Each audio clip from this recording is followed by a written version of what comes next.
The story opens with a young boy announcing that he is a wizard while he and a girl participate in play fighting. She acts as a monster that eats wizards, so he raises his wooden branch and hits her on the head. She yells out and asks why he actually hit her, while he explains that monsters are meant to lose against wizards. An elderly man observes the children and remarks on how lively they are this morning. The boy recognizes the man as Rabbus. He then inquires about what is needed to become a wizard, while Rabbus clarifies that one cannot simply become one by wishing for it.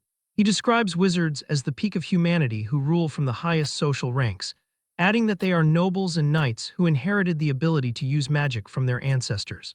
He informs the children that they unfortunately cannot become wizards, while a nearby villager asks the elder how he could say such a thing before asking if current rumors are true. Rabbus asks for clarification on what he is referring to, and the man mentions hearing news that a monster has appeared. He confirms that the report is indeed true. He notes that a man named Rop came across it at the entrance last night and describes a creature covered in pitch-black shadows that was a leopard the size of a house. He reassures the man not to worry because the village chief went to the city to request a wizard and believes he will bring one back to subjugate the beast. The girl's mother expresses her relief at this news. She asks her daughter if she heard that and warns her not to go into the forest for now. Rabbus cautions everyone to be careful since killing a monster is almost impossible without a wizard. The villager asks if all the residents have been informed, and when he says they have, he asks if a certain person has been told as well. Rabbus asks who he is talking about. The man explains that he is referring to the shepherd on Hisarul Hill. High up on the hill, we see a shepherd named Turan. He rests while looking up at the sky and thinks about how dull his life has become. He reflects on viewing the same scenery and the same day over and over again. He wonders if he will eventually forget how to speak. Rabbus arrives and calls him a pathetic brat. He remarks that the sun hasn't even set yet and he is already slacking off, while Turan tells him to move because he is blocking the sunlight. Rabbus yells that he lacks manners and asks if he is still holding on to a grudge from a past incident. Turan asks if he is talking about the time his mother died, and the old man tried to quietly turn the sheep into shared property. Rabbus simply clears his throat in response. Turan says that if that is what he means, then yes, declaring that he is not generous enough to share his mother's inheritance and stating they are not close enough for pleasantries before telling him to leave. Rabbus shouts in frustration at the young man. Turan glares back and asks what he wants. He informs him that a monster has appeared, causing the shepherd to ask about it. Rabbus explains that it is a leopard the size of a house that Rop found. Turan admits that the situation is a serious problem, while Rabbus notices that he is not even scared despite being the most likely target. He tells him to be careful since the village chief went to request a wizard. He claims he only came because he was worried about him, but Turan thinks the old man is not being very honest. He suggests the man was actually worried about the sheep and not him, as Rabbus prepares to shout again. Turan tells him to get lost if he is done talking because his breath smells like rot. The old man walks away into the distance. Turan reflects on how monsters are beasts that wield mysterious power and magic. He considers that if humans have wizards, then beasts have monsters. He is pleased that a wizard is coming because it means he can finally see one in person. However, he wonders if a wizard summoned by a rural village chief will even be anything special. Still, he wants to see just how strong they truly are. Suddenly, his nose catches a whiff of something. Turan realizes the smell is coming from blood. He heads down into the forest and follows the scent. He says he is sure the source is in this direction. He focuses harder on the scent and walks in that direction, but suddenly he stops. He looks down and sees Rabbus torn into literal pieces on the ground. He thinks about how the man told him to be careful, yet went in first anyway, reflecting that he did not expect the blood smell to belong to Rabbus. He notes that this is not a wound an ordinary wild animal could make. He is sure that it has to be the monster. He hears something approaching as a massive paw lands on the ground and a large monster appears. Turan looks back while the monster creeps closer and he stares directly at it, realizing that the reports were true and a monster really exists. Back in the village, the boy playing wizard asks his father how strong a monster is, and if it is true that adults cannot beat it. His father says they are insanely powerful, explaining that if ordinary adults rush it, they won't even be able to collect their bones. The child asks what will happen to their village if they cannot beat it. He tells the boy not to worry because the village chief will bring a wizard to subjugate the beast. The boy asks if the wizard will lose to the monster. His father says that of course they won't lose, describing them as great beings born with the power of magic who will kill the monster with a single word. As the beast lunges at Turan, he looks at it and commands it to die. The command causes the monster to backpedal and create distance. It snarls at him as he releases an aura. He wonders if his power is not working, The monster leaps again and he tells it to stop. The creature pulls back once again. He reflects that he knew killing it would not work but wonders why it cannot even be stopped. The monster attacks but Turan dodges the strike. The beast turns and sees him off to the side. Turan decides on a plan and reaches into his coat. He pulls out a rock and says that a shepherd should do what a shepherd does. The beast prepares another strike. He tells the stone to harden and places it in his sling, while his eyes glow gold as he tells the stone to become faster and swings the sling. He takes a step forward and tells the stone to pierce through. The stone flies with a speed that seems to break the sound barrier. The rock flies toward the beast at full speed, and it is so fast that the monster can only dodge it slightly. The stone grazes the beast while cutting its ear and flying into the air. The beast dashes towards him with its mouth open and ready for a final attack. Turan says that it is actually aiming for the head. The rock suddenly stops in the air. It twirls and smashes into the back of the monster's skull, blowing it off. He stands over the corpse and reflects that this is his first time using the move on a monster. He wonders if he should toss the carcass into some valley. He grumbles that those village bastards really put him to work. Turan is a wizard. He realized his special abilities 8 years ago while he was only 10, at which time the young boy made logs fly through the air. Excitedly telling his mother to watch the logs flying, the child called out to her and announced his ability to create fire and wind. But his mother screamed for him to stop, and he reflects that it was the first and last time she ever got angry. Asking what was wrong, he was told to come and have a chat with her. She then asked if he wanted to live with her for a long time. Turan answered that he did. She made him promise to never use this power from now on, insisting that he must never use it in front of other people. She asked if he remembered the story about the noble and the knight. Confirming his memory, he listened as she explained that magic users are called wizards regardless of their status.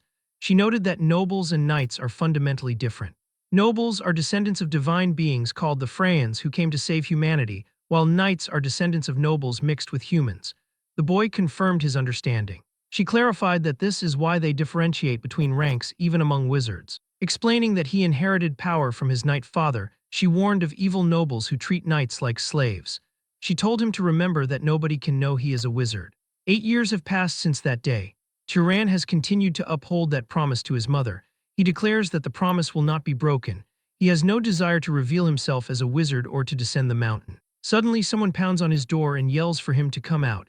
Turan opens the door and goes out to meet them. He yawns and asks if they are claiming that he killed Rabbis. The villagers grab him by the collar and shout that he is shameless. They accuse him of hurting Rabbis and throwing him out to be eaten by monsters. He silently considers why they want to frame him. He notes that the oldest man in the village died alone, instead of the young men who were too scared to fight. He realizes they think this is the best way to shift the blame from themselves to him. A villager tries to punch him, but Turan dodges and thinks that magic is convenient. Headbutting the man, he reflects that a strong wish happens at the cost of mana, and as another villager charges, he whispers for him to fall over. As the man falls to the ground, Turan notes that he does not need to start a fire. He just uses his power a little bit so that it is not obvious, just enough so that they do not die. He declares that he will dominate them. The fight continues as everyone charges at him, but after some time, all of the men are defeated and lying on the ground. For 8 years, Turan has hidden the fact that he is a wizard. He tells the men they should have used that strength for the funeral of Rabbis. Asking the nearby women if they are here to fight too, they reply that they only came to see him. He tells them to take those idiots down with them. Inside his home, he reflects that it is going to be chaos in the town again. He suspects they will use this as an excuse to rip him off when he goes to trade. He decides he can simply beat them up until he gets a fair deal. He thinks he gave them a proper whooping and they should not be back. Loud knocking begins again and he calls them insane. He throws open the door and asks who it is. He finds a tall man standing there. The man apologizes and says he thought he could ask for a favor in his travels, wondering if he has disturbed him. Turan wonders if he is a traveler. He apologizes and notes that a few uninvited guests just came by moments ago. Reflecting that his mother taught him manners, he wonders if that was proper, feeling awkward since he never talked nicely to people in this town. He observes a traveler with a sword in this sleepy old town. He tells the man that if he is looking for an inn, he should look elsewhere, but the traveler's stomach rumbles loudly. Turan sighs and tells him to come in. He prepares a meal and explains that he is not well off, so they do not have much. The man calls it a feast and notes that Turan must have never met someone from outside the town. Turan says that is right. He explains he was born and raised on this hill and has lived as a shepherd all this time. He notes that it is rare for this small town to get tourists. The man looks at him and finds it interesting. Commenting that for someone who grew up as a shepherd, he is well versed in manners, the man assumes his parents taught him well. Turan explains he learned from his mother, but she died a few years ago due to an illness. The man says she raised a proud son and is surely among the gods in a palace in the heavens. He thanks the boy once again, while Turan says he just lives the way his mother taught him. He asks what brings the man all the way out here to this country town, and the man explains he was asked a favor. Turan asks what kind of favor, so the traveler says they were looking for someone to take care of a monster puma. He declares that he is a wizard. Turan realizes he must be the wizard the village elder talked about, and the man says that is right. He asks if he can ask a question now, and Turan says sure. The man explains that he senses a monster in this area, but he does not see one. He finds it weird that Turan knows about the elder and the monster yet remains calm. Nodding that if the monster went for a human, it would be him, he asks if Turan is scared. He remarks that Turan seems awfully brave for a shepherd. He asks Turan who he really is. Turan remembers asking his mother why nobody can know he is a wizard. She explained it is because of the bad nobles. Comparing nobles to shepherds and knights to the dogs that nobles keep, she warned that they might treat him with love, but they can sell him off or sacrifice him. She told him she does not want that kind of life for him and asked if he wanted to keep living with her, to which he said yes. She told him to remember that nobody can know he is a wizard and warned that if other wizards find out, they will separate them. And they would turn him into their shepherd dog to be discarded at any moment. She told him that to avoid being found out as a wizard, he might eventually have to kill people. Turan thinks to himself that this must be what the situation has come to, while the older man asks if he is unable to respond to the inquiry. Kjorn stares at him for a moment before declaring that making such a face simply makes his joke feel awkward, and then he lets out a nervous laugh.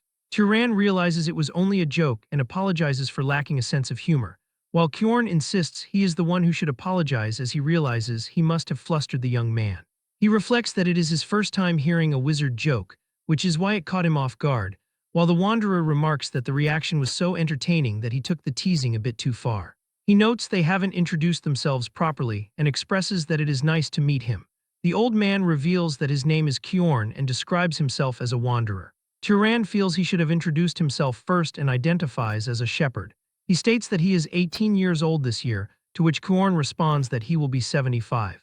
Turan thinks Kjorn looks very good for his age, nodding he doesn't look old at all, while Kjorn explains that wizards age much more slowly than ordinary people and enjoy significantly longer lives. Turan asks how he ended up becoming a wanderer in the first place, and the man explains that after serving the Arabian family for 60 years, he finally left. He says that in his later years, he desired to roam from place to place without the need to settle down, and Turan calls the idea romantic as the two of them continue their harmless conversation. Turan reflects that sharing a conversation with a good person like this is something he never realized would be so enjoyable. They continue chatting until the sun begins to rise over the horizon. Kjorn realizes he didn't notice how much time he was spending as the light grows.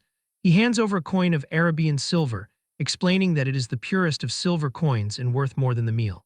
Turan accepts the payment gratefully and wishes the man a smooth hunt, while Kjorn tells him to stop acting like they will never see each other again.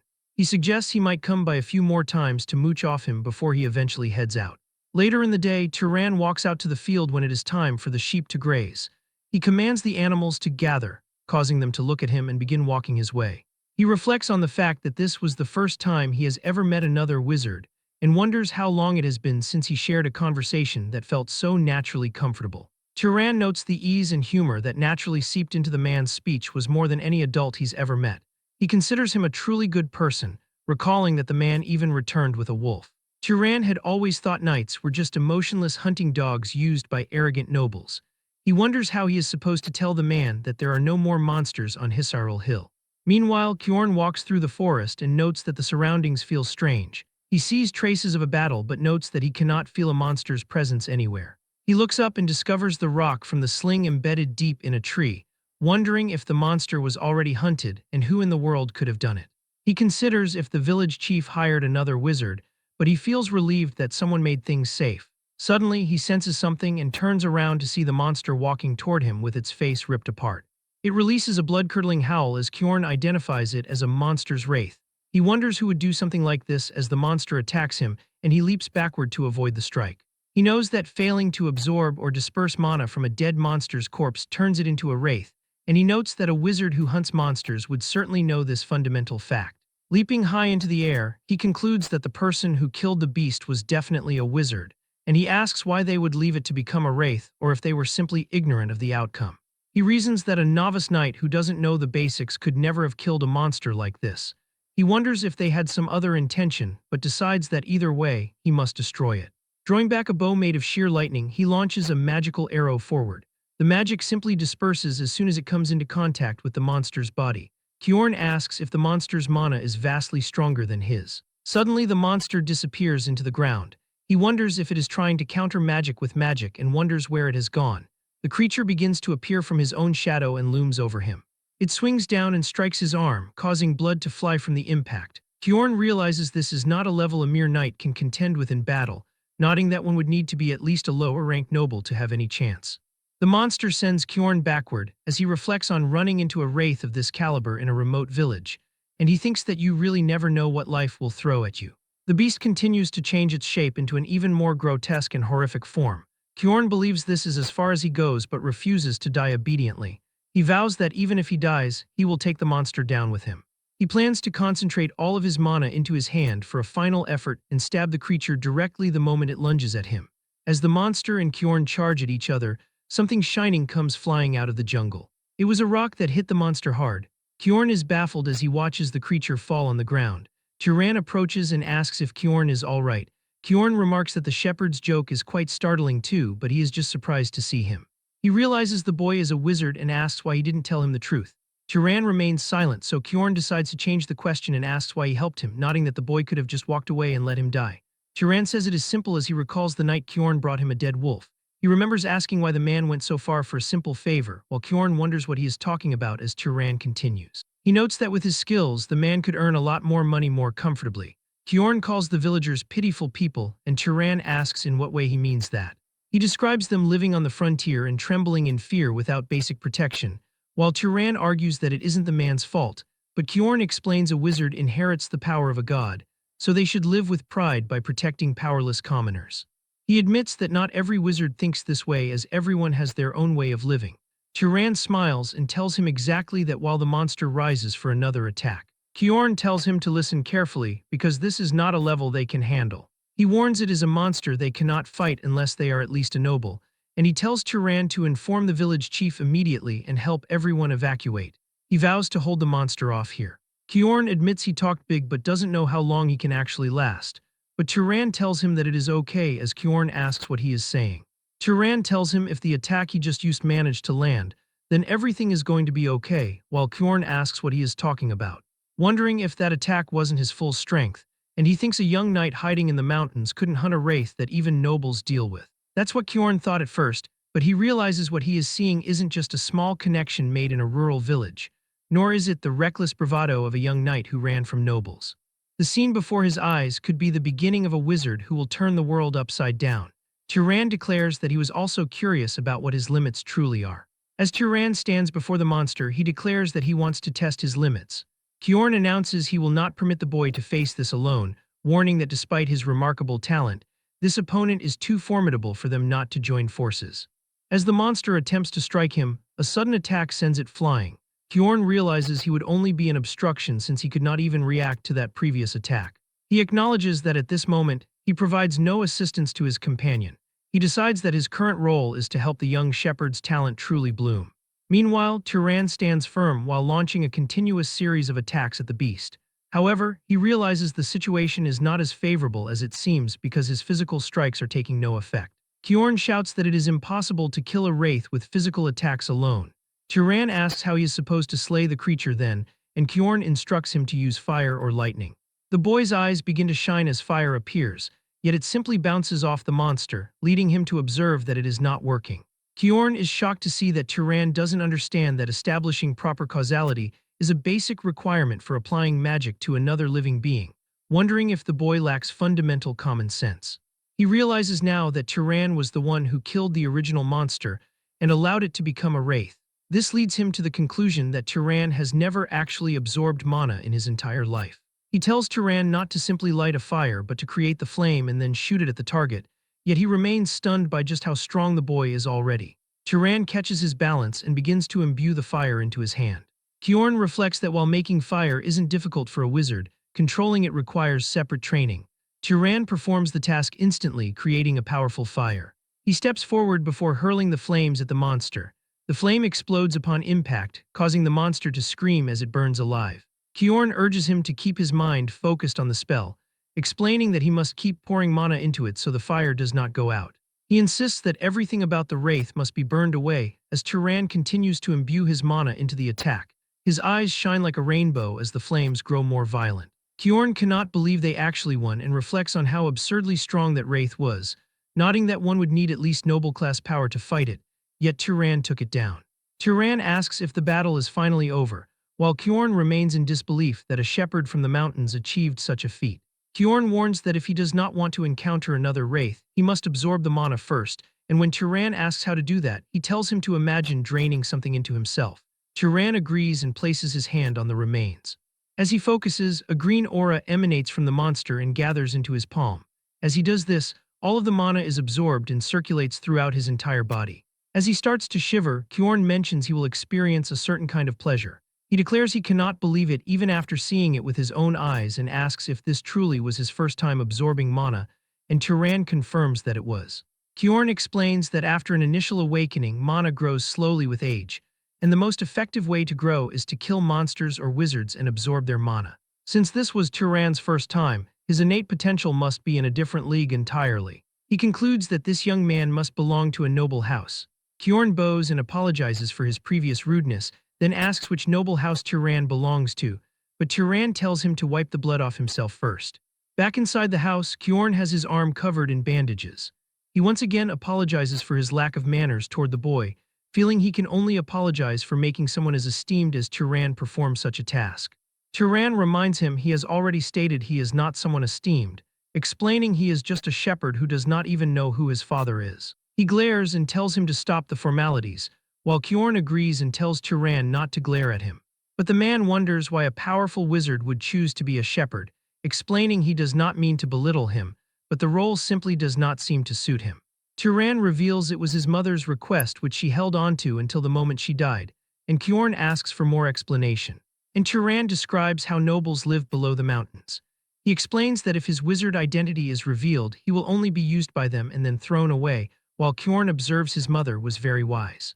Turan is surprised since he expected him to call it overprotective parenting. Kyorn tells him his mother was not entirely wrong. He reflects that wizards have great power and that great power inevitably brings conflict, recalling a major war between noble houses just 20-some years ago.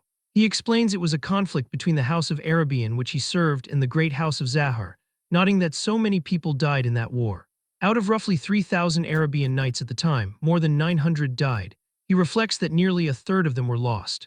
Sadly, he realizes everyone close to him was in that third, remembering his friend Denver, his teacher Hartman, and his beloved wife and son, who were all massacred by House Zahar. He concludes that his mother was right to an extent, as a knight's life can vanish more easily and meaninglessly than a commoner's. However, he points out that the one thing she was wrong about was Turan's aptitude.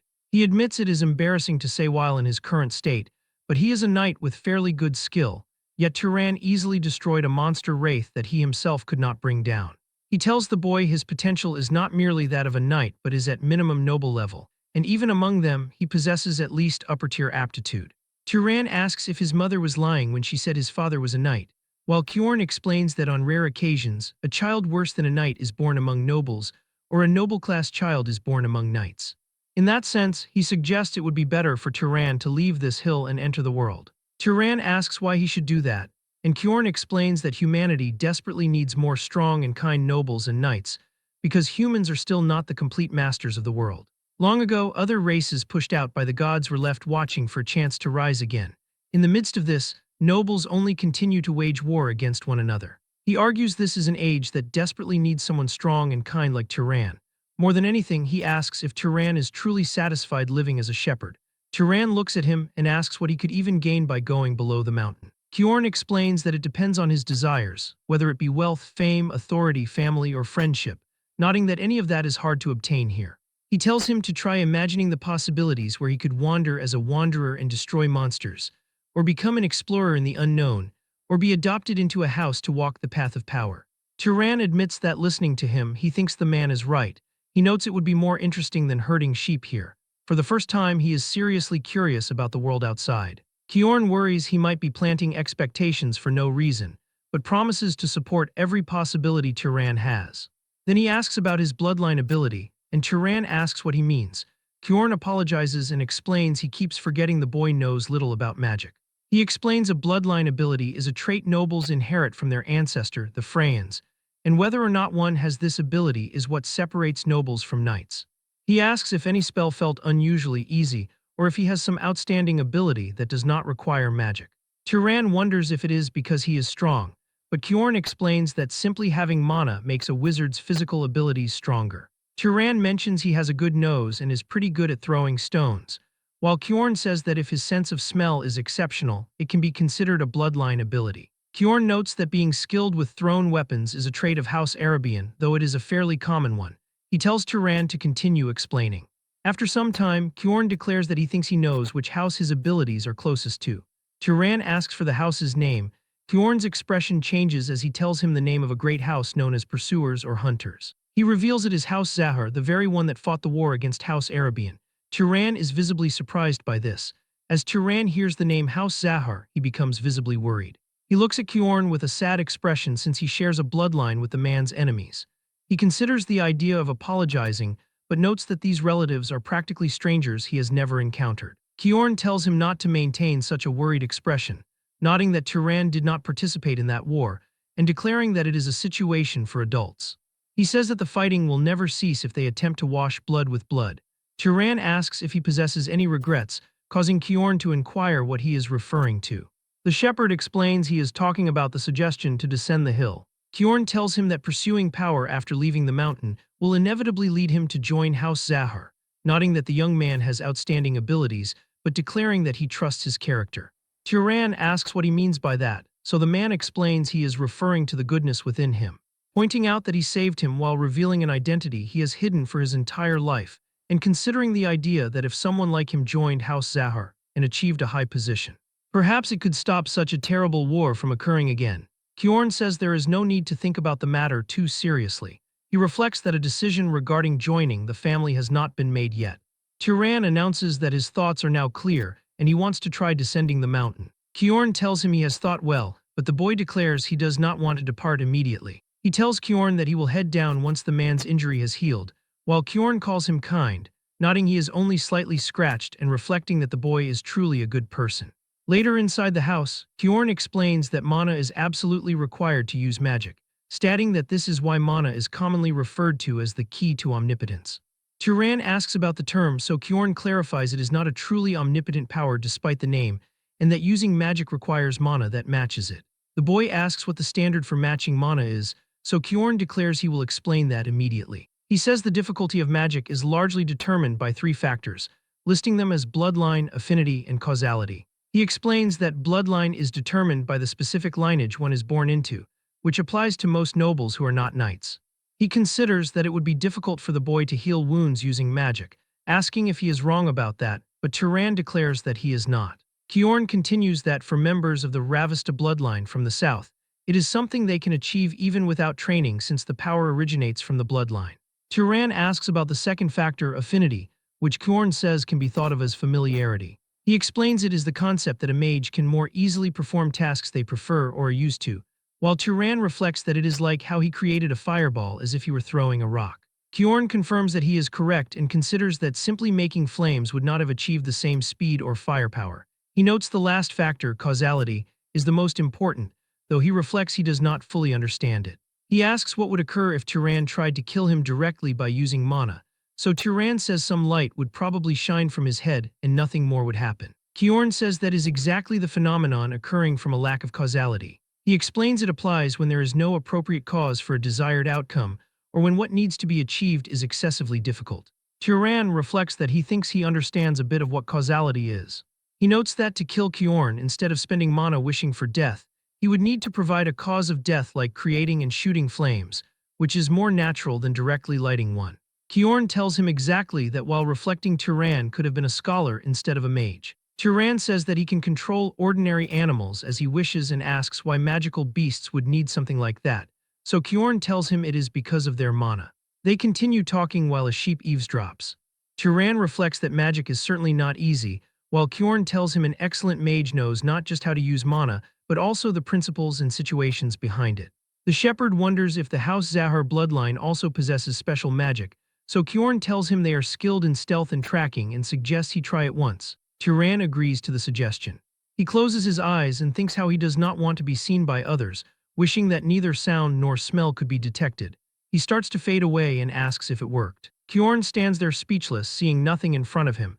He tells him he succeeded because he can no longer see him. The man feels a little sad as he looks at the now empty room.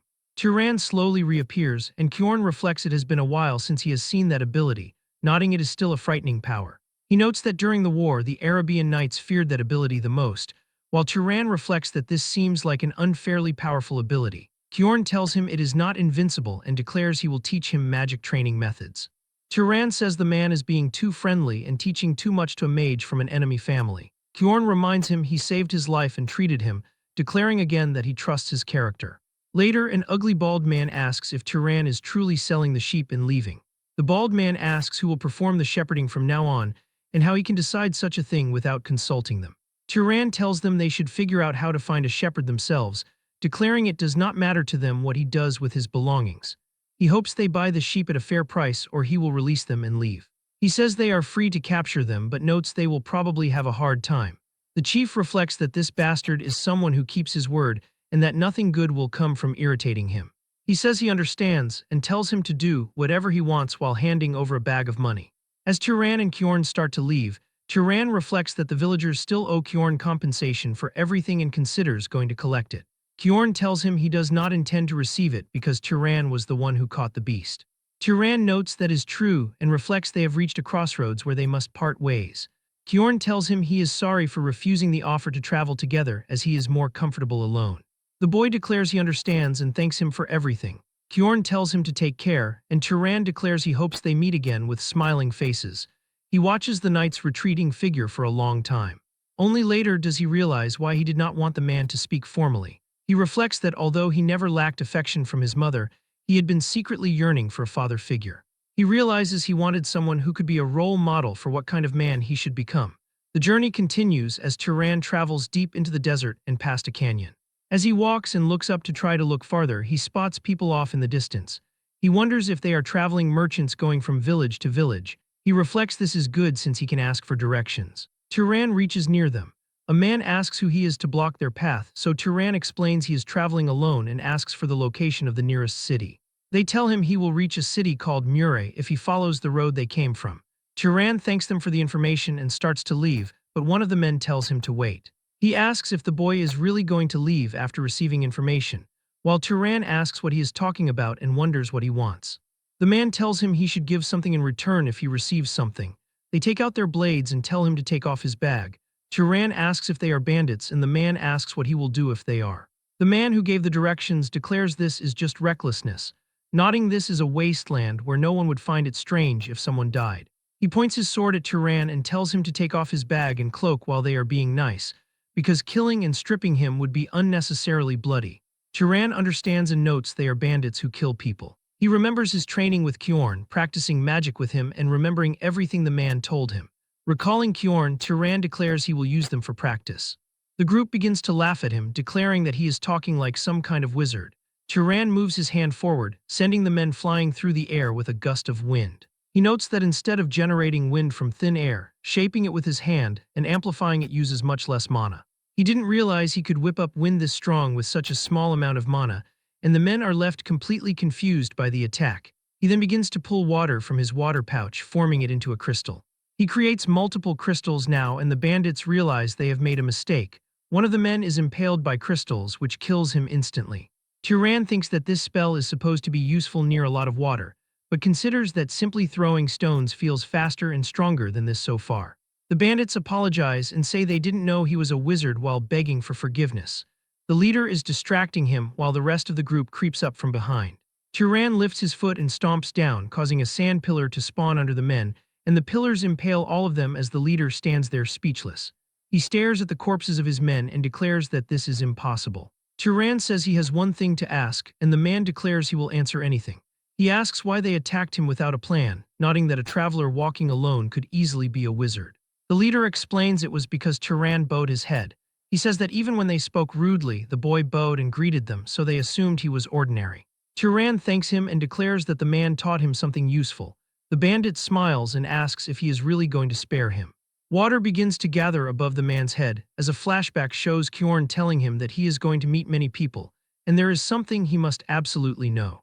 He says he must never show mercy to scum like bandits, describing them as the kind who do not hesitate to harm others for a profit. He notes the reason he is saying this so firmly is because he understands the boy's nature, and Turan declares that he understands the reasoning. A life spared out of pity could end up harming 10 good people, so he kills the man and reflects that he has stalled for long enough. The road the bandits drag their cart along left clear wheel tracks cutting across the sand for him to follow. As he follows the trail, one thought remains burned sharply into his mind. He killed people. He feels guilt but realizes he couldn't just let them go. Kjorn's warning comes back to remind him of those who rob and kill without hesitation, and such people would target others again at any moment. Like tracks in the desert slowly fatting as weeds grow over them, Turan's chaotic heart gradually settled as he recalled the teachings of Kjorn. And then, he arrived in a new world. He stands above the small city of Mure, which is unlike the village where he spent his life. He thinks that the place is pretty, and as the streets are crowded with people, he notes it is his first time seeing so many together. Even the architecture is completely different from what he is used to. He feels as though he has truly come to a city. He walks toward a shopkeeper who welcomes him and asks what he can get for him. Turan says he is not a customer. He recalls Kjorn saying that if he reaches a city and needs a place to rest, he should look for an inn. The shopkeeper tells him that if he is not buying fruit, he should get lost. Turan wonders why the man is being so rude, and if it is an unspoken rule in cities that questions require buying fruit first. He points to a fruit and asks how much it costs, so the merchant tells him it is 2 ducat. Turan asks what exactly a ducat is, but the merchant notes he looks like an outsider who probably doesn't know what that is, adding that paying with other coins is fine too. Turan hands over a coin and asks where he can find the inn. The man points him toward the biggest inn in the city. When he arrives, an inn staff member named Lena welcomes him. She tells him that he is a handsome guest, and he asks how much a night costs, and she says it is 16 ducat. He declares that he will stay but adds that he has one more question. He asks if there is a monster nearby with a bounty on its head, but Lena is surprised that he is asking about a monster. He thinks about needing to kill monsters to absorb their mana, and recalls Kjorn saying that hunting monsters would earn money as well. He asks why she is not answering his question. Lena declares that there is no such thing as free in this world. She eventually has him buy a drink and tells him to go to City Hall. He asks what that place is. She asks if he really doesn't know and declares he must be from the countryside. She explains that city halls are where various public affairs are handled, and the officials working there are employed by the city's lord. She adds it is probably closed since the sun is already down, but suggests going there tomorrow if he wants to find a monster bounty. She asks if he is a monster hunter as well, so Turan asks what a monster hunter is. She explains people claim that if an ordinary person hunts monsters, they become a wizard, and she asks if he is trying to become a wizard too. She declares that anyone who believes that kind of superstition is an idiot, but Turan asks if it is just a superstition. Suddenly someone puts his hand on Turan, and it was a monster hunter named Midden who declares it is a fact that killing monsters makes you a wizard, saying he saw it with his own eyes. Lena is surprised to see him alive, but Midden declares he is not dying until he becomes a wizard. Turan pats the man's hand, and Midden removes it from his shoulder while apologizing for the intrusion. Turan says he wants to hear more about what was just said, and Midden asks if he refers to the part about becoming a wizard by killing monsters. He explains that wizards get stronger when they hunt monsters, and by the same principle an ordinary person can become a wizard. He notes the 4 of them are hunting monsters to try and become wizards. Turan asks if that means someone among them is already a wizard, but Midden says no and explains there is only the Lord's wizard and 3 others under him in this city. He notes the boy's gear is too shabby for hunting and asks if he has a weapon.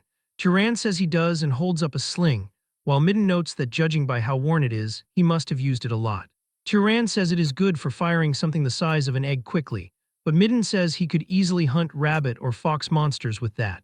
He notes they were wishing for one more shooter and asks if he has any interest in hunting with them. Turan smiles and says no but thanks them for the offer. At night in his room, he reflects that there is no reason he has to hunt together with them. He thinks about what a chaotic day it has been. He still can't believe he actually left the village, wondering what is going to happen from here on. He senses someone outside his room and asks who it is.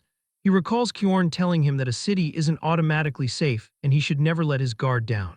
He goes near the door while imbuing his hand with mana just in case. He cracks the door open and asks Lena what she is doing there. She asks if he was asleep and says she thought the room might be cold, so she came to keep him warm. He asks what she means by that. And Lena smiles and begins to undress herself. She tells him that it's exactly what it sounds like. The boy is confused and asks what she means by exactly what it sounds like. She explains that for a small amount of money she will do whatever he desires, but he asks what she will do if there is nothing he wants. And she tells him not to lie, claiming she can tell just by looking at his face. But Turan turns into the Buddha himself and Lena stares at him.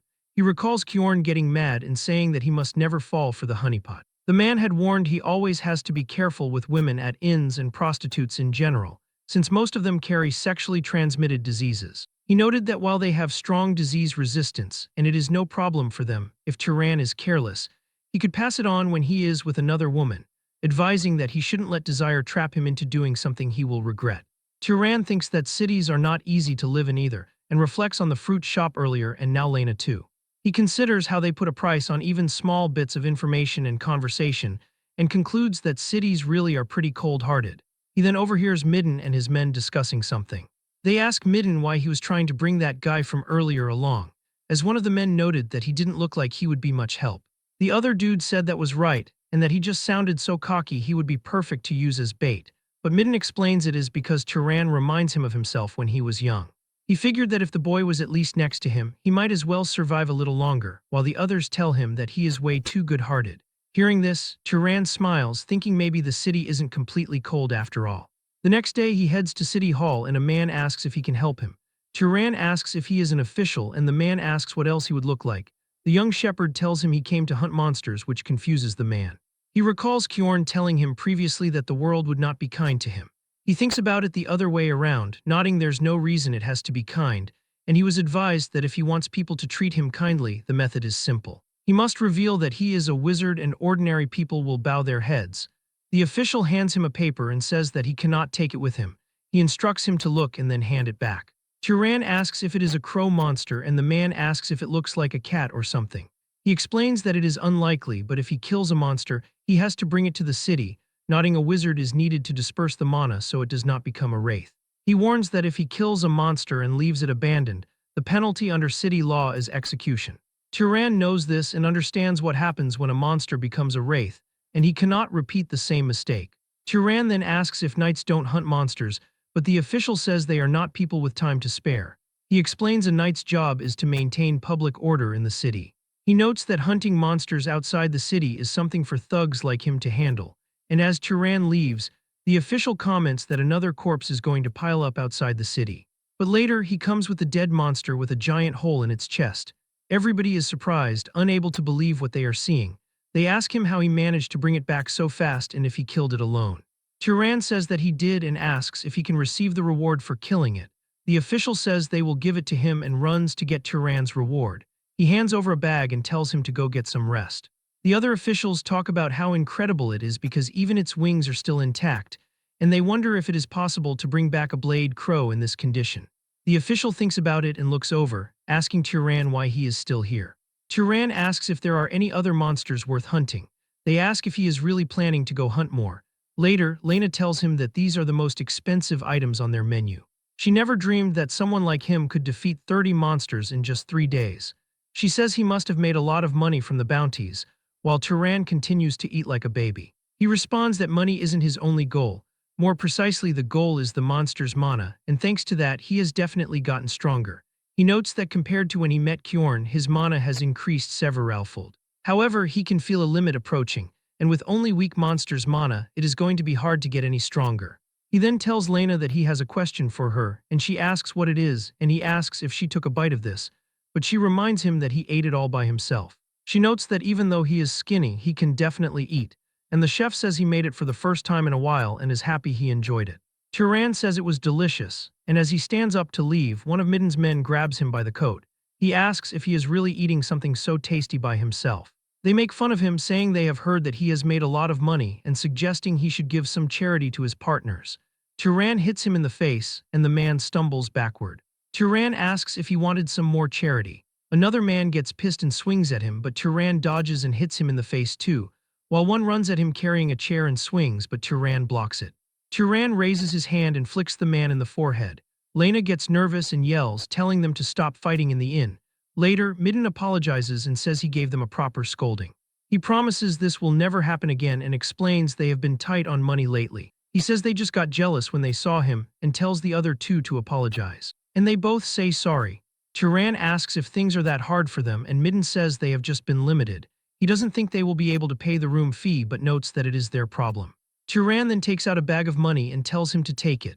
Midden asks why, and Turan explains this is repayment for the kindness he showed before, remembering him saying he was worried and tried to bring him along. Midden asks how he knew about that, while Turan says there is no such thing as free and he needs some information in return. Midden laughs and says that information is what he is best at, and he will tell Turan everything he knows. Later, outside the town, Turan looks at it and reflects this might be his last hunt in this city. He notes Midden gave him information about the next one, so it is about time he left for there. He reflects there was a lot more useful information than he expected and that Midden is a great person. He thinks Midden is not as seasoned as Kjorn, but that just makes him purer and kinder. He then senses something and recognizes the smell.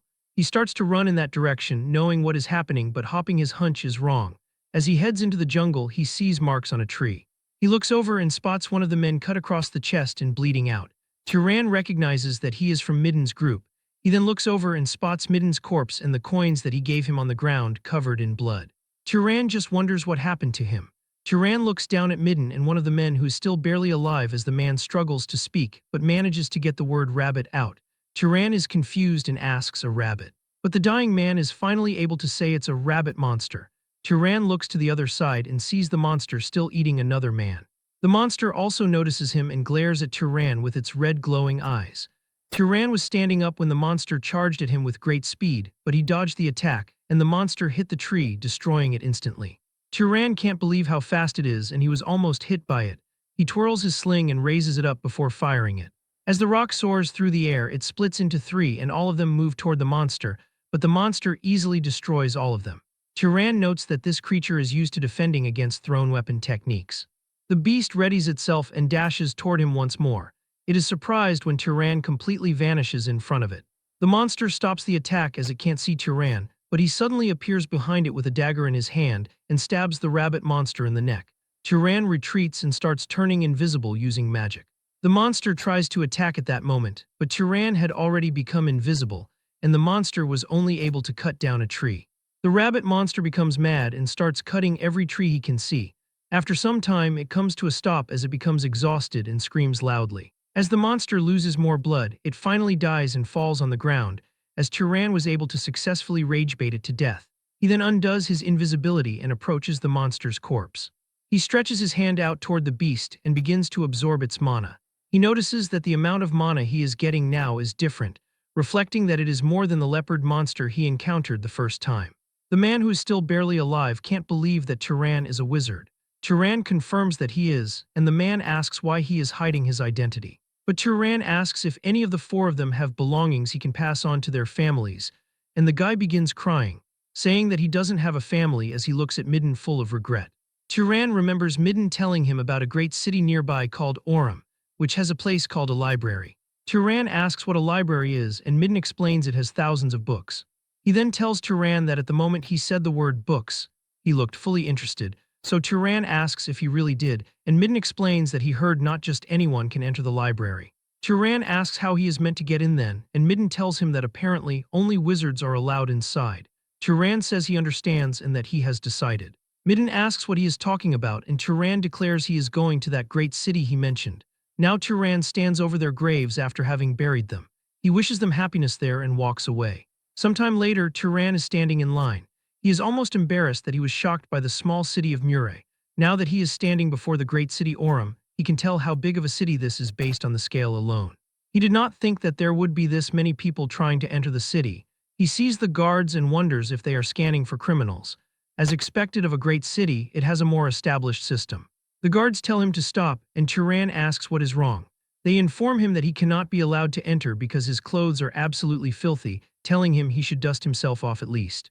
Later, he gets into the city and stands before a massive tower. He reflects that this must be the library that Midden talked about. He thinks it is overwhelming and must have been built with magic. He walks up to the entrance and says that he is trying to enter, The guards tell him that only wizards are allowed to enter. He tells them that he is a wizard, but one of the guards gets pissed, asking if the boy wants to die for impersonating a wizard. He declares there is no way a kid like him could be a wizard. But the guard tries to imbue his hand with mana as Turan recalls Kjorn's words, who had told him that wizards can recognize each other by sensing the other's mana and can tell whether someone is stronger than them. Turan decides to use this to his advantage and releases a massive amount of mana. The guard gets scared from sensing the power and falls onto the floor. He realizes that this is no ordinary wizard and is at least of noble class or higher. He screams his name and declares he is Kenya, a knight of House Voltas, and wonders which house Turan is from. Turan asks if he has to tell him his house to enter, and the man says no. However, to use the library, he needs permission from the Master of Voltas, and when Turan asks what that means, the guard says he will contact House Voltas for him. Later, Turan is sighing as he reflects he thought it would be a simple process. However, maids are now cleaning him inside of a bathhouse, and he wonders how this even happened. He tells them to stop and asks if there is a problem with him washing himself. They explain that if they fail to properly attend to an esteemed guest, they will be punished. He tells them to do what they want and they thank him for that. Later, one of the maids says that he is amazing. She instantly realizes what she said and covers her mouth. He asks if there is something on his face. The maid says she just lost herself because of how handsome he is and begs for forgiveness. He tells her there is nothing to forgive, but the maids tell him to stop speaking so casually to them. Then someone else enters and says, "Wow, what's this?" It was a girl who says she can't believe he is the same guest who showed up looking like a beggar. She notes that after washing up and dressing, he looks like a prince, while the bodyguard with her says she shouldn't be saying that. Turan introduces himself to the girl, and she introduces herself as Azella. She asks what house he belongs to, but he says that for personal reasons it is difficult to say. She tells him that is a shame. She decides to play a prank on him for hiding who he is. She begins to release her mana, which spreads throughout the room, thinking that he needs to show her what his mana looks like. Turan feels the crushing weight of Azella's mana slamming into him with intense force. But after a moment, he also releases his own mana, their auras clashing with each other while the surroundings tremble under the pressure. A guard rushes in front of the maids, putting himself between them and the spreading pressure. After a few moments, Turan retracts his mana, and Azella stops as well, finishing her test with a surprised wow. She looks at her hands, which are now trembling, and laughs. She then looks at Turan and asks if he wants to marry her. He is completely stunned, his thoughts wiped clean for a moment. Azella notices his frozen face and teases him for reacting that way, assuring him that it was just a joke. But she looks at him one more time, urging him to think about her offer as the seat next to her is currently empty. After saying this, she and her bodyguards leave the room. Turan watches her leave for some time and then looks down to see that his own hands are also trembling. She has mana that is on par with his at the very least, leaving him to wonder if this level of strength is considered normal in this city. The scene shifts to a different room where the man Turan wanted to see is waiting. This is Rug Voltas, the Lord of Aurum, who welcomes Turan as a young noble and asks if he already knows his name. Turan introduces himself, and Rug repeats the name Turan before asking if he wants to use the library. He mentions that a lot of people come there after hearing strange rumors, so he wants to clarify in advance that there is no amazing ancient magic in the library, nor is there some secret method to increase mana. Turan states that he is fine with that, explaining that he never wanted anything of the sort. Rug studies him for a moment and then allows it, nodding that there is nothing inside that counts as confidential information related to his house anyway. Since it has gotten late, he suggests that Turan rest and come back tomorrow, asking if that is acceptable, to which Turan declares he won't forget this kindness. The next day at the entrance, the guards check Turan and confirm his entry pass, welcoming him as an esteemed guest into the Sky Library. Turan pushes the doors open and steps inside. He looks up and sees the library climbing upward in a spiral that looks like it never ends. He finally realizes what the library truly is. Then a voice comes from nearby, greeting him by name. He turns to find a young girl standing there, who introduces herself as the librarian and states that, by order of the Lord, she will explain the simple rules for using this place. Turan stares at her, surprised to see that a little kid is the librarian. She raises a finger and explains that the first rule is he must compensate them if he damages anything. The second rule is he cannot take any books out. And finally, she will be watching him the whole time he is using the library. Turan asks if she could stand a little farther away while he reads because he feels uncomfortable. He asks if, as a librarian, she has read the books there too. She says yes and tells him that if he needs something, finding it for him is what she does best. She asks what he wants to read, offering options like romance or history or even something erotic since he is young, which makes Turan just look at her in surprise. Turan declares he wants to learn basic common sense about the world, and this time it is the librarian who looks surprised. She reacts quickly, moving with surprising speed as she gathers a heavy stack of books and drops them in front of him. She notes that many of the books are hundreds of years old and won't suit his needs, but she guides him toward a section that might help a little.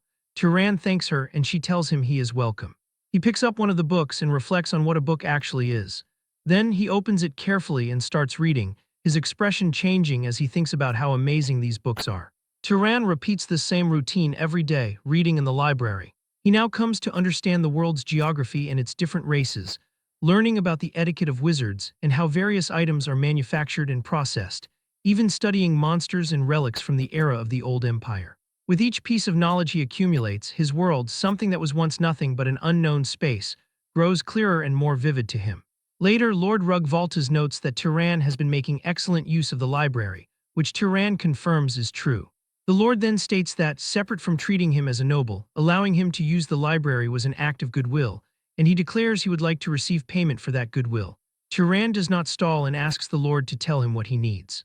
Rug explains that a monster has appeared north of Orem and has been attacking travelers, noting that 4 knights who went to subjugate it never returned because they were eaten.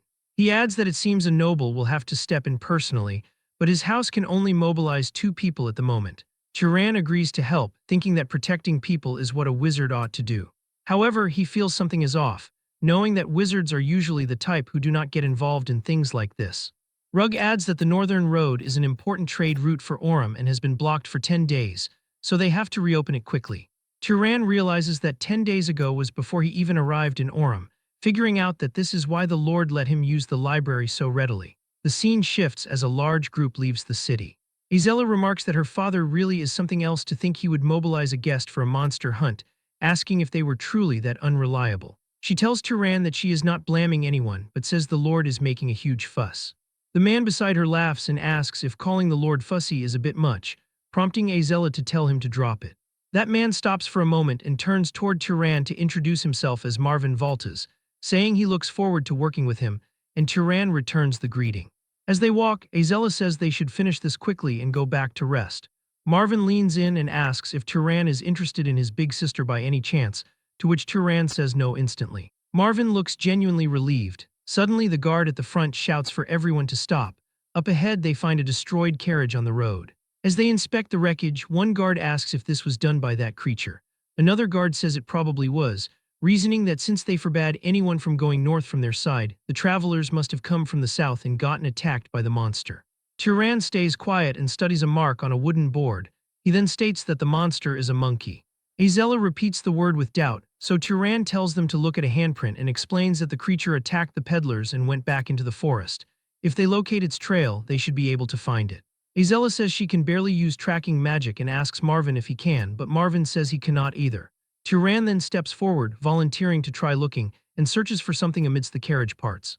Yahello asks if he is from a specific tracker bloodline, but Turan just picks up a small piece of cloth and simply says he uses this method a lot and is used to it. He closes his eyes, smells the cloth, and activates a search spell. He opens his eyes and a blue energy trail becomes visible to him. He points toward the forest and leads them that way. The trail stops at a river where Turan notes that it looks like the beast washed its body. Yahello refuses to believe a mere beast did that on purpose to avoid being tracked, while Turan suggests it might have just washed because it wanted to. Suddenly, Turan sees those blue lines again and warns the group that the beast is behind them. A massive monkey monster with glowing red eyes emerges, roaring loudly. The monkey raises its hands, in which it is holding large stones. The knights see this and shout for everyone to dodge. The monster launches the stones, which are so large and fast that anyone hit by them is heavily injured. Turan barely escapes the attack, but he is more surprised by what he is seeing. Yahello and Marvin do not dodge the attack but use the knights as shields, and because of that, those knights are heavily injured. After the attack stops, Yahello simply throws away the knight she was holding as a shield. Turan finally understands that his mother was not wrong. Yahello screams for everyone to attack. The remaining knights who can still fight run toward the monster, but the monster turns to run and the knights, seeing it flee, chase after it. Meanwhile, Turan puts a small rock into his sling. Yahello and Marvin run after the monster, but it is too fast. Yahello says that they are going to lose it, but as she speaks, she sees a small rock fly past her. It is so fast that she cannot even react. The rock flies past all of them and hits the monster, going straight through its body as it screams in pain. Azella and Marvin look back and see Turan walking calmly while spinning his sling. Turan looks up as the monster screams again. As the monkey monster screams and collapses on the ground, Azella quickly seizes the opportunity to finish the creature, extending her hand and using her magic as an immense torrent of fire erupts. This fire takes the form of a dragon and moves toward the monster, but the creature can only stare at the flames because it is heavily injured by Turan's attack and cannot move. As the fire hits, it creates a massive explosion, completely obliterating the monster. Turan watches the flames and realizes that he is witnessing the bloodline ability of House Volta's pyromaniacs. The knights can finally breathe in peace now that the threat is gone. Azella looks at Turan, admitting that she got chills for a second while his rock was flying toward them. Marvin asks if his sister got scared. Azella tells him to shut up and declares that he is the one who screamed like a little girl, to which Marvin asks in disbelief when he ever did such a thing. Meanwhile, the knights are busy checking the wounded. Several men have broken arms, but one veteran tells them to quit whining, pointing out that someone else had their whole arm blown off, asking if anyone has spare bandages, while another knight notes that a man's head will not stop bleeding, prompting someone to suggest trying to apply medicine to the wound. Turan looks over the scene and realizes this is a mess, remarking that they are lucky there were no casualties. It was a surprise attack by a monster, but he notes this was a fight where they could have avoided serious injuries altogether. He looks at Azella and Marvin, considering the fact that since their bodies get stronger based on their mana, these nobles should be several times tougher than the knights. Despite this, they did not hesitate to use people weaker than them as shields. Marvin notices Turan's stare and asks if something is wrong, but Turan tells him it is nothing. Azella calls Turan over, nodding that the most important part of the battle is to absorb the monster's mana, and she welcomes him to the absorption party, to which he agrees. The three gather around the monster's remains and raise their hands. As Turan begins the process, he reflects on how the books were right. Even if multiple people absorb mana at once, the degree of enhancement does not seem to be reduced. Azella stops absorbing mana, frustrated that she has already reached her maximum and complaining about her crappy growth limit, while Marvin reaches his limit soon after. But Turan continues the absorption process naturally, prompting Azella to finally understand why her father sent him along. He possesses incredible spell proficiency and a mana capacity that rivals her own. She is amazed to think he is a noble who hasn't even reached his growth limit yet. As the sun sets, the group returns to the capital. Marvin reflects that they would have never defeated the monster without Turan, crediting him for everything from his tracking ability to the hit that knocked the beast down. Turan asks him to stop, insisting it wasn't anything spectacular. He admits he regrets noticing the monster too late and allowing it to get the first strike, as he did not expect the creature to have a search ability. Marvin asks with surprise if it really had a search ability. Turan says yes, and explains that different abilities seem to awaken depending on the monster's external traits. He points out that the monkey had unusually big hands and big eyes, which were not part of its original form, meaning it probably awakened an ability to throw things with great force and the ability to see far away or through the forest. Marvin is impressed that Turan figured all of that out so quickly, and Turan explains that he looked through a monster encyclopedia at the library earlier. Marvin calls the library a stuffy place where no one goes. Azella mentions she went there once a long time ago out of curiosity, but found the books too difficult and left before reading even half a volume. Turan suggests that the next time she goes, she should ask the librarian if there are any easy books. Azella is confused and asks if there is even someone like that in the library. This reaction leaves Turan feeling confused. Turan heads back to the library and the librarian greets him by name as he enters, making him realize he was careless. He knows that no knight or commoner would ever call a noble by their first name, as everyone in the city uses the term esteemed one. He also thinks that the way she looks does not exactly scream librarian. He asks how she knows his name. The girl looks at him in surprise and then smiles, asking if he only noticed it now. She reveals she learned it from his permit and declares that as long as it is around this library, her gaze can reach anywhere. Turan asks how he should address her, and she says she doesn't really have a name, so he can call her whatever he wants. She suggests something cute like my love, but Turan decides he will just call her librarian. She calls him stiff and notes it is awkward for him to be polite after using her for days, calling her to do this and that, though Turan declares he never did that and tells her not to come so close because it is burdensome. He asks if she is a wizard from the old empire, but she says she was never a person to begin with, explaining she is a kind of spirit and asking if it suits her. She tells him that when a soul inhabits something living, it becomes a living spirit, but when it inhabits something neither alive nor dead, it is a regular spirit. In other words, the library itself is her. This human form is just for comfortable communication based on the user's preference, and she smiles, telling him that his preferences are kind of. Turan tells her not to make stuff up, but she insists she is like a reflection in water. Turan looks at her carefully and places his hand on her belly, but it goes right through it. She asks where he is touching and says it feels weird. Turan apologizes, and she complains about how annoying it is that she cannot directly exert power on intruders. She declares that if she could, she would have punished every last bastard who took books out of the library. Turan notes it seems House Voltas does not know she exists. She explains that until now, there was no one with the qualifications to perceive her. Her creator made it so only those whose type is complete beyond a certain level could see her, and she finds it romantic that only Turan can see her. Turan asks what she means by type, and she explains it is what wizards call a bloodline.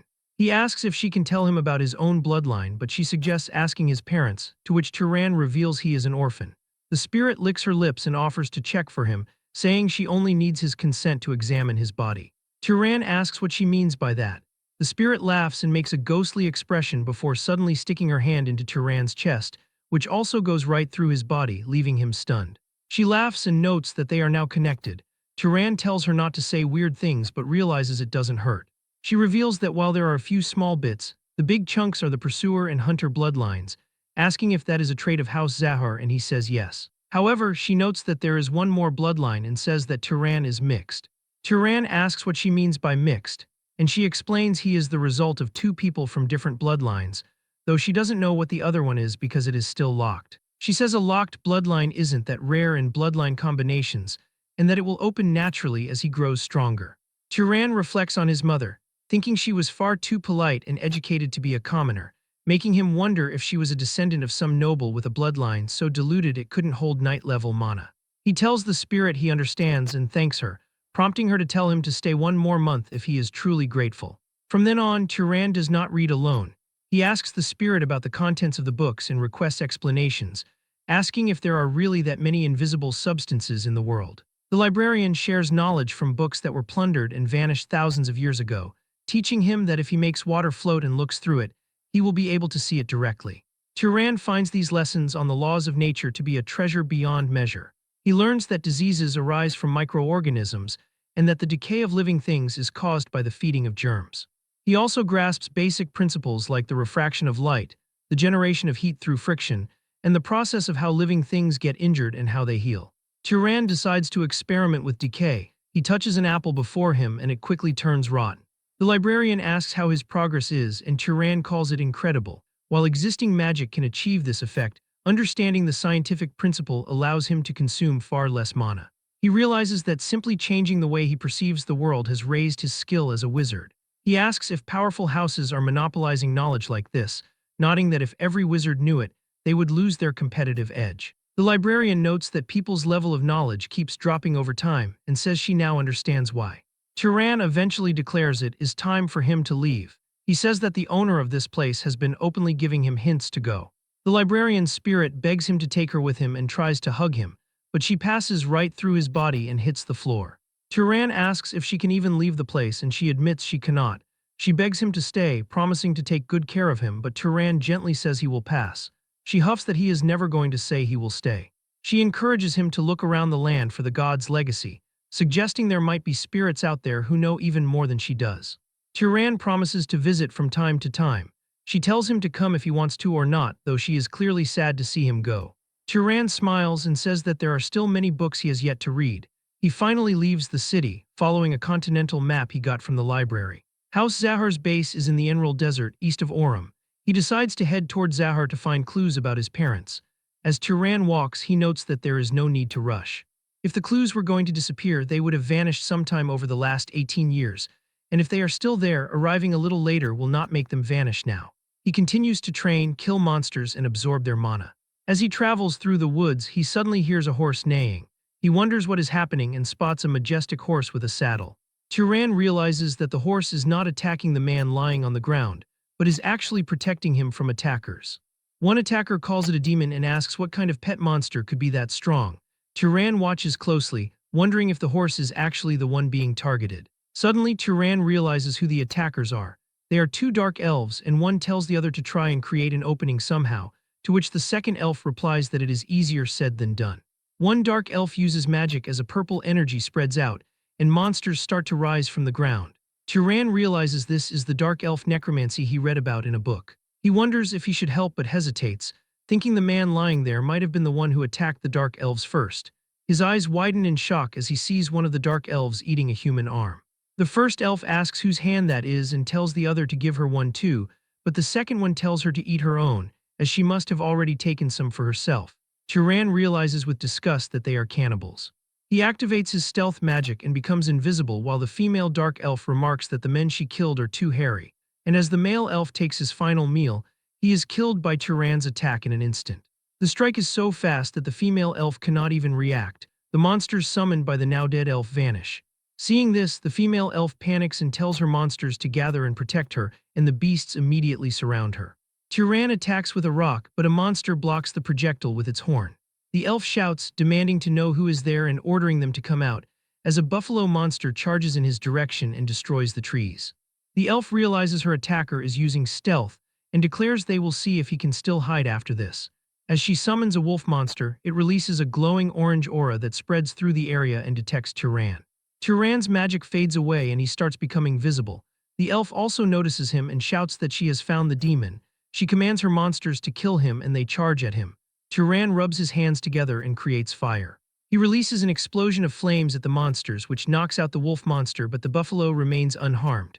It rushes toward him, and Turan barely dodges the attack, falling to the ground. Turan realizes they are incredibly fast and thinks it is a good thing he took one of the elves out beforehand. Suddenly, Turan feels a sharp pain and looks down to see the wolf monster biting his leg. Turan kicks the beast away and stands up. But as he tries to look for the other monster, the buffalo runs toward him at full speed and sends him flying into a tree. Turan coughs up blood and falls to the ground as he is surrounded by the monsters and the elf. The dark elf laughs and says it serves him right, asking how he dared to kill Kel, and she declares she will make Turan beg to die. However, the horse suddenly strikes the dark elf in the head. The elf's head is crushed and she screams as the horse continues to trample and kick her. The elf's beasts look back and start attacking the horse, saving the dark elf. The dark elf notes what a humiliation this is and vows to kill Turan, but Turan releases another attack, and this time it connects, blasting off the dark elf's head and killing her instantly. As her body falls to the ground, her summoned monsters also vanish. Turan is completely exhausted and collapses to the ground. He realizes that the fight took a lot out of him. The horse approaches and nuzzles Turan's head. Turan thanks the horse. Later that night, the unconscious man, a blonde-haired youth, wakes up by a campfire. He groans and then jumps up in surprise. He sees Turan sitting across the fire. Turan tells him he is finally awake. The boy asks who Turan is, and Turan explains that he saw him being attacked by dark elves and intervened to save him. The horse approaches the youth and the boy pets it, calling her Tilly. Turan remarks that Tilly is a good horse, nodding that not only did she understand she had to protect her master, but she even knew she needed to move him to a safer place. The boy thanks Turan for saving him and introduces himself as Aziz of House Berg, prompting Turan to give his own name in return. Turan asks if there was any particular reason Aziz came into conflict with the Dark Elves. Aziz explains there wasn't a specific reason. He was simply on a pilgrimage with his retainers when they were suddenly ambushed without provocation. Aziz begins to cry, saying he had heard these other races were savage but never imagined they would be this bad. He sobs for his fallen friends, explaining that the people he lost were very precious to him. Turan asks if they were his family, and Aziz replies that they were the knights and servants who came on the pilgrimage with him, and that they had practically raised him since he was little. Turan notes that Aziz seems like a good person. He asks if Aziz knows how many dark elves attacked because he killed 2 of them, and Aziz says that should be all of them. Turan then uses his search spell and senses the surrounding area. He confirms there are definitely no more dark elves nearby. Aziz asks Turan if he has any urgent business, and Turan says that he is also in the middle of a pilgrimage. Aziz is amazed that someone on a pilgrimage would have so much power, asking if Turan is the child of some great house and wondering why he is traveling alone. Turan replies that it is difficult for him to explain. He claims he is not that strong, saying he only managed to ambush one elf and barely fought off the other with the help of the red horse. Turan releases his mana, and Aziz is confused at first but also releases his own mana. They both check each other's power. Turan is shocked to realize the blonde man's amount of mana is incredible. If he hadn't absorbed the Dark Elf's mana, he would have even less than Aziz. Aziz thinks that, honestly, Turan's raw mana alone is at a level where he would not be overwhelmed by 2 necromancers. Deducing that Turan must be noble-born from a powerful bloodline, and that since he is on a pilgrimage, he probably hasn't even reached his growth limit yet. Aziz wonders why someone like that would be traveling alone. Aziz then asks Turan if, assuming he does not have a fixed destination, it would be all right to invite him to House Berg, promising to repay Turan for saving his life and asking him to safely escort him back to his house. Turan asks what Aziz means by repayment. Aziz gives a large grin and declares that those of House Berg are enchanters and vassals of Arabian, the great house to the north, explaining that they belong to a bloodline that has crafted magic tools for generations. He tells Turan that he will make him the finest magic tool worthy of his skills. Sometime later, they move deep within the forest and bury Aziz's subordinates, who were killed by the Dark Elves. Aziz lets out a quiet sigh and observes that things finally seem to be coming to an end. His voice carries a hint of relief, yet he reflects on a heavier thought, admitting that he would like to send everyone back to their hometowns if he could, but adds that it will be difficult. He turns toward Turan and thanks him, to which Turan glances at him, slightly puzzled, and asks for what. Aziz hesitates before answering that it is because Turan did not mock him.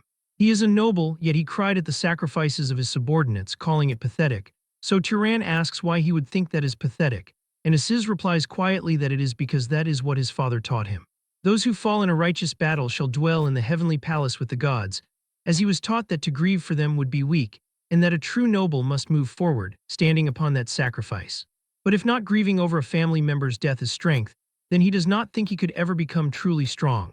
Turan listens in silence before a warm smile appears on his face, and he says that it is not a sign of weakness but kindness. Aziz is taken aback, then tries to lighten the mood by suggesting they speak more comfortably since they are going to be traveling together anyway, nodding that the age difference between them is not that great either, and Turan gives a small nod and agrees.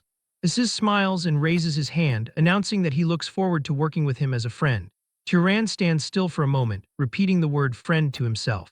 He reaches out and holds his hand, telling Aziz that he looks forward to that as well. After some time, Aziz suggests they rest before continuing, so they stop nearby, where Turan points to a box on the ground and asks what it is. Aziz opens the box, which is full of food and wine, identifying it as a cold storage chest, and explaining that he kept several things in it from the last time they were in the city. Turan wonders if the inside is always cold, so Aziz confirms that it is and explains that thanks to it, most foods can be stored for about a week without issue, adding that cold food can be reheated before showing off other tools. He notes that if you press a button on one tool, water comes out, mentions another magic tool that creates shelter from gathered wood, and a third that sounds an alarm when someone approaches. Aziz suddenly looks excited and gestures to his own clothes, explaining that what he is wearing is a magic tool with a self-cleaning function. Turan observes that magic tools are not common items and declares that it is impressive. He says that just one set of clothing alone would be worth saving his life, but Aziz smiles and declares his life is worth way more than that, promising to reward him with far better things when they return to the main house. He adds that if the house won't allow it, he will make them himself. He then changes the subject, nodding that during the time they have traveled together, he has seen so many types of Turan's magic that he has lost count. Listing off animal control, freezing, levitation, liquid manipulation, enhancement, luminescence, restraint, instant death, terrain transformation, and lightning strikes. He asks Turan if he spent his whole life practicing magic, or if he has a bloodline ability that lets him master any magic he wants. Turan narrows his eyes and mentally notes that he just can. He reminds Aziz they agreed not to pry into families, so Aziz quickly laughs and says he was just kidding, claiming there is no way such a bloodline ability even exists. He then asks how old Turan is, nodding he does not look older than 30 but wondering if he has lived for 80 years, and Turan answers that he has about a month left until his birthday and turns 18 this year.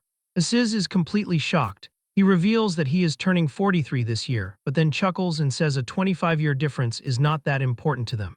Aziz crosses his arms and says he should have known Turan had that much magic power to take down 2 wraith sorcerers, adding he was not expecting there to be 2 geniuses like him in the world, leading Turan to ask, too. Aziz explains the other person is close and has an incredible bloodline, revealing that the other genius is his cousin. Turan asks if he can ask that person to make magic tools for him, but Aziz says no because she is from the main house. Turan wonders about the main house, as Aziz explains she is a princess of Arabian and might even become the head of a great house someday. After that, they start walking.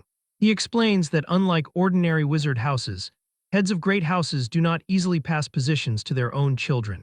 Because in a great house, there are dozens of relatives in the same generation, and naturally at least one of them is usually stronger than the head's own child. Yet among the head's children, Mesa was born with the greatest talent, After awakening her magic power, Mesa mastered all manner of combat magic in just 10 years. Turan is surprised as Aziz adds that as a result, she received the full support of her house, and now at only 21 she is almost on the same level as the core members of the house. Turan thinks about how much power she has at that age and asks if the house performed a funeral. Aziz says that is right and explains that when their eldest granduncle passed, his magic power was devoured by Mesa, though they naturally received portions as well. Turan realizes it is clear there is a good reason the great houses maintain their supremacy. Aziz points ahead, nodding that it seems they are almost there. Turan looks up and Aziz explains that this is the Dakin Plains, the central territory of Arabian. They eventually arrive at Zavillan, the territory of House Berg.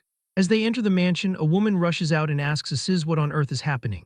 Aziz shouts, "Mom," and embraces her, starting to cry. Turan watches, mentally nodding that Aziz is 43 and yet reacts this way. A man with a beard approaches and tells Aziz to mind his dignity and at least address her as mother.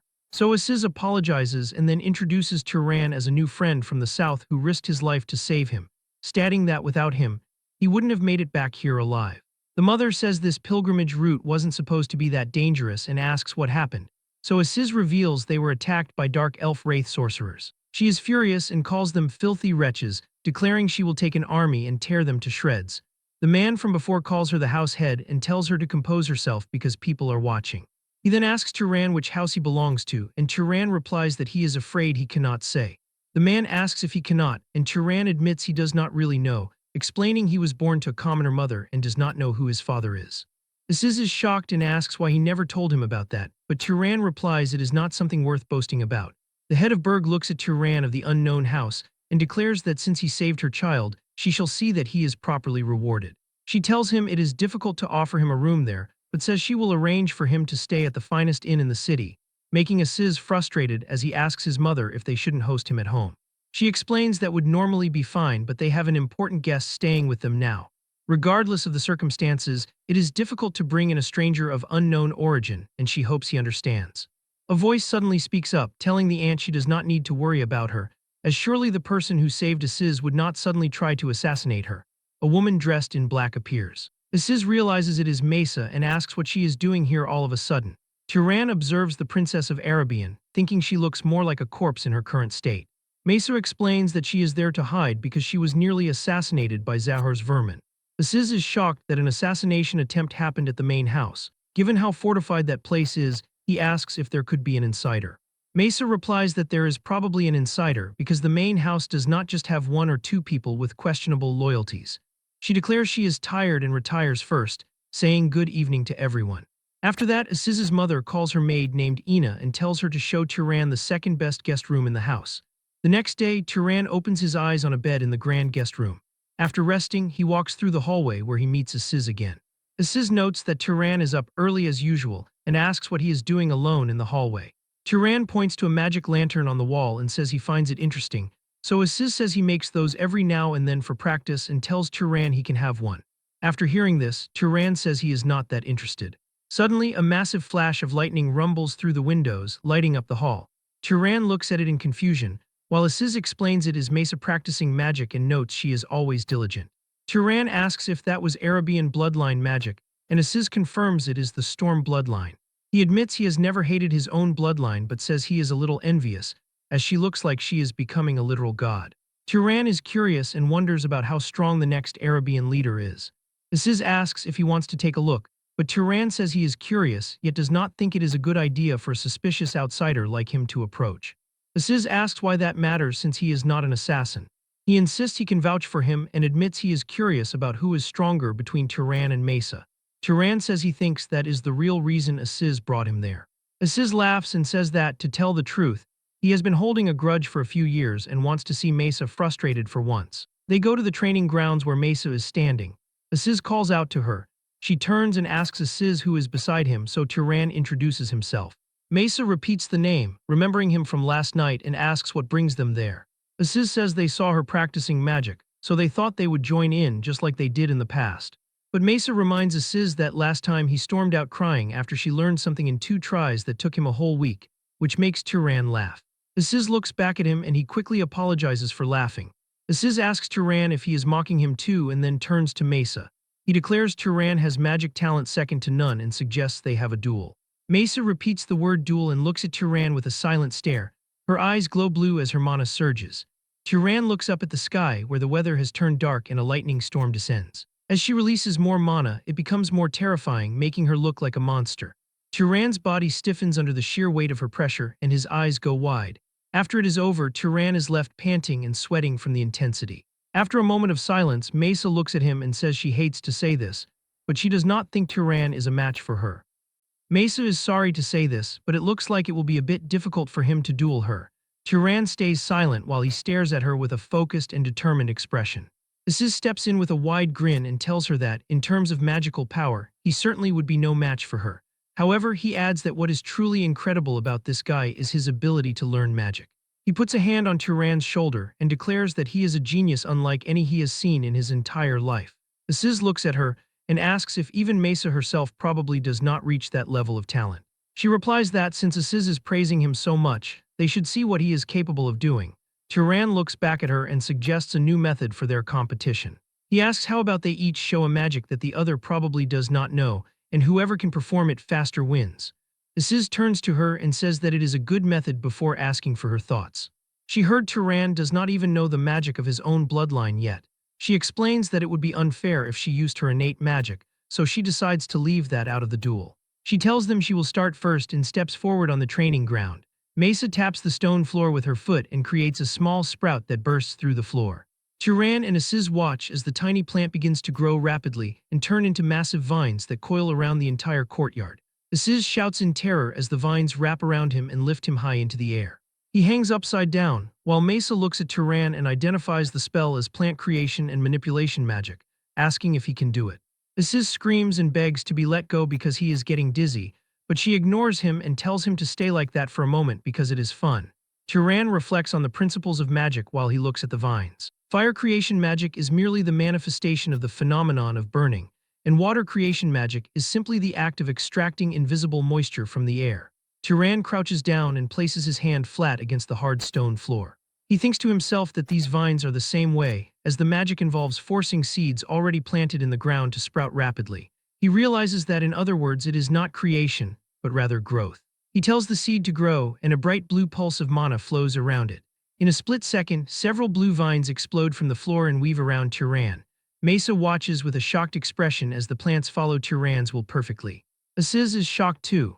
She realizes that given Turan told the plant to grow, he has independently discovered the true nature of this magic.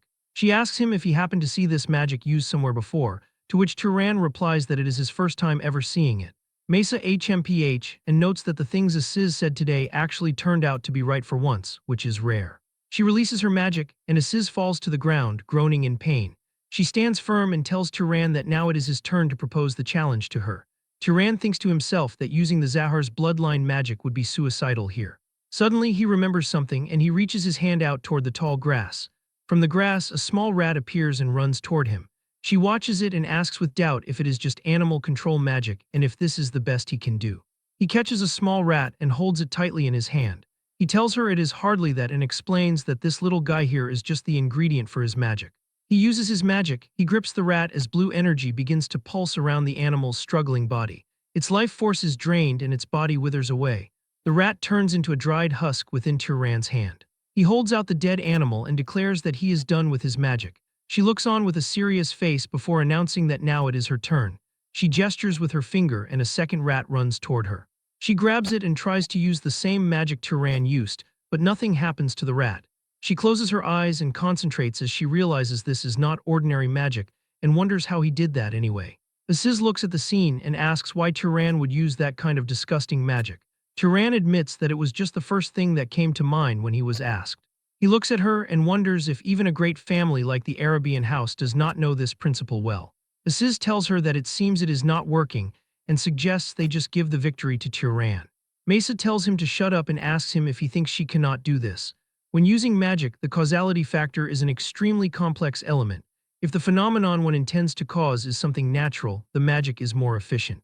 If the user clearly recognizes the cause of the magical phenomenon and the amount of mana is adequate, the spell succeeds.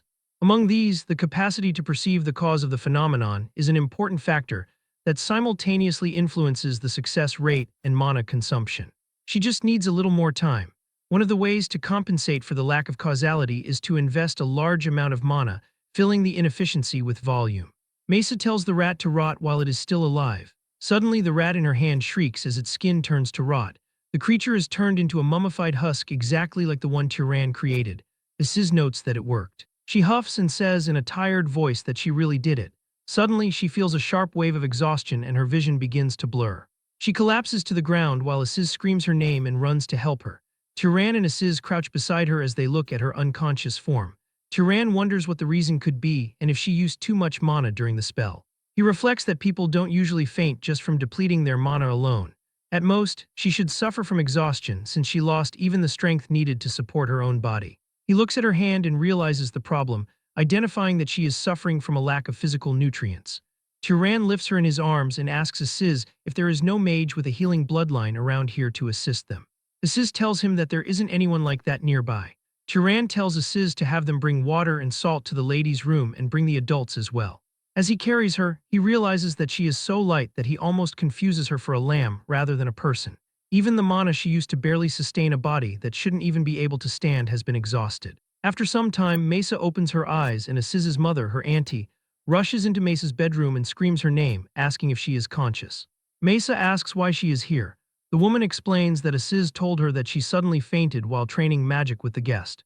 Mesa remembers what happened. The woman asks her if it is true and wonders if that man happened to do something to her. Mesa declares that no and says it was not his fault at all. She explains that it was just a small mistake on her part and that's all there is to it.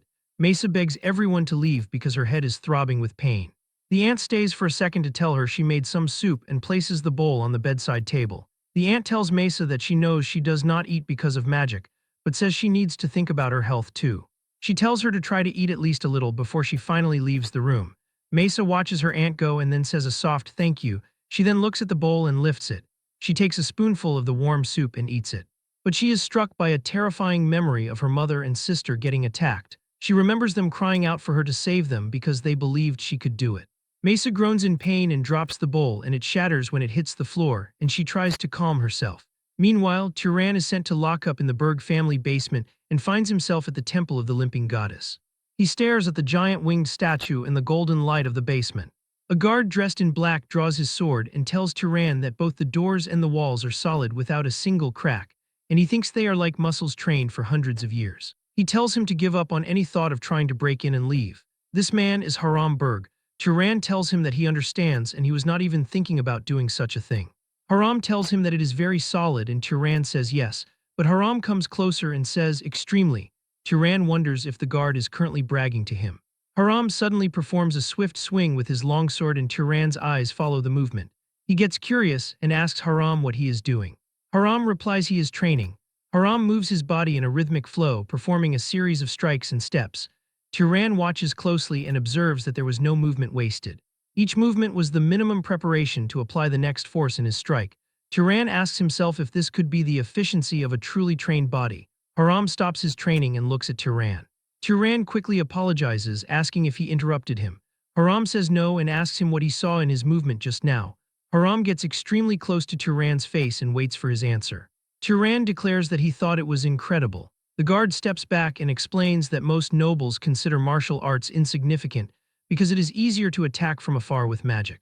It is all because their physical bodies are weak and their minds cannot dominate their bodies and rely on cheap tricks. Tyran says that unless it is a bloodline specialized in physical combat, like the Hercules strength bloodline, focusing on magical power ends up being a more efficient decision for them. However, he adds that when going through trials, situations eventually arise that you must face even if you want to avoid them. After that, Haram holds his sword out to Tyran and tells him to hold it. Tyran asks him if he really wants to give a weapon to a suspicious person like himself, even though he was sent to lock him up here.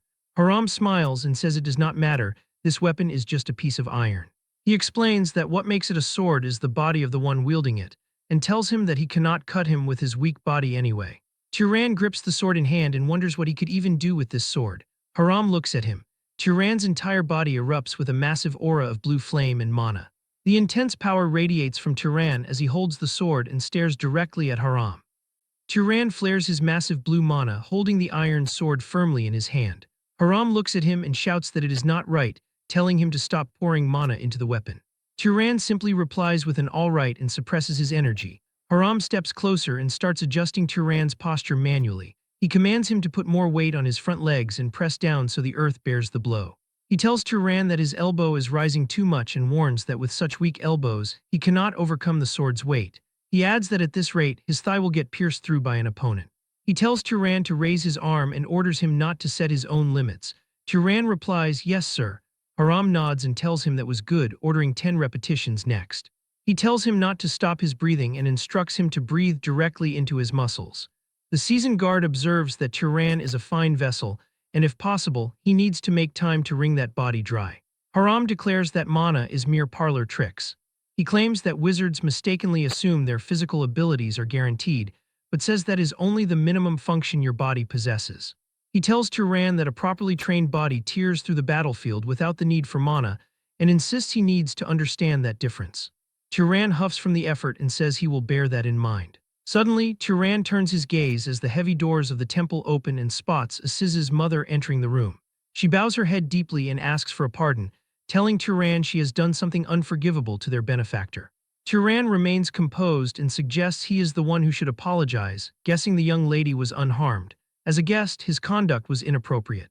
The head of House Berg explains that Mesa wanted to give him a proper apology, and she asks him if he would happen to have some free time. Later, Turan finds himself alone with Mesa in a grand parlor. She stands by a large window and reflects that this situation is troublesome, saying she heard Turan was trapped in the temple because of her. She tells him she is sorry for causing such unnecessary commotion. He walks toward her and says it was necessary, declaring he is just glad she is safe. She looks at him and asks about the magic from yesterday, specifically the one that makes animals rot, wondering if that is an undisclosed bloodline magic. She tells him the mana consumption was absurdly high and asks if he lied to her about it. Turan says no and explains that, if she understands the principle, she should be able to use it easily as well. She hums and notes it seems he won't teach it for free, but if he doesn't reveal the method, there is no proof it isn't bloodline magic, is there? Turan declares he does not particularly mind whether he wins or not. She looks confused and asks what he means, declaring that if things end like this, it would make her look bad as the Princess of Arabian. She offers a deal, proposing that if he tells her the secret of that magic, she will teach him one of Arabian's secret arts in return. Turan smiles and says he has no objections in that case. He starts explaining the logic, stating that basically the root is bioenhancement magic. He asks if she used microorganisms no one can see, and she confirms this is correct. She is shocked, realizing it is no wonder the efficiency was so high since she did not know about those hidden factors. She sighs in irritation and admits the loss was hers. Although she succeeded at the end of their duel, it was done through brute force. Turan suggests that he considered that part of the wager, but Mesa insists that is not right. She claims that when discussing magic skills, they do not include the amount of mana recklessly poured out. A little embarrassed, she asks if he can tell Asiz that it was a draw, as she does not want to see Asiz getting cocky about winning. Turan understands. She then decides to give him his compensation and picks up a comb. She demonstrates by rubbing the comb against a surface and explains that when objects rub like this, they attract each other. She looks at Turan with confidence and starts explaining why, but he interrupts her and declares this is static electricity. Her expression goes completely blank in shock as she asks him if he already knew about it, and Turan confirms he did. She mutters that this alone was considered one of their quite profound secret arts, and tells Turan she will think a bit more about how to repay him, since she needs to find what he does not know. She suggests that until sufficient compensation comes to mind, they should train together from now on. She quickly adds that this is just to repay her debt and not because she particularly needs him around. Turan gives a warm smile and agrees, suggesting that starting tomorrow, they should meet in the garden in the evening. The scene shifts to a massive dining hall filled with incredible amounts of gourmet food. Asiz's mother tells him the table isn't much, but asks him to eat to his full. Asiz looks at the feast and asks why she prepared it so lavishly, nodding he hasn't seen things like this even on his birthday, adding that anyone who sees this would think the Lord of Arabian himself had visited. The mother tells him to be quiet. Turan looks at the table and notes there is no way this is an ordinary meal. The head of house turns back to Turan and brings up their earlier talk.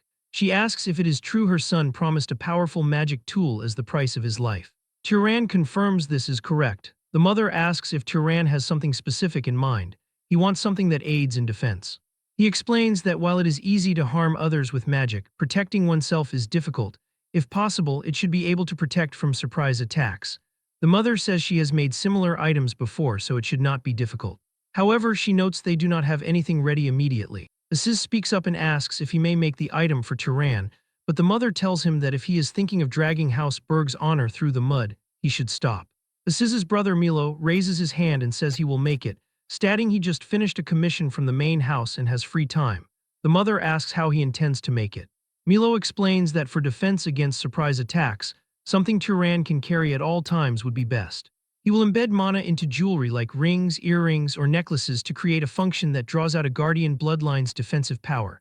The mother notes that is acceptable and asks for the time frame. Milo answers 1 month.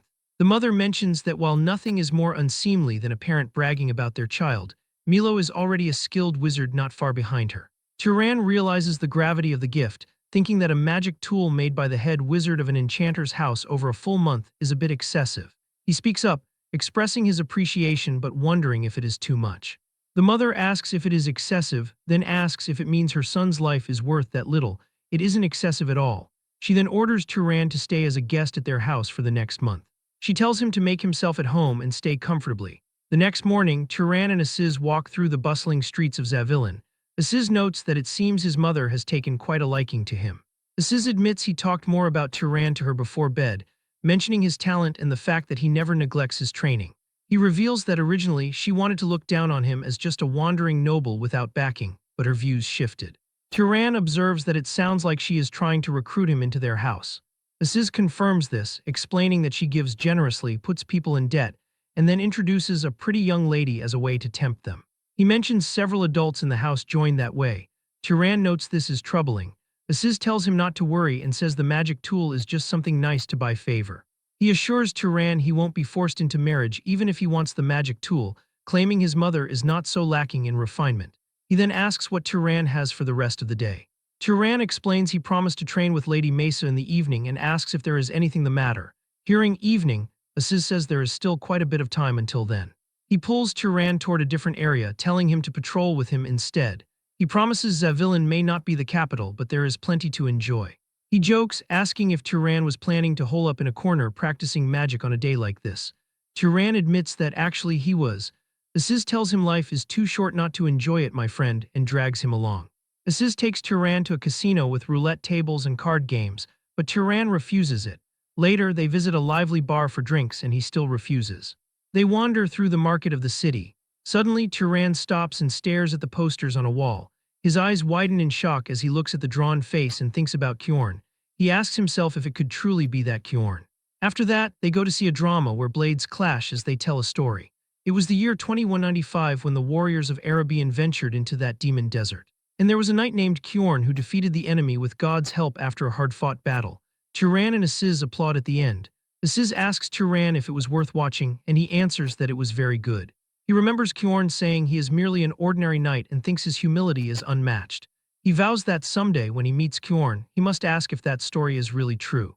Early the next morning, Turan opens his eyes and sees Haram staring at him. Haram asks if his body rested well.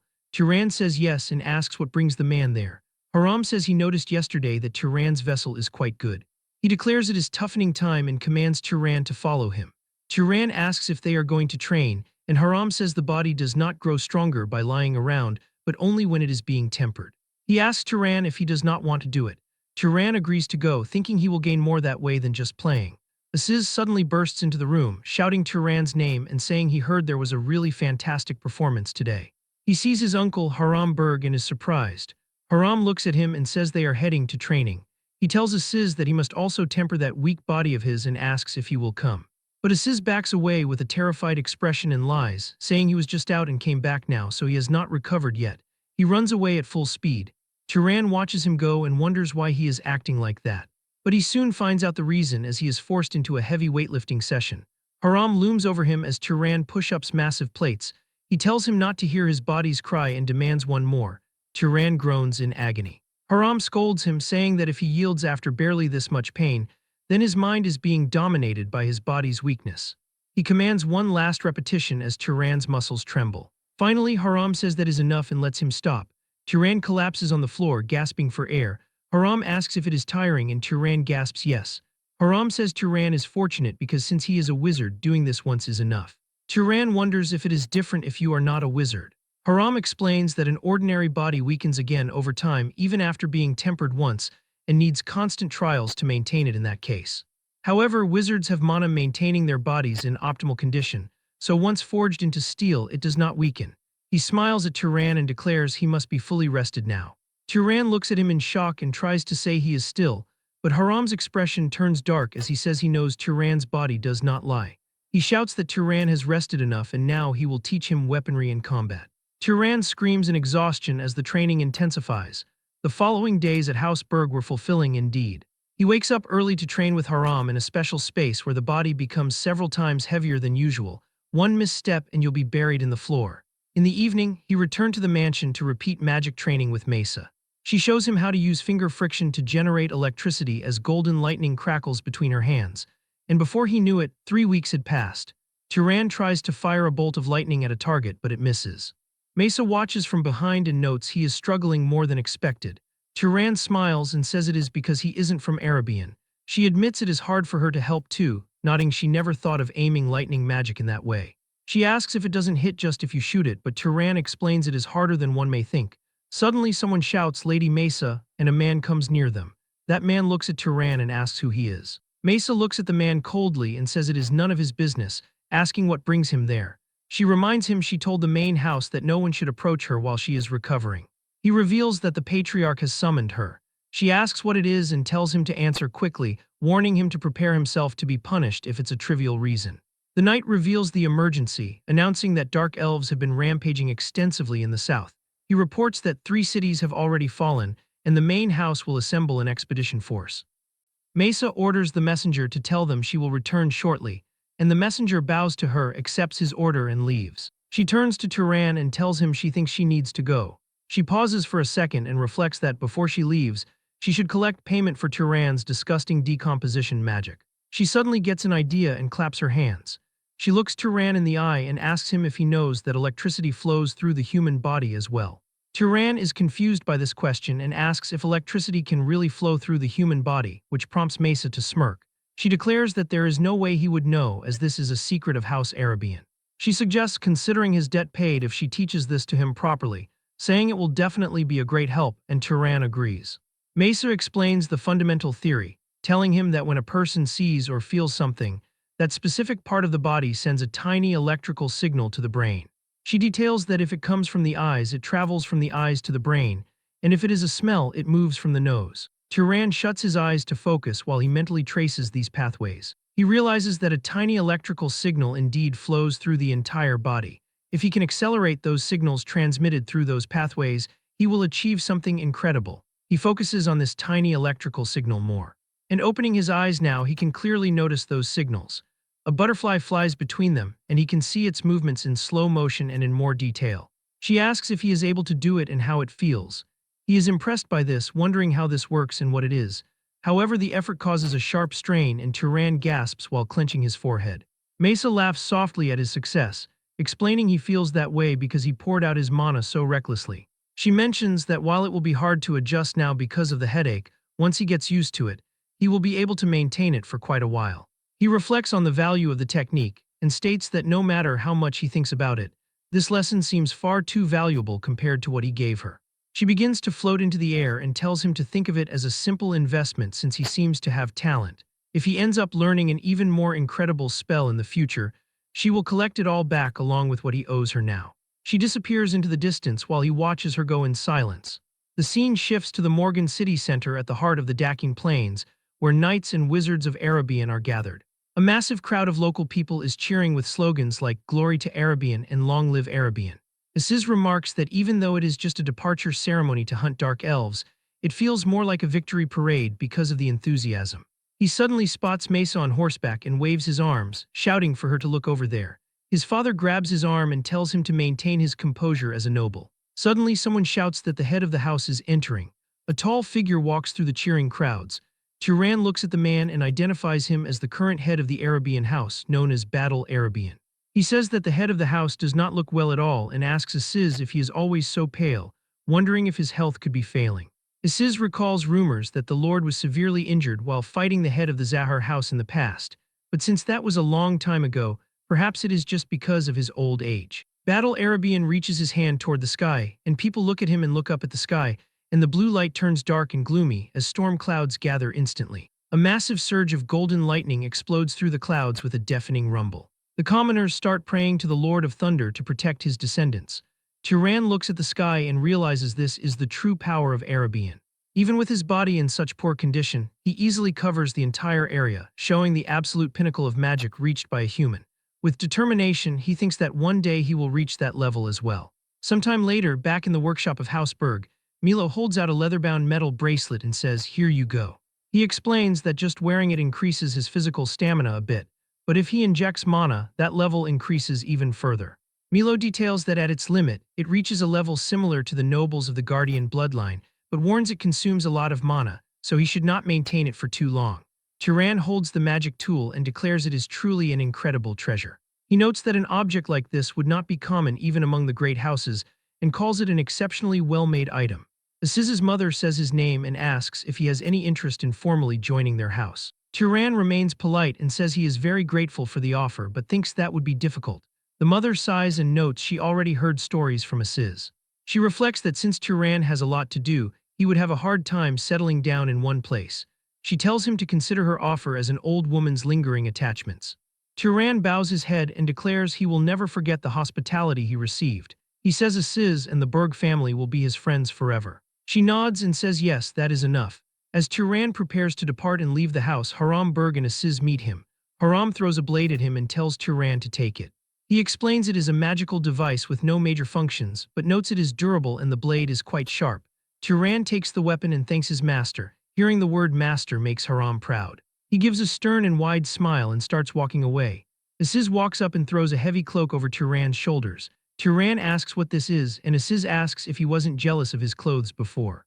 He reveals it is a shirt and some pants made into magic items that do not get dirty easily and mend themselves if lightly torn. Turan smiles at him, and Aziz tells him that Turan is a good friend, not just because he saved his life, but because spending time together and seeing the way he lives gave him a lot to think about. He asks where Turan is planning to go now, and Turan says he will head east first. Aziz mentions Carmine is over there and shakes his head, advising him that if he can avoid it, he should not take a ship. He complains that the waves are truly the worst, and even the wine glasses end up dancing. Turan smiles to himself, thinking he would have to brave those waves to reach the land of Zahar in the Elril Desert, but notes he cannot say that out loud.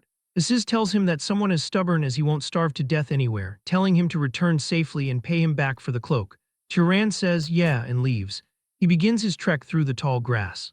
He reflects on being alone again as he walks with a large bag on his back. He decides to test the efficiency of his training. Turan activates his movement magic and takes a single step. He moves so fast that people do not even see him. To them, they only feel a gust of wind as he continues his journey.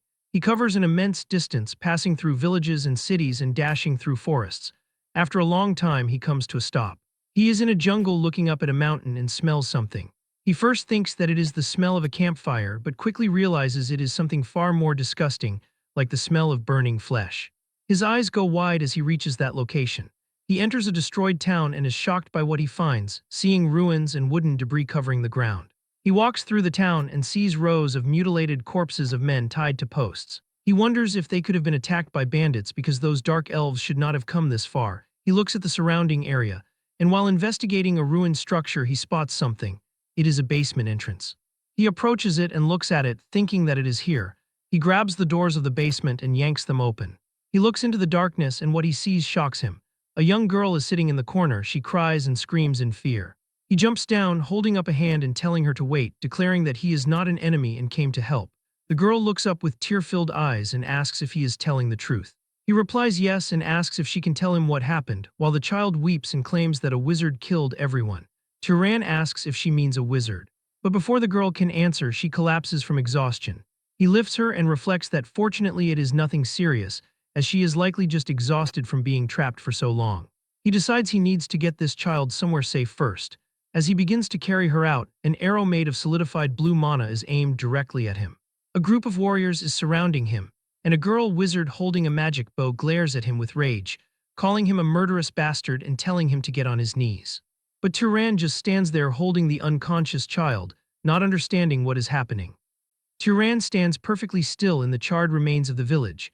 carefully holding the unconscious child as a group led by a blonde female archer surrounds him. The female archer pulls back the string of her shimmering blue mana bow and shouts for Turan to get on his knees immediately. She glares at him with pure hatred, calling him a damn murderer. Her voice trembles with rage as she asks if this massacre was not already enough for him, that he is even trying to kidnap a little child, and shouts for him not to move another inch. A knight behind her begins to manifest fire magic and threatens that if Turan moves even slightly, he will kill him, as his hands tremble while he struggles to control his magical energy. Turan stays calm and tells them to wait, explaining that what they are seeing and thinking is simply just a misunderstanding. Suddenly, the nervous knight who is struggling to control his magical energy loses his control completely and accidentally releases a massive torrent of flames directly toward Turan and the young girl. A deafening explosion rocks the site, sending a pillar of fire and smoke into the sky. The woman turns her head and screams at the man, Gil, calling him an idiot because there was a child standing there, while Gil panics and tries to explain that it was an accident, saying he was just so nervous that he lost control. She notices something and looks up as the smoke clears and a shocking sight greets them. Turan remains standing without a single scratch on himself or the child, protected by a glowing blue shield from his bracelet. He looks down at the magic tool and mentally notes that he did not think he would have to use this so soon. The knights are frozen in awe, asking if he actually blocked the magic with just his physical body and how he does not have a single burn mark. The blonde woman wonders what kind of defensive magic he is using, or if it is a specific bloodline ability. Turan declares with a cold and stern tone that he is not the one who attacked this village, telling them again that this is all a misunderstanding. However, his patience reaches its limit, and he warns them that if they attack him again, he won't just defend himself next time. Sensing the sheer density of his mana, she lowers her bow and stops her aggression, reflecting that his explanation makes sense as there would be no reason for a person to cause such a tragedy and then stay behind just to save a child. The archer introduces herself as Bison and asks for his name, so he tells them his name is Turan. Bison notes that even if the circumstantial evidence says otherwise, she finds it hard to believe him yet. Turan points toward the child he is carrying and suggests they ask her the details when she eventually wakes up, nodding that it seems she saw the real culprit. Bison looks shocked and repeats the words, asking if the girl actually saw the arsonist, while Turan looks confused and asks what she means by the arsonist. Bison is surprised by his lack of knowledge and asks if he really does not know who the arsonist is, to which Turan replies that he does not. She explains that the arsonist is the mad mage who committed this atrocity. For the past few months, this killer has been periodically attacking isolated villages, tying up residents and burning them alive. She reveals that because there are never any survivors, they do not even know his gender, and all they know about this person is that people refer to him as the arsonist. Eventually, the little girl wakes up and confirms Turan's innocence to the group, telling them that the man who attacked was wearing a red cloak and had a messy beard. She says he had a very scary look, describing him as looking like a lumberjack, and after hearing this, the group finally realizes their mistake. They are overcome with shame for attacking an innocent person. Bison and the others bow their heads, stating she is sorry and admitting they were rude because they were so impatient. She tells Turan it was clearly her mistake to point a weapon at him, and Gil says he is sorry too. Turan watches them and reflects that even among nobles, some let their sense of duty override their reason, remembering that Midden was an honest and good leader. Turan looks at the group and tells them that since they are concerned about the child's health above all else, that is all that matters, and he forgives them. He then asks them if they originally came here to capture the arsonist. Bison says yes and explains that they had arrived at the site of a fresh fire, and when they saw him they thought they had finally caught the culprit, but notes it turned out like this. She declares that now that they have a proper description, they will catch him soon because they have a natural tracker among them. Turan is curious about this person and asks for clarification. Since they have a tracker with them, he asks if they are from the Zahar family and why they are in a place like this. Bison quickly raises her hand and replies that no, they are not from the Zahar family. She tells him her full name is Bison Carmine, stating she comes from the Carmine family and these are her friends from their vassal families. She gestures to her gray-haired teammate and explains her identity, nodding that Asha is a descendant of someone whose ancestors mixed blood with a Zahar noble. Bison explains that Asha's bloodline manifested weakly, but it allows her to be quite good at tracking magic despite having no talent for concealment, and in the family, they refer to it as a primitive bloodline. Bison says that since all misunderstandings have been resolved, she has a serious request for Turan, asking if he could help them hunt down the arsonist. To sweeten the deal, she offers him the entire reward for the Mad Mage's capture and even promises to give him her own share of the mana they would absorb. telling him that all she needs is to earn the merit for completing the mission. Turan asks if she knows the power level of this arsonist since she has never seen him before, and Bison warns him that the man is definitely a noble-level mage. She mentions that some of the villages he attacked were protected by several knights, yet all of them were killed. Turan narrows his eyes since this arsonist not only killed so many normal people, but also killed several knights. There is no doubt that this arsonist is strong and could very well be a noble-level mage just like Bison is saying. He mentally reflects on how the weak demonic beasts along the road do not increase his strength anymore, and considers that maybe the arsonist is exactly the kind of opponent he needs right now and gives his approval. Making Bison happy to hear it, and he tells them that before beginning the hunt, they should first get the child to safety. The group travels to a safe nearby location, where Turan provides the village elder with enough money to raise the child until she is fully grown. The elder accepts the pouch of coins and declares that of course he can count on him to take care of her. To make sure of the child's safety, Turan glares at the elder and says he will be back in a few years to check in, so he should take care of the child as he is told. The village elder flinches in fear and says that they can rest assured he will take care of the child. After that, the expedition officially begins as Turan and the others return to the destroyed village. Asha, whose ancestors mixed blood with a Zahar noble, closes her eyes and forces her power until she suddenly opens her eyes as she senses something. They start walking into the jungle and Asha takes the lead, telling them that they still need to look a bit more. Turan asks which way they should move, and Asha tells them to follow her following the clues through dense woods and rocky paths. They see many trees are destroyed along the way as Asha eventually halts and starts checking the surroundings for a clue while Bison and the others follow closely behind. Turan asks her how exactly she is tracking him. Asha turns and explains that first she looked for human footprints, and when they reached the main road she followed the scent of ash. She reasons that if he has not changed clothes, the killer will still be covered in ash residue after burning the entire village. Turan finds her method quite professional and realizes that is why she could not find him before, since she did not even know his gender. Suddenly, Asha declares that she found it and starts running in that direction while Bison tells her to wait and slow down a bit. After some time of running, they arrive near a small mountain. The group stands before a large cave and Asha confirms that the arsonist is hiding inside. Bison looks at Turan and addresses him as Mr. Turan, asking him to come to the front with her while telling the rest of her group to stay back. Bison creates a blue light spell and they enter inside, where the blue light illuminates the cave walls. Bison looks to Asha, asking her if the arsonist is still inside and checking if he is alone or if there are more people with him. Asha stares ahead with glowing blue eyes and confirms that there is only one person. They continue to walk inside and eventually enter a wide stone room, where they find a figure standing by several torches. This man is wicked-looking with a dirty red cloak over his shoulders. He looks at the group and asks what brings them to such an isolated place. Turan asks Asha if this guy is the arsonist, and she replies that she is picking up a strange scent from him, confirming that it is him. Bison steps forward to confirm it. She points an ice arrow at the man and asks if he is the killer who kidnapped and burned the villagers nearby. The man grins and replies that he is not quite sure what she means. Suddenly, his expression changes as he raises his hand, and a massive explosion of flames erupts, filling the entire stone room. Asha and the other knights are thrown back by this explosion and they scream in pain. Turan reacts immediately, holding up his hands and activating his magic tool. He saves himself and Bison from the flames. The arsonist is surprised by Turan's resistance. Bison takes advantage of the opening and fires an arrow that hits the arsonist in the leg and makes him fall to his knees, but the arsonist isn't done yet. He slams his hand to the ground to use another magic. Two massive arms made of rock rise from the ground and surround Turan and Bison. Turan looks at them and thinks about how the arsonist can use earth manipulation, since he had thought the man had a flame bloodline. Those massive arms attack them, but Turan manages to dodge that attack, while Bison was slow and got hit by the blow. Turan takes his stance and starts spinning his sling with a rock inside. The arsonist sees him and raises his hand to attack with another magic, but before he can activate the spell, Turan launches the attack. The speed and power of this rock are so powerful that the madman cannot dodge, and his hand is destroyed by it. The madman cries in pain as blood gushes out from the wound and he starts falling to the ground, while Turan rushes toward him. While on the move, he starts rubbing his fingers to generate a small sparkle of lightning. Turan then activates his newly learned lightning magic and attacks the arsonist with it. As soon as the attack hits him, he screams and loses consciousness. Because he has fainted, the massive stone arms begin to lose their form and crumble into harmless pieces.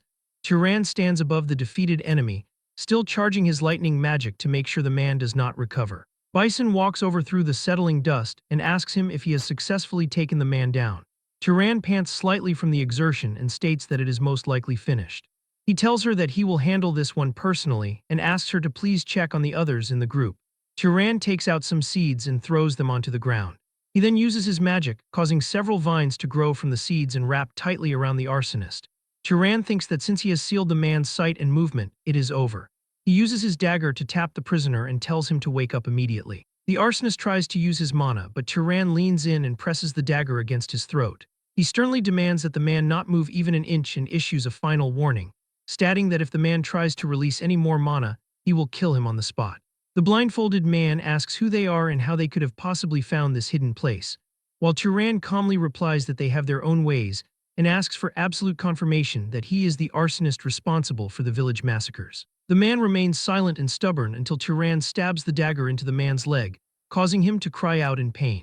Turan demands an immediate answer, asking why a rogue noble would spend his time burning local commoners alive. Deep in his thoughts, he mentally notes that a cold-blooded murderer deserves absolutely no mercy. The man finally breaks and cries out that it was God who commanded him to do it, claiming that if he burns the flesh and souls of those he deems sinners, he will be able to reach God himself. Bison and the others stare in a mixture of confusion and horror, asking what on earth he is talking about. The man continues his maniacal raving, saying that God taught him the secret to obtaining other bloodlines, explaining that if he just burns a few more humans, he will finally be able to obtain the flame bloodline that he so desperately craves.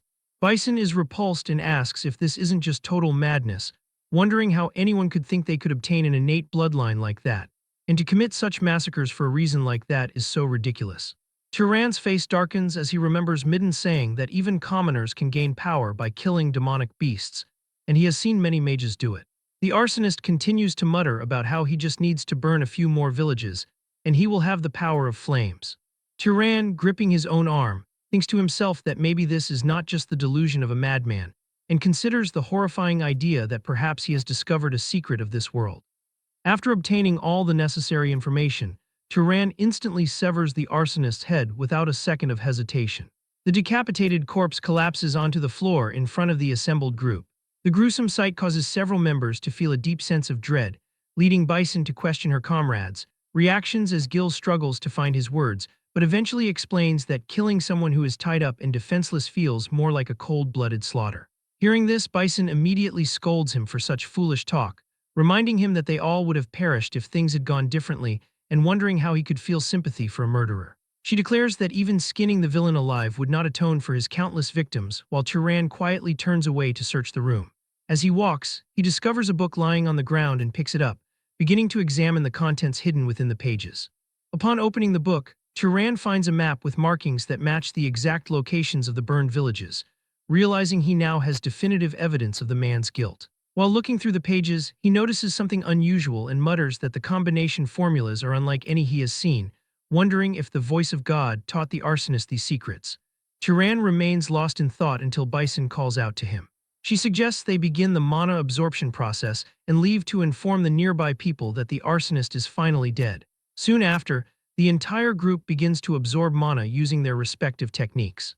The scene shifts to an official holding a reward for the madman's defeat, congratulating Lady Bison on the capture and calling her a rising star of House Carmen.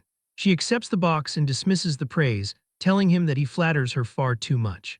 She then turns to Turan and mentions that her unit plans to hunt more demonic beasts, asking him what his own plans are, having already handed him his fair share of the reward money. Turan answers immediately, stating that he is heading straight for Abacha.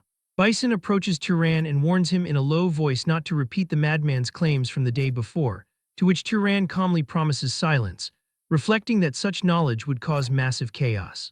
After hearing that, Bison nods and bids him farewell, leading her team away as they all go their separate ways. Turan watches them depart and decides there is no need to share his suspicions since he lacks definitive proof.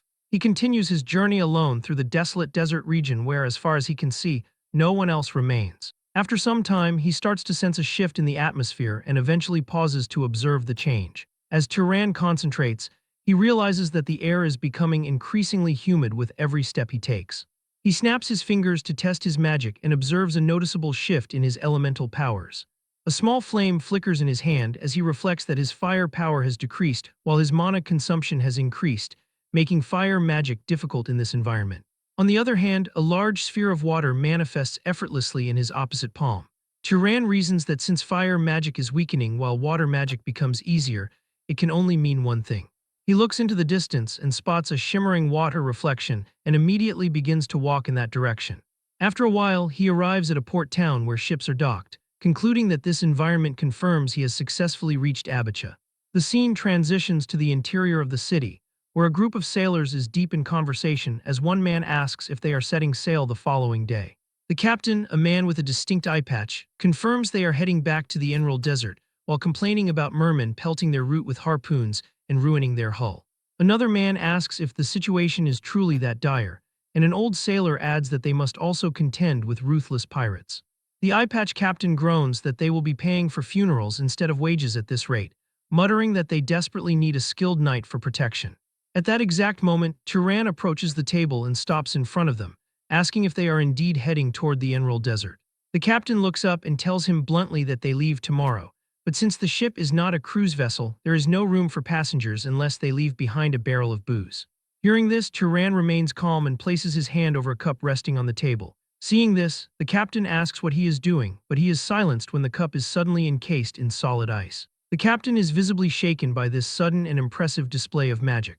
The other men at the table stand up respectfully and ask why such an illustrious guest is in such a humble place, but Turan tells them to speak normally as he is only there to ask for a job. The one-eyed captain's attitude shifts instantly as he asks what he can do for the night, and Turan explains that he wants to reach the Emerald Desert as a hireling rather than a passenger. He offers to repel any mermen or pirates that attack them, suggesting they consider his service as payment for his passage. The captain realizes Turan overheard their plight, but he sighs and explains that the ship is poor and cannot offer a room or wage fit for a night. Turan tells him that the pay and conditions are irrelevant since his only goal is to reach Enrol. Hearing this, the captain is shocked by the knight's resolve, but he quickly settles the deal, telling Turan that he can join the crew immediately. The scene shifts to a different location currently being consumed by total chaos. Multiple houses are engulfed in flames during a brutal and sudden attack by dark elves. Soldiers are struggling desperately to defend the area against the invaders. A dark elf notices a lone soldier and charges at him, but the soldier manages to cut the creature down. However, the fight is far from over as another dark elf rushes toward him, and he somehow manages to kill that one as well. He continues to slay many of them in a desperate struggle, but the enemies continue to emerge without stopping. Seeing this, the soldier realizes that he will not be able to handle the endless wave at this rate. Just as a monster is about to strike, golden lightning bolts rain down from the sky. The lightning obliterates every single monster in the immediate vicinity. The soldier looks up in awe and sees Mesa flying majestically above him. He breathes a sigh of relief and thanks her, but Mesa remains calm and orders him to rejoin his unit. The soldier obeys immediately and rushes back into the heat of the fray. A man comes flying near Mesa and calls out to her. It is Kadram Arabian, vice commander of the Arabian subjugation force, and he asks if she has sustained any injuries. Mesa tells him she is fine, though Kadram warns her not to push herself since her life is worth more than a few nights, a concern she ignores while asking for a situation report. Kadram answers that the situation is manageable and they will retake the region soon, though the enemy tunnels have not yet been located. Mesa tells him to notify her as soon as they are found because she intends to enter them herself. After saying this, she flies away without another word. Seeing her dismissive attitude, Kadram clicks his tongue in annoyance, muttering that his brother raised her to be far too spoiled and calling her an annoying girl. He worries that if she keeps this up, she will end up suffering the same fate as her mother and brother. Back on Turan's side, he stands on the ship while staring out at the endless expanse of the ocean. He reflects on his journey, thinking that even if he reaches the Zahar lands, he has no idea how he will find any leads. He considers that charging into the Zahar family blindly would be dangerous, without even knowing his father's name or position.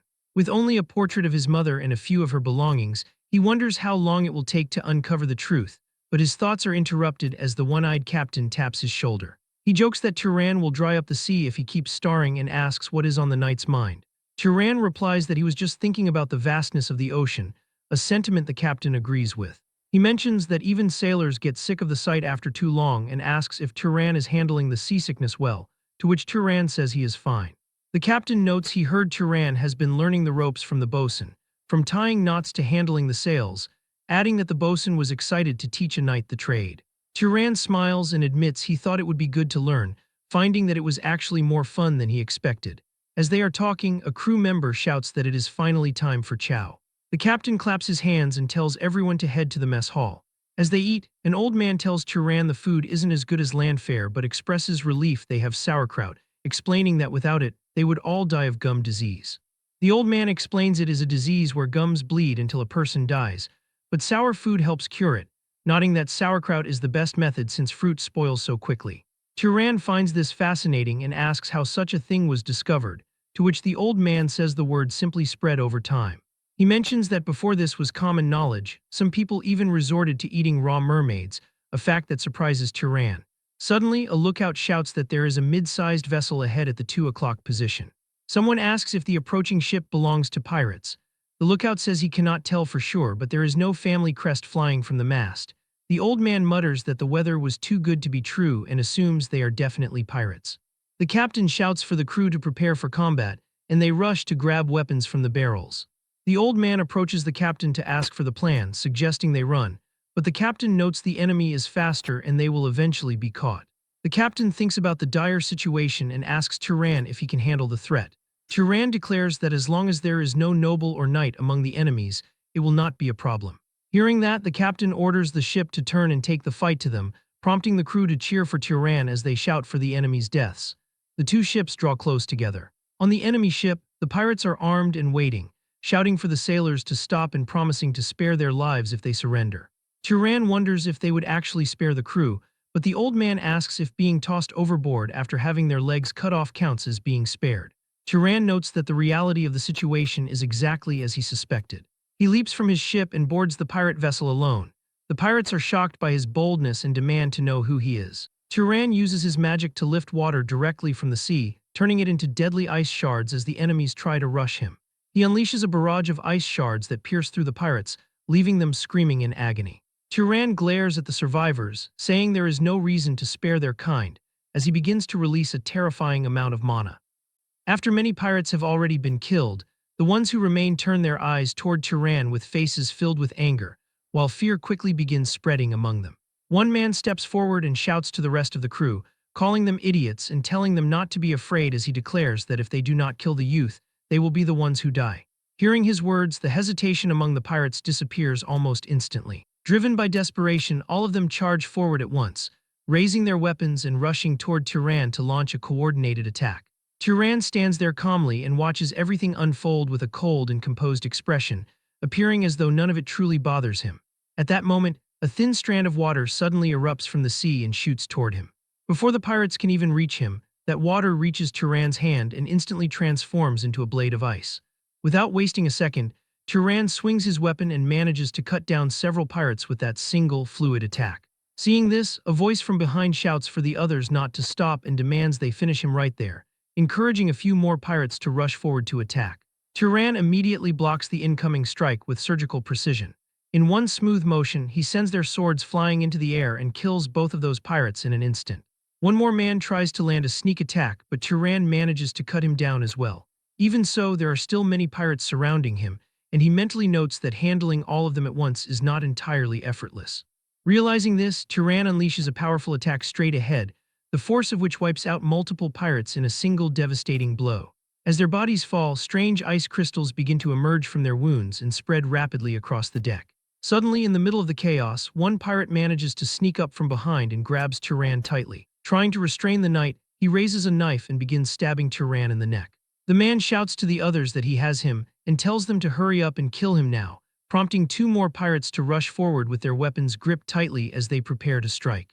Turan remains held from behind, but he slowly turns his gaze toward the man restraining him with eyes that look intense, cold, and terrifying. It turns out that the pirates' attacks have no effect on him, and the crew cannot believe that even with their full strength, the blades will not pierce his skin. In that very moment, Turan moves in a flash, killing not only the man holding him from behind but also the two pirates charging at him from the front. Everything happens so quickly that none of them can even react to his movements, which are sharp, precise, and impossible to follow. As the fight continues, Turan cuts down more and more pirates without a single pause in his rhythm. Blood splashes across his body, staining him from head to toe, yet somehow it only makes him look even colder and more intimidating. The sheer presence he carries makes him seem almost untouchable. Before long, every single pirate has been killed and not one is left standing. From Turan's body, an overwhelming killing intent radiates outward, heavy enough to make anyone nearby feel uneasy. Just then, sailors from another ship begin throwing ropes across so they can make their way over. Soon after, the ship's captain approaches with his crew to observe the scene, speaking to Turan in a half-joking yet impressed tone. He asks if Turan happens to work as a cleaner on the side, nodding that if he tidies up this perfectly, the crew won't have anything left to do. He declares that the display was truly amazing and shouts, "Long live the knight." Hearing this, the rest of the crew begins shouting the same words over and over again, with voices filled with admiration and excitement. After that, one of the crew members steps forward and addresses Turan respectfully, suggesting that he go see the physician first. Turan calmly replies that there is no need to worry because he is not hurt anywhere, explaining that all of the blood staining him belongs to the pirates. A few moments later, the captain comes up to him with a report, explaining that they have searched every nook and cranny of the enemy ships. The captain reveals that the ship was a merchant vessel that went missing in Abacha a few years ago. He explains that it seems the pirates captured it, gave it a new coat of paint, and used it themselves, nodding that such actions are typical for such lowlifes. He then asks Turan what he plans to do since he finished the fight all by himself, stating that ownership of the vessel belongs entirely to him before congratulating Turan on becoming a new ship owner.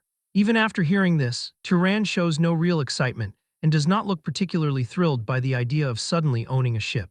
Instead, he simply looks at the captain and asks what is usually done in this case, prompting the captain to lay out several ways he could handle the situation. He suggests that Turan could take it back to Abacha and tell the original owner he found it while asking for a reward, though he warns that paperwork and bureaucrats will take a month or two. He mentions that another way is to go to the Emerald Desert and sell it, but he suggests it is best to just sell it at the northern sea islands along their way. He explains that the neighborhood is always desperate for ships, and the rule is to sell to the one who needs it most to get the highest price. However, he notes that to move a ship of that size, they will need to mobilize quite a few of his crewmen, and Turan reflects that he cannot sail that ship all by himself anyway. He tells the captain that if he uses people, he should pay the price. Hearing this, the captain lets out a laugh, clearly pleased that Turan understands. He suggests that as a service fee for his boys, Turan could give them 10% of the profit. Turan remains composed and makes a direct counter-proposal, asking the captain to handle everything up to the sale for 20%. The captain's smile widens as he hears this, and he replies that of course he will, promising to use his connections to make sure they get a very good price. Right after the captain says this, a crew member suddenly comes running in and slams the door open while shouting that there is a mermaid. Hearing this, the captain is completely taken aback and stands up quickly, asking in shock if mermaids are attacking them now. The man quickly clarifies that is not the case and explains that the pirates were keeping a mermaid captive under the deck. Both the captain and Turan are surprised by this news and immediately head outside to see for themselves. At that moment, the crew remains busy as they scrub the ship and clear the battle's aftermath. An old sailor steps forward and guides the captain toward the lower deck. As they walk, the captain asks if there is an important guest on board, but the old man replies that he hasn't gone in yet as he just received the report. The captain turns toward Turan with a curious smile and asks him if he would like to go see the important guest, and Turan agrees to walk along with him. As they move toward the lower deck, Turan asks a practical question about whether mermaids sell for a high price. The captain responds with a knowing tone, stating that if it is a pretty female mermaid, the rich lords on the mainland will go absolutely crazy for it. He explains that those men have nothing but money and can never get enough of mysterious things. Soon, they reach the door leading to the ship's hold and step inside. What they see in front of them is not at all what they expected. There is a small childlike figure, a young merman, sitting bound in ropes. Seeing him, the captain sighs and speaks in a disappointed tone, saying it is a shame that the captive is a male. He notes that this one will go for a pittance because rich lords have no interest in male mermaids, adding that he is worthless unless he is a legendary royal who can transform into a fish. Hearing this, the merman immediately snaps back with anger and pride, asking how they dare call him male, and announcing that he is Armani, the 47th Prince of North Estadale. He demands that the lowly humans of the land show some respect. Turan asks if the boy is actually saying he is royalty, and the captain observes the boy, suggesting he might just be bluffing because he thinks that is the only way they will keep him alive and sell him. The captain asks the mermaid prince if he can transform into a fish, and Armani immediately replies that he cannot. When the captain asks why, Armani shouts back that he is being restrained and is currently out of water, explaining that he must enter the sea in a perfect state to be able to transform. The captain turns toward Turan and whispers that the boy is playing tricks to try and escape, asking Turan what he wants to do. Turan begins stepping forward and asks if it is true that mermaids eat humans quite often, and the captain confirms that they do. Hearing that, Turan speaks without hesitation and says he will kill him, reasoning that since the boy is not worth any money anyway, it is better this way. He notes it would be a jackpot if what he said was true, but if they believe him and release him only to have him run away, they will look like fools. A dark and overwhelming killing intent begins to radiate from Turan once again as the air grows heavier, while he slowly extends his glowing hand toward Armani. Seeing this, Armani panics and shouts for him to stop, asking how Turan dares to do this. But as Turan's hand keeps moving closer, his voice begins to falter. He quickly adds that he has never eaten a human in his life and never even intended to.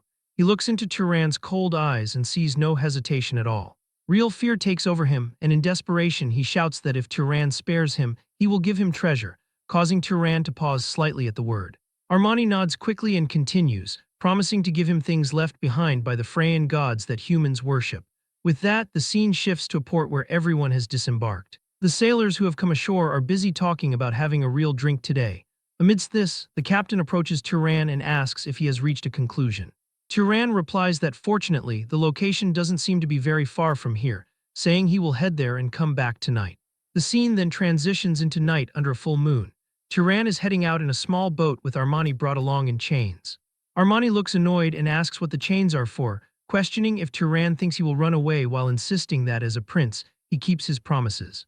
Turan gives no response, and the silence makes Armani uneasy, prompting him to ask again if Turan will really let him go if the treasure is actually there. Turan gives a simple yes.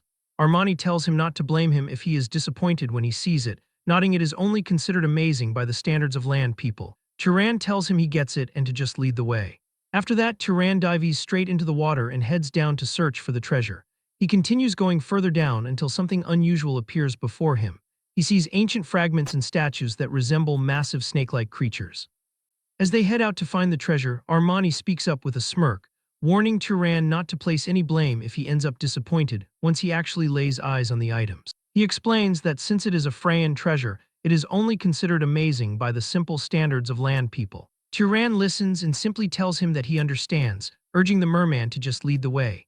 Under the light of a full moon, Turan rows the small boat through the shimmering water. He suddenly stops as they reach the vicinity of a small island, asking if the treasure is there, to which Armani instantly agrees. Turan places his hand into the sea, activating his search magic. He mentally sets his target to scan for merfolk, ensuring no other sea dwellers are nearby. As his mana pulses through the water, various fish and creatures of the depths come into view. There is a sense of relief that the boy did not lie and lead him directly into a merfolk stronghold. They soon reach the shore of a dark island and trek through the dense woods as Armani looks around, muttering that the spot was definitely around here somewhere. He insists that his memory of the location is clear, suddenly shouting out that he has found it. He gestures toward a glowing pond nestled between the rocks and tells Turan that the treasure is right there. Turan looks at the water and asks if the depth is manageable, and Armani confirms it is only about 300 meters down. Turan looks at him and remains silent for a moment before turning his attention to a nearby tree while Armani watches with confusion, until Turan suddenly starts wrapping him in ropes against the trunk. The merman panics and asks what is happening, questioning if he is being tied up again or if Turan thinks he will run away. He begs Turan to reconsider, stating that if his captor goes down there and dies, he will be left to starve to death while tied to the tree. Turan tells him he better hope that doesn't happen for both of their sakes. Turan takes a deep breath and plunges into the water, sinking rapidly toward the bottom. As he descends, the mysteries of the deep begin to reveal themselves. After some time, Turan reaches the bottom, finding that he can see much better due to the reflecting light. He discovers that the ocean floor is covered in strange coral and ruins. Suddenly his eyes widen as he finds a gargantuan stone serpent in the depths. Perched on top of the massive serpent's head, he finds a figure encased in armor. Turan is so focused on the sight that he accidentally opens his mouth, but he quickly catches the mistake and snaps it shut. Following this, he begins swimming toward the mysterious figure, and as the distance closes, it becomes clear that one of the serpent's fangs has been broken off. The massive tooth is found pierced directly through the figure's body. It is unclear if this being is truly one of the Freyans, but the body is perfectly intact and hasn't transitioned into a wraith. Turan searches around the stone figure's body and finds a golden compass-like relic on its belt. He reaches out and retrieves it. He then begins his ascent, eventually bursting through the surface of the pond. Armani is waiting anxiously and immediately asks if he found it. Turan climbs out of the water and confirms that he did, but as he looks up, he sees a strange blue-colored flame on Armani's chest and on both ears. He looks down at the golden object, realizing it allows him to sense the presence of living things and internal energy. Turan then uses his magic to break the chains and ropes holding Armani. The prince is stunned and tells Turan that he did not think he would be let go so easily. Armani admits he expected Turan to just take the treasure and sell him off again, but Turan reminds him that he always returns what he receives. Since Armani guided him without deception, the knight is simply keeping his word. Armani begins to cry and thanks Turan, calling him a kind demon and promising that if the merfolk ever go to war with humans, he will protect him. Turan tells him to stop talking nonsense while pulling on his shirt. Immediately, Armani leaps into the water and transforms into a fish, swimming away. Turan watches the silhouette in the water, acknowledging that the boy really wasn't lying about being royalty. Later, the scene shifts back to the merchant vessel docked at a port. The sound of groaning fills the air as several sailors sit on the deck, their backs covered in fresh welts. They complain that the punishment hurts like hell and beg for medicine. A quartermaster stands over them, brandishing a whip and shouting for everyone to repeat that they will not be late again. He bellows that insubordination means death. Turan watches the scene and asks what the commotion is about, hearing from a crewman that they are punishing those who returned late. Not only were they late, but they caused a ruckus at the tavern, and this is the price for taking the captain's warning lightly. As the men are whipped, Turan focuses his eyes and sees a red glow manifesting over their wounds. It appears that whenever someone is wounded, their life force can be visually seen draining away. Turan asks where the captain is, and the sailor tells him he went down to the island to find a buyer for the captured pirate ship. Turan heads into town and finds the captain inside a well-lit tavern. The one-eyed captain spots him and announces that Turan has arrived before asking about the status of the deal. The captain introduces him to Captain Samuel, a man who has lost a hand, joking that between the two of them the math checks out. Samuel acknowledges Turan and states that they have agreed on a price of 1,000 Zahar gold coins for the vessel. Turan considers the offer and notes that while it is not bad, a certain problem remains. It is inconvenient to carry around a massive amount of gold coins, so he asks for magic tools or holy relics of equivalent value instead. Samuel tells him that such precious items are not found here and that he would have to go to Kamad. He explains that Kamad is the second city of the Zahar territory and is ruled by House Durman of the Tamer bloodline. He suggests Turan should get himself a decent monster there since he will have plenty of money. Turan thinks about the Tamer bloodline and imagines a Sis riding Tilly, reflecting that a beast that understands speech would be very helpful. The voyage resumes on a clear day, and the sailors are in high spirits, commenting that the pirates have turned into quite the money bags. Another says it is all thanks to serving a descendant of God's people. Suddenly, a lookout from the crow's nest shouts about dark clouds ahead. The crew looks up in horror as a massive storm consumes the sky, and the quartermaster orders everyone to get ready. The rain begins to pour down violently and the waves become more fierce. He shouts for the crew to hurry and furl the sails, demanding the cargo be moved inside immediately. He warns that if they don't want to be fish food, they must give it their all. But as the ship tilts, a sailor loses his footing and screams as he is swept over the railing into the churning waves. As the man is about to fall into the sea, Turan acts instantly, extending his hand as a glowing blue tether of water magic shoots out to catch the man in midair. He pulls him back onto the deck. The sailor is stunned as Turan tells him to get down, to which the man stammers out a yes. Turan then turns his focus to the rest of the ship, using his magic to wrap around the remaining cargo crates and secure them in place. He then shouts for everyone to retreat as lightning strikes the sea near the vessel. Eventually, the crew huddles together in the dark hold, shivering from the cold. Turan enters the room and the men offer their thanks. Turan asks if they are hurt and they confirm that they are fine. The captain thanks Turan, stating they would have sunk if the sails hadn't been furled, leading Turan to ask if they can withstand the storm. The captain admits they are at the mercy of the ship and the helmsman now, but more importantly, Turan looks at the freezing men and tells everyone to form a circle and gather around him. The captain is startled and asks if Turan plans to start a fire on a narrow wooden boat, warning of the danger. Turan tells him he will just make sure it does not spread. Turan snaps his fingers and a massive, brilliant orb of fire manifests in his hand. He holds the flames as they cast a warm, golden light over the entire room.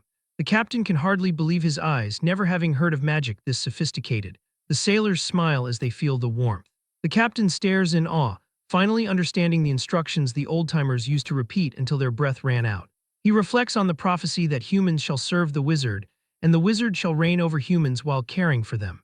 Turan stands at the center of the circle, giving warmth to everyone as the storm continues to rage.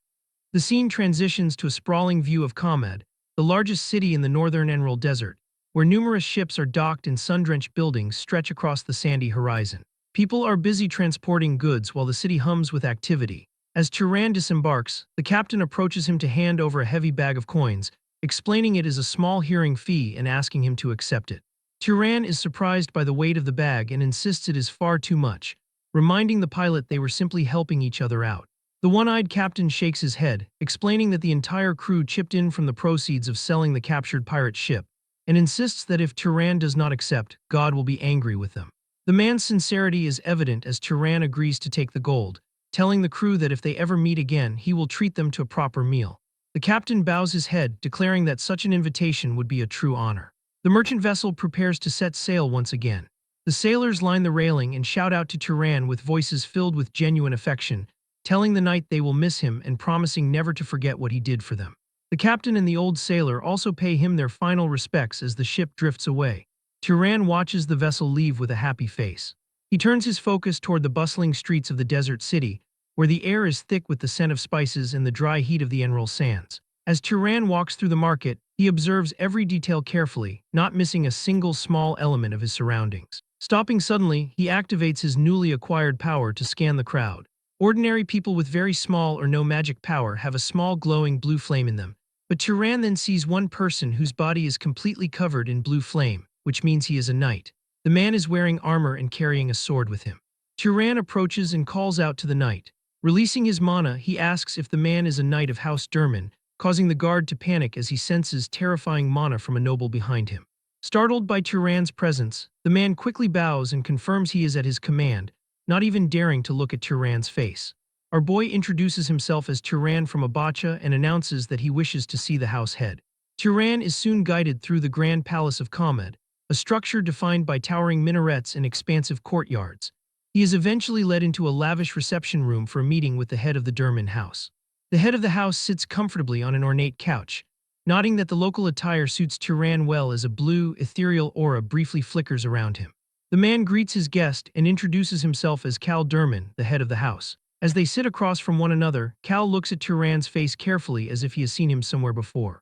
This distinct reaction does not escape Turan's notice. Cal asks for Turan's name and house, prompting the MC to introduce himself as Turan Brahms and claim he is from a fallen guardian bloodline. He explains that he heard rumors of the house's prestige and came to purchase a monster for his journey. Cal stands to leave, informing Turan that his daughter will guide him while he observes Turan's face intently once more, appearing hesitant for a moment. Turan asks if Cal has seen someone who looks like him, specifically pointing out the hesitation he sensed earlier. The house head dismisses the concern as nothing, simply stating that Turan looks exactly like someone he used to know. After that, Cal Durman's daughter enters the room and is tasked with guiding Turan through the breeding grounds. As they walk down the long, sunlit hallways, the noblewoman notes that although Turan claims to be from a fallen house, he seems to possess significant wealth since he came to buy from House Durman, which is known for expensive monsters. She asks Turan if a guardian bloodline is truly perfect for a mercenary life, but Turan remains silent as his mind races with questions about that mysterious person. The question of who the house head saw lingers, and whether the man was reminded of his mother or his father. He reflects on his mother's features, like her curly hair, straight face, and somewhat large ears, and wonders if sharing those features was enough to trigger such a memory. Or could it be that the person the house head saw was his father, whose face he doesn't even know? A few moments later, the daughter suddenly stops and speaks proudly, announcing that they have arrived. She welcomes him to the House Durman breeding grounds. The moment Turan steps inside, his eyes widen at a place enormous beyond imagination, with vast sections stretching in every direction. Each area is carefully designed to house different kinds of monsters. Some areas resemble forests, while others look like rocky mountains or swamps, while certain chambers even recreate desert-like environments.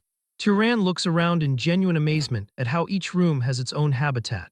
Every monster is being raised in an environment perfectly suited to its nature, showing that House Durman has invested unimaginable wealth and effort into this place. As they continue walking, Turan eventually stops in front of a particularly impressive horse-like monster. The creature possesses a powerful body and sharp eyes, carrying an intimidating presence that immediately catches his attention. Looking at it carefully, Turan asks how much the creature costs. The girl casually replies that they raised him with quite a bit of care and tells him he would have to pay 4,000 gold coins. The instant Turan hears the price, he practically turns to stone from shock. Internally, his expression completely freezes as he realizes that is twice his entire fortune. Until now, he had honestly believed he possessed a decent amount of money after everything he had earned during his journey. But at this moment, reality hits him mercilessly as it becomes clear he was wrong to think he was rolling in money. As they continue moving through the breeding grounds, Turan quietly falls into deep thought once more. He wonders if he should give up on getting a monster, but reminds himself that he cannot exactly cross the desert while carrying that chest full of money either. The situation leaves him trapped between two difficult choices, and neither option seems ideal. After thinking for a while, Turan suddenly stops in front of a much smaller cage located near the corner of the breeding grounds. Inside the cage is a strange bird-like beast. Unlike the other monsters they had passed earlier, this creature is quietly staring directly at him the entire time, almost as if it were carefully observing him. Turan narrows his eyes slightly before pointing toward it and asking what the price is for that one. The girl answers casually that it is 1,500 gold coins. The moment he hears the price, Turan's expression immediately changes. Compared to everything else he had seen so far, this feels unbelievably cheap and quite a bargain considering its mana capacity, even though it would take all his savings. After observing it for another moment, Turan asks what its abilities are. She replies that it is smart and flies well. Hearing that, Turan cannot help but wonder what kind of ability that is supposed to be. However, before he can ask further, she continues explaining that this is actually one of the more popular species, but it is too smart for its own good. She says it absolutely refuses to listen to anyone it deems dumber than itself. Even while she explains, the bird beast continues staring at Turan without looking away for even a second. Seeing that unusual behavior, Turan slowly steps closer to the cage and asks the creature if it can understand him. He tells the bird it really must be smart, even if it is a bit ugly. Hearing this, the bird begins to shake its head in anger. After saying that, Turan notes that it definitely understands everything. The girl sighs helplessly and confirms that they even tried teaching it to read, but it would not learn. She admits she does not know whether it simply does not want to or if it actually cannot. Even so, she still sounds disappointed as she looks at the creature and calls it a waste. She mentions that it has incredible strength for its size, and that they have fed it plenty of monster meat while raising it. She notes it would be worth far more if it just listened to people. At that moment, Turan suddenly looks directly at the bird beast and asks if there is something it wants. The girl begins saying dismissively that it is no use asking, but before she can finish, the beast suddenly stretches one of its claws forward toward Turan. The girl's eyes widen in complete shock as she wonders why it did that all of a sudden. Even Turan looks slightly surprised by the reaction. Staring at the creature, he asks if it wants him. He notes that he is not that special of a person and asks if there is a specific reason for this behavior. He then asks the bird if he buys it, would it be willing to learn how to read. The bird monster agrees by nodding its head. After some time, Cal Durman arrives at the scene. He immediately activates his magic and declares that the process is done, and with this, the two of them are now bonded. The iron restraints and magical bindings around the bird beast instantly disappear. Freed from the cage, the creature immediately moves toward Turan's side without hesitation, almost as if it had already decided he was its true master from the very beginning. Watching the scene unfold, even Cal Durman seems somewhat surprised. As he approaches them, he says it is surprising how well it follows Turan and tells him to take good care of it. Now standing beside him, the strange bird beast quietly remains at his side, as though it has finally found the person it had been waiting for. Turan acknowledges the man's words and says he will. For a brief moment, silence fills the area, but then Cal suddenly speaks again with an expression becoming slightly more serious. He says he could just let this pass, but asks Turan if he happens to have any connection to Tail Eyes. The moment Turan hears that name, his eyes widen slightly in surprise and he repeats the name. However, almost immediately after asking the question, Cal shakes his head and tells Turan to forget he asked. Even though the conversation seems to end there, Turan's thoughts immediately become restless once again. The fact that the man thought of that person the moment he saw Turan's face makes the situation feel increasingly suspicious. After remaining silent for a moment, Turan finally decides to ask something directly himself. He asks the house head if he may also ask one thing, and Cal calmly nods for him to go ahead. Without hesitation, Turan takes out a portrait and shows it to him before asking if he happens to know a woman named Vij. Cal carefully looks at the portrait for a moment before immediately answering that he does not, nodding that if she were such a beauty, there is no way he would have forgotten her. Hearing that answer, Turan quietly lowers the portrait again and says he understands. Then he tells the group he needs a second. Before anyone can ask what he means, the bird beast suddenly spreads its wings and flies upward. Seeing this unexpected action, Cal immediately frowns slightly and asks what he is doing. Turan answers that since he has paid the price and the deal is done, it is only natural to check if everything is in order. The next moment, he grabs onto the beast's legs firmly. The giant bird creature immediately lifts him high into the air and begins flying forward at incredible speed.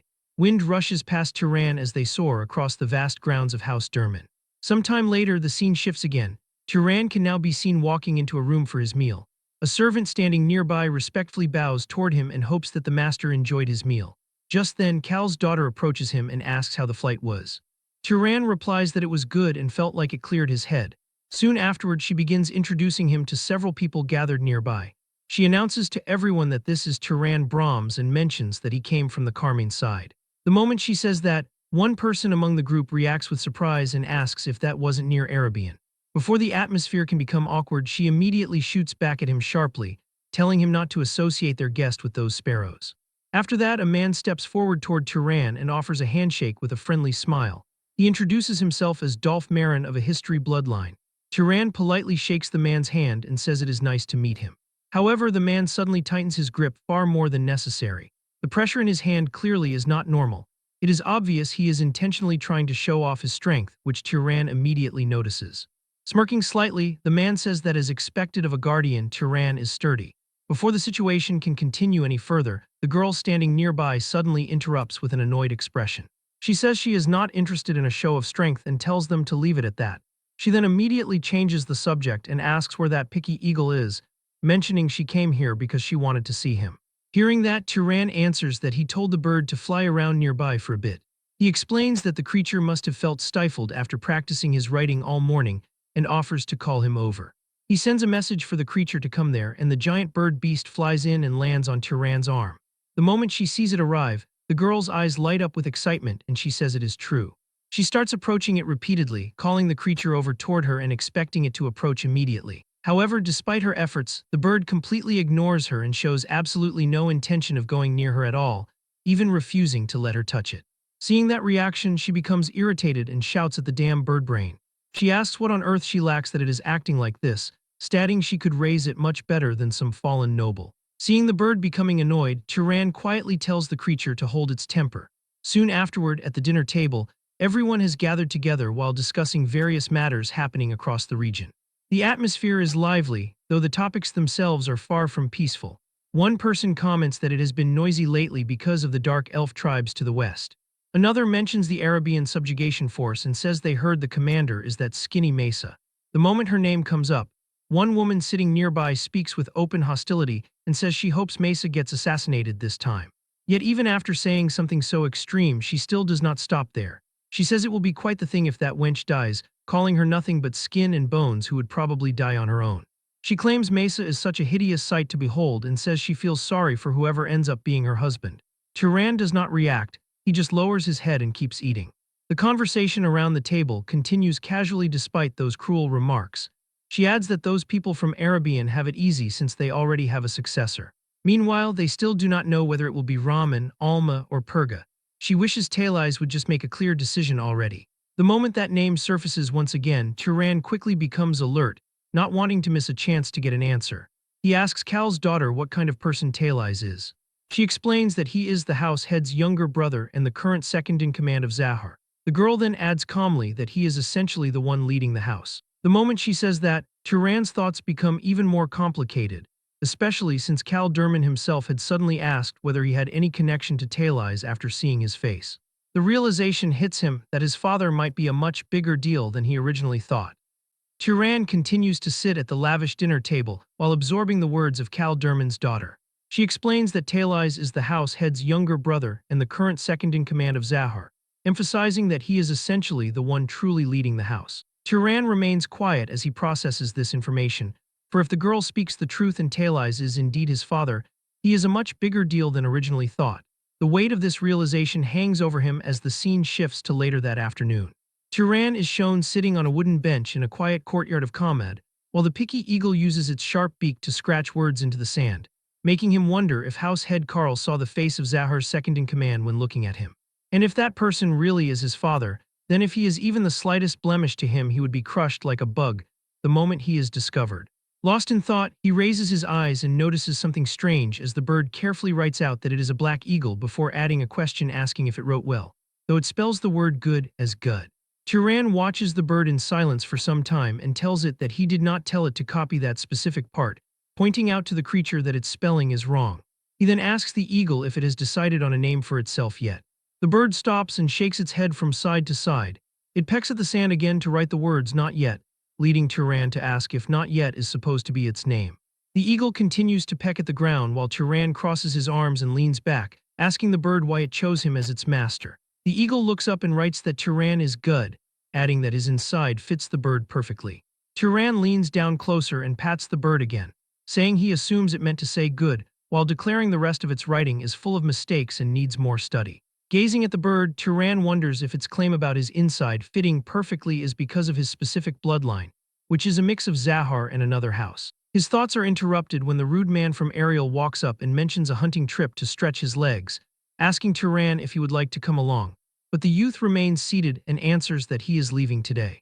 The man puts on a friendly face and says it is a bit disappointing, claiming Turan should have said something sooner as he thought they were closer than that.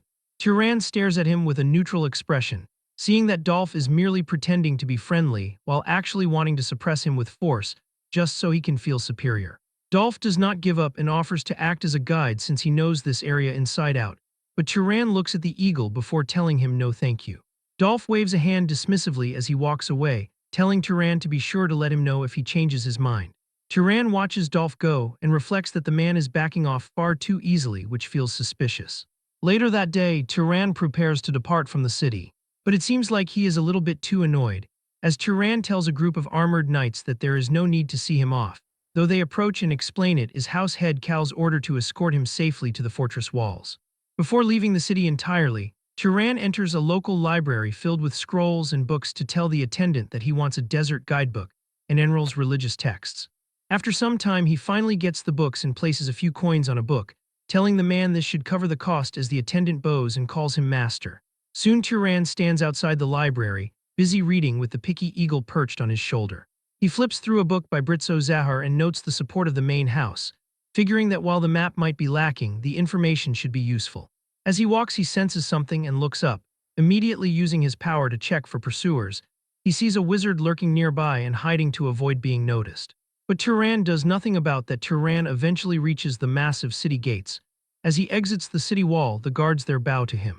Turan walks through the threshold and enters the vast emerald desert as the sun begins to set, looking out at the endless dunes and telling himself that he shall take his time. Even that bird agrees with him as night falls over the desert and the sky turns a deep blue. An owl perches on the branch of a dead tree in the middle of the dunes. Turan is shown walking through the sand with his gear on his back. He eventually comes to a halt and speaks into the darkness. He tells Dolph that he can come out now. Dolph Marin emerges from behind a sand dune with a confident smirk on his face, asking how Turan knew he was there. Turan asks Dolph why he walked all the way out here instead of riding his new pet. Dolph laughs and says he just thought it might be dangerous for a young fellow to travel alone, claiming that is why he did it, and nodding that the desert is a dangerous place. Turan looks at him coldly and asks if he is after his mana. Dolph stops walking and clenches his fists together until his knuckles crack, asking if Turan knew that and still came out here alone before calling him either brave or just reckless. Dolph declares that this is why nobles hate it when people call them fallen nobles. Dolph continues to mock Turan, saying he speaks as if they are on the same level and asking if the youth is actually worse off than him.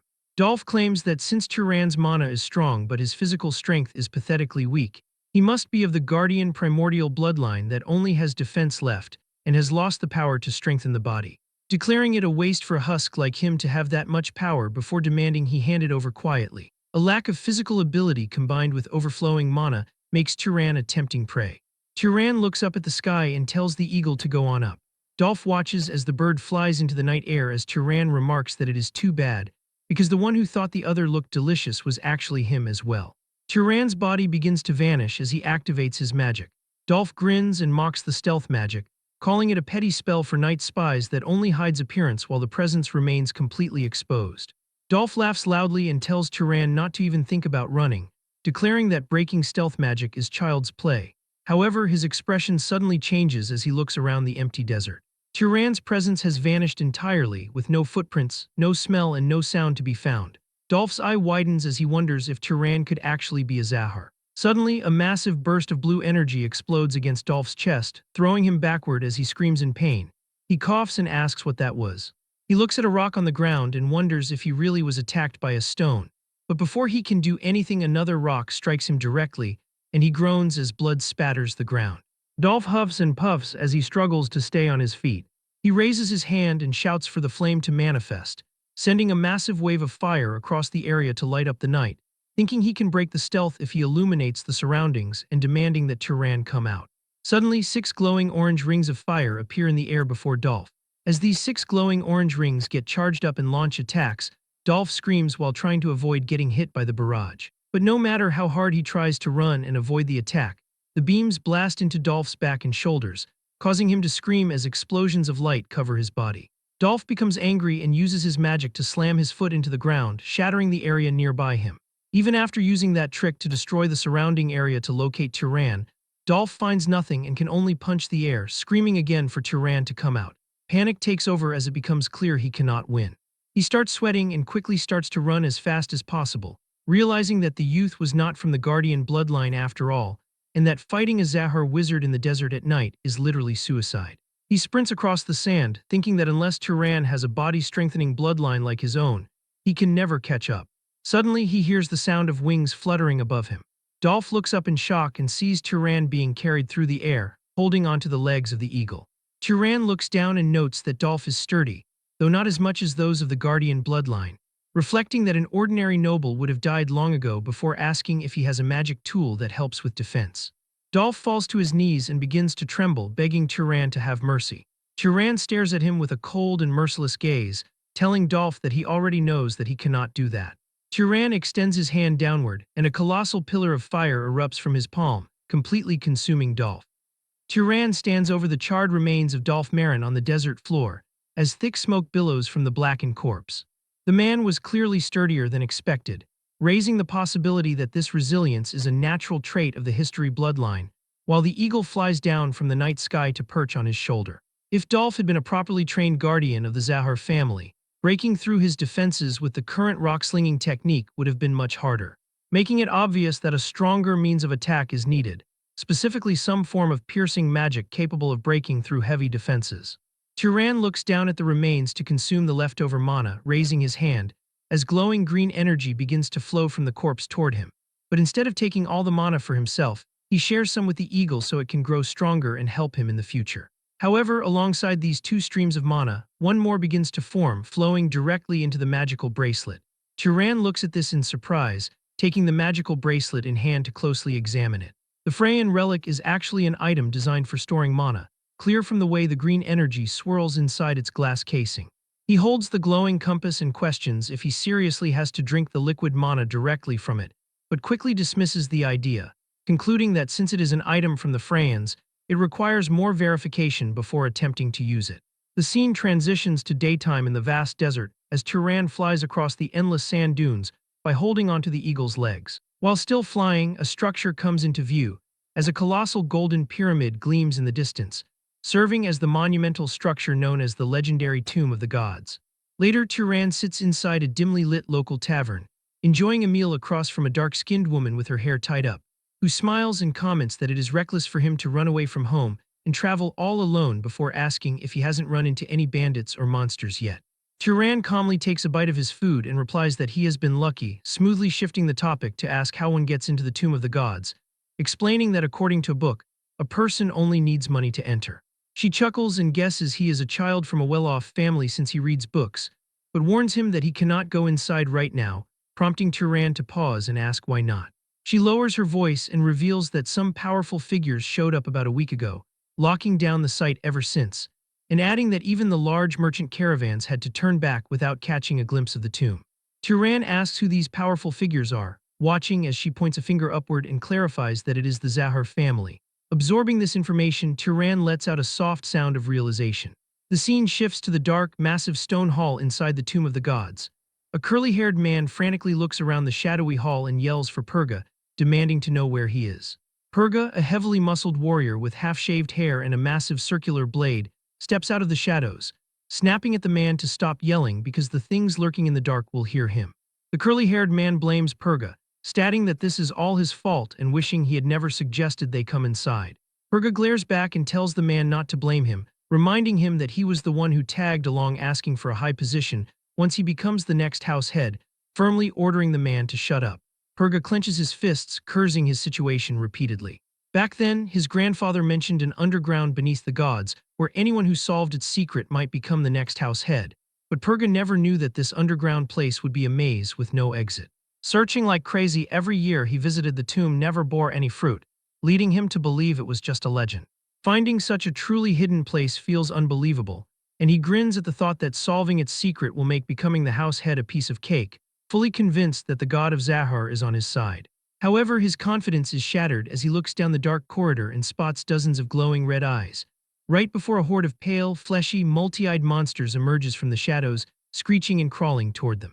Purga's face drops in horror as he curses the god of Zahar's secret, knowing that if he had realized this place was crawling with monsters, he never would have entered in the first place. Turning to one of his subordinates, Purga asks how much water is left, and when the subordinate checks his supplies and answers that there is none, Purga orders the man to make some quickly just to wet his throat. Suddenly, dark, ominous energy begins to manifest in the air around them as strange symbols form in the darkness. Purga stares at the floating text in confusion, struggling to comprehend why this is appearing in a language he has never heard before, though he can somehow perfectly understand what the text is trying to say. The text delivers a chilling message, stating that the night hunter has returned to the desert. Back in the desert city, Turan walks through the crowded market streets with an annoyed sigh, assuming the Zahar family is trying to monopolize the entire tomb for themselves. And knowing that loitering around the city might result in meeting someone else who can see tail eyes in his face, just like house head Cal. Turan resolves to lay low for a while, but as he passes a merchant's stall, he spots a large sack filled with white, rocky chunks. Stopping to ask what the substance is, the merchant explains that it is saltpeter, a material only found on the southern sea islands, adding that people claim a person's lifespan will extend if they grind it into powder and eat it. Hearing the word saltpeter, Turan immediately remembers seeing it in Orville the Pyromaniac's book. Pulling out the arsonist's journal and flipping through the pages, he finds the correct formula, reading that the arsonist gave up on making it last time because he lacked the proper ingredients, which makes it worth trying to create considering the immense power of the spirit of fire that Orville used. Turan looks up and asks the merchant if he happens to have something called sulfur as well, but the merchant just shakes his head, stating that is a first for him. Exploring other shops reveals that sulfur is only found in volcanic regions and is mostly used for disinfection. One shopkeeper adds that since not many people look for it, the material is incredibly hard to find in the desert. If he had known this, he would have searched for it back in Kamad, though traveling all the way to the east is likely unnecessary as long as he can simply find a volcano. The merchant points to a sack of black sugar and asks if Turan plans to buy it due to its precious value, but Turan politely declines, stating that sweets aren't really his thing. Turan eventually ventures out into the desert to practice his magic, using his sling to launch a concentrated bullet of compressed sand, which effortlessly shatters a massive stone upon impact. Turan nods in approval, seeing that sand bullets are a perfectly good alternative to rocks. Holding out his hand to make several sharp sand projectiles with his magic, he demonstrates the ability to change their shape mid-flight, increasing their piercing power or scattering them to cover a wider area, an effective method that preserves his processed stones despite consuming a bit more mana. Checking his pouch reveals he only has 5 or 6 processed stones left, meaning he must use them sparingly. Manipulating the sand on the surface with his mana provides a useful technique for binding an opponent's ankles or obscuring their vision, prompting him to practice moving through the sand as if he were swimming. Turan turns his gaze back toward the towering golden pyramid, curious about what the nobles are doing inside the tomb after locking it down for days. Contemplating whether he should just leave and go to another city, he pauses and decides against it, concluding that he can simply sneak in and take a look. Reasoning that he can easily run away if caught, he uses his magic to hide himself, but suddenly, the muffled sounds of a struggling person catch his attention.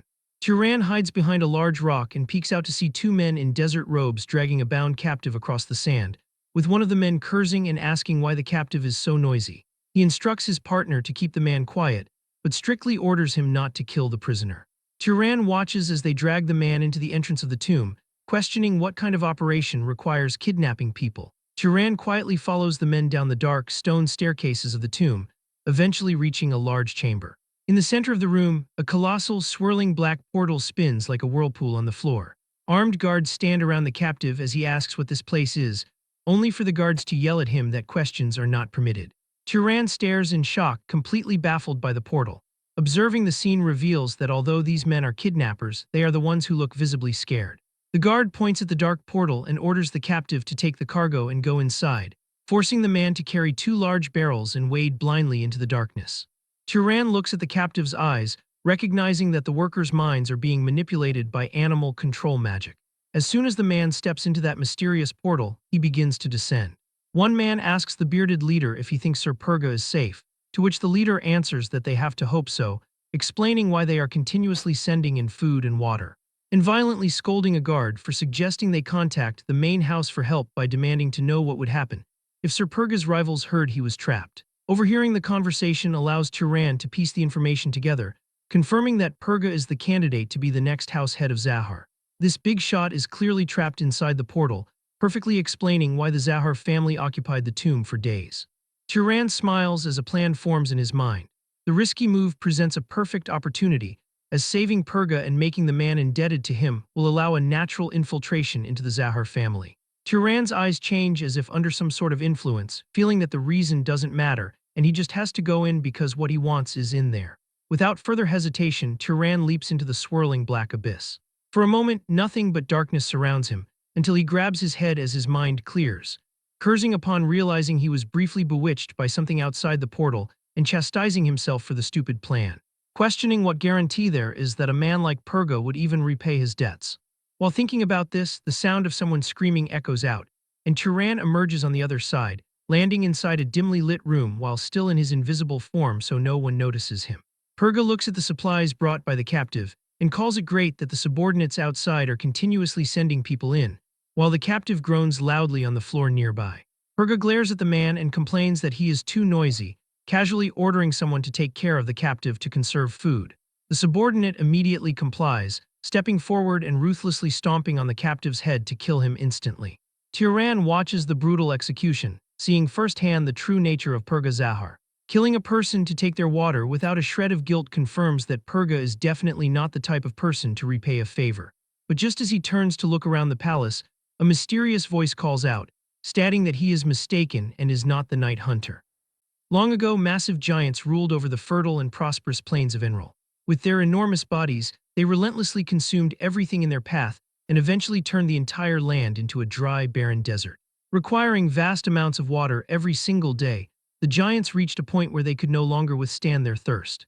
They enslaved humanity and slaughtered thousands of innocent people daily, draining human blood just to quench their immense thirst. However, on one fateful, moonless night beneath a sky of absolute pitch-black darkness, the legendary Night Hunter of the Freyans arrived on the battlefield. He single-handedly slew every single giant, saving all of mankind from total and absolute extinction. In deep gratitude, the liberated humans offered him the three most beautiful maidens in the entire land to take as his brides, and the three children born from those unions inherited extraordinary miraculous powers. One child possessed the ability to conceal his body, one could command the deepest shadows, and the final child could generate deadly poison. But after the great Night Hunter ascended to the heavens, the brothers quickly fell into conflict, fighting over who would claim dominion and rule the vast desert. The eldest brother, who possessed the incredible power to conceal his body, chose to leave the plains because he absolutely refused to fight his own flesh and blood. But the second brother, the Master of Shadows, and the third brother, the Master of Poison, waged a brutal and devastating war against each other, plunging the entire desert into deep turmoil and driving countless innocent people to absolute despair. In the end, the eldest brother returned from his exile, successfully defeated both of his younger siblings, and claimed absolute, unmatched dominion over the entire desert. He was the grand, ultimate ancestor of the House of Zahar. Back in the present, within the pitch-black labyrinth, the mysterious voice once again addresses Turan, declaring that he is definitely not the legendary Night Hunter. Standing in the cold, dark stone corridor, Turan questions why the name of that ancient god continues to echo in his ears. Glancing back toward Purga's group, Turan realizes there lies a strong possibility that this situation is connected to the Zahar nobles who entered the tomb before him, though technically, he is also a distant descendant of that very same lineage. But just as these deep thoughts consume him regarding why the voice keeps repeating that he is not the Night Hunter, a sudden movement stirs directly behind him in that large, pitch-dark hall. Instantly snapping to absolute alertness the moment this presence registers, Turan shifts his gaze directly toward that suspicious direction.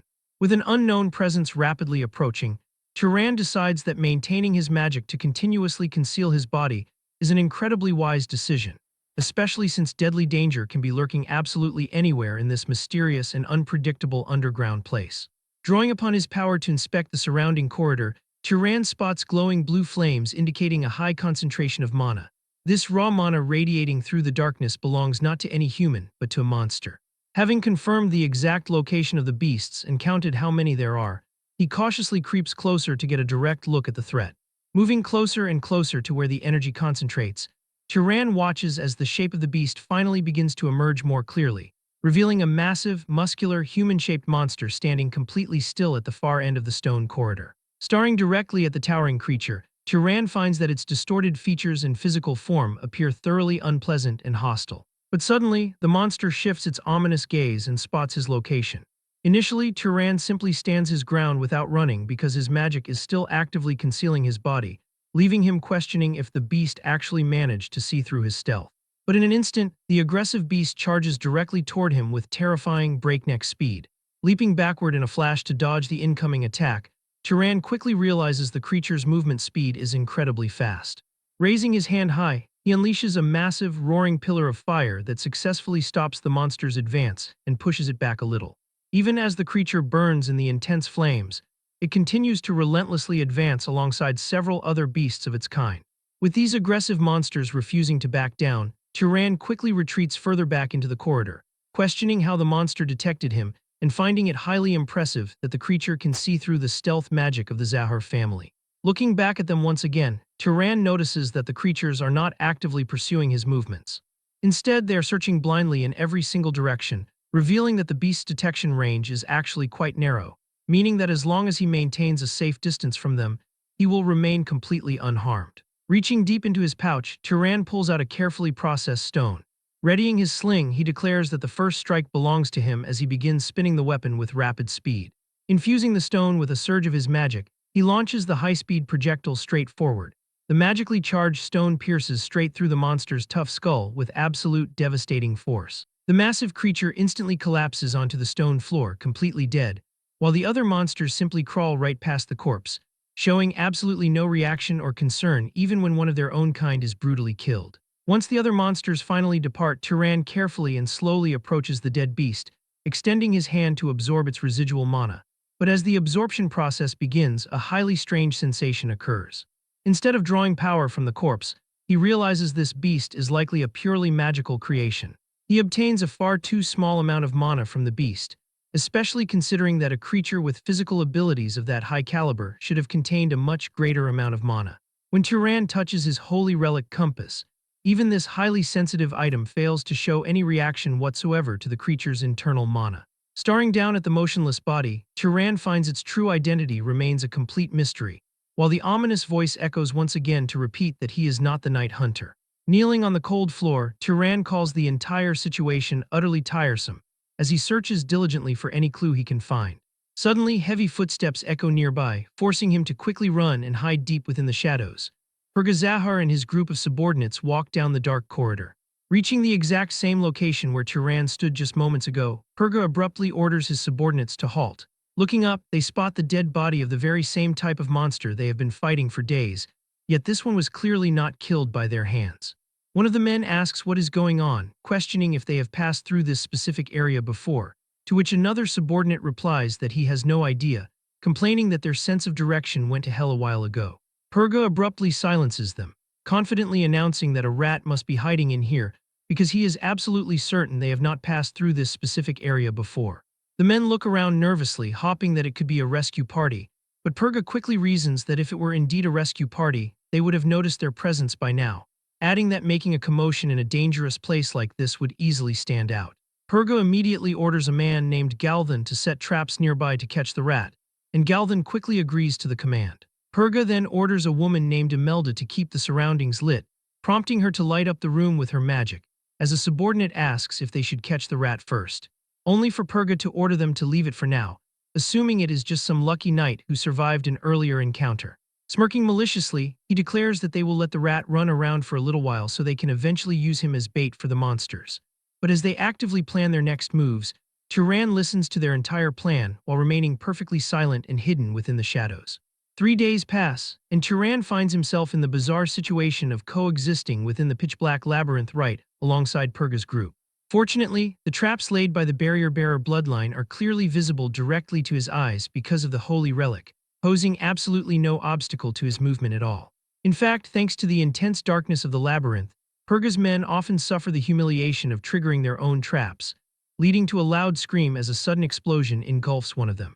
While Purga's group remains completely unable to gauge their direction in the pitch-black darkness, Turan explores the labyrinth, finding a quiet area where monster activity is incredibly sparse, allowing him to kneel and use his mana to draw a glowing blue cross mark on the floor, utilizing the power of the holy relic to establish several safe locations as bases to slowly expand his overall search range. Occasionally, certain narrow paths swarm with an overwhelming number of strange creatures, making it absolutely impossible for Turan to push through without fighting them one by one.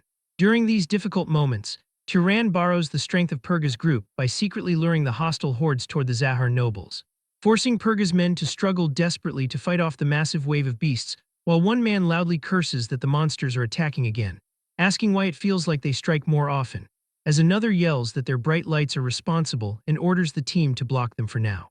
Purga furiously slices through the incoming beasts with his massive circular blade, while Turan quietly watches the battle from afar, sacrificing the opportunity to absorb the monster's mana, without any regret because these weak creatures yield such a tiny amount of energy that they are hardly worth his time or effort. After some time, Purga's group manages to defeat the monsters Turan lured toward them, but many of the soldiers are now lying on the ground, some severely injured and others completely dead.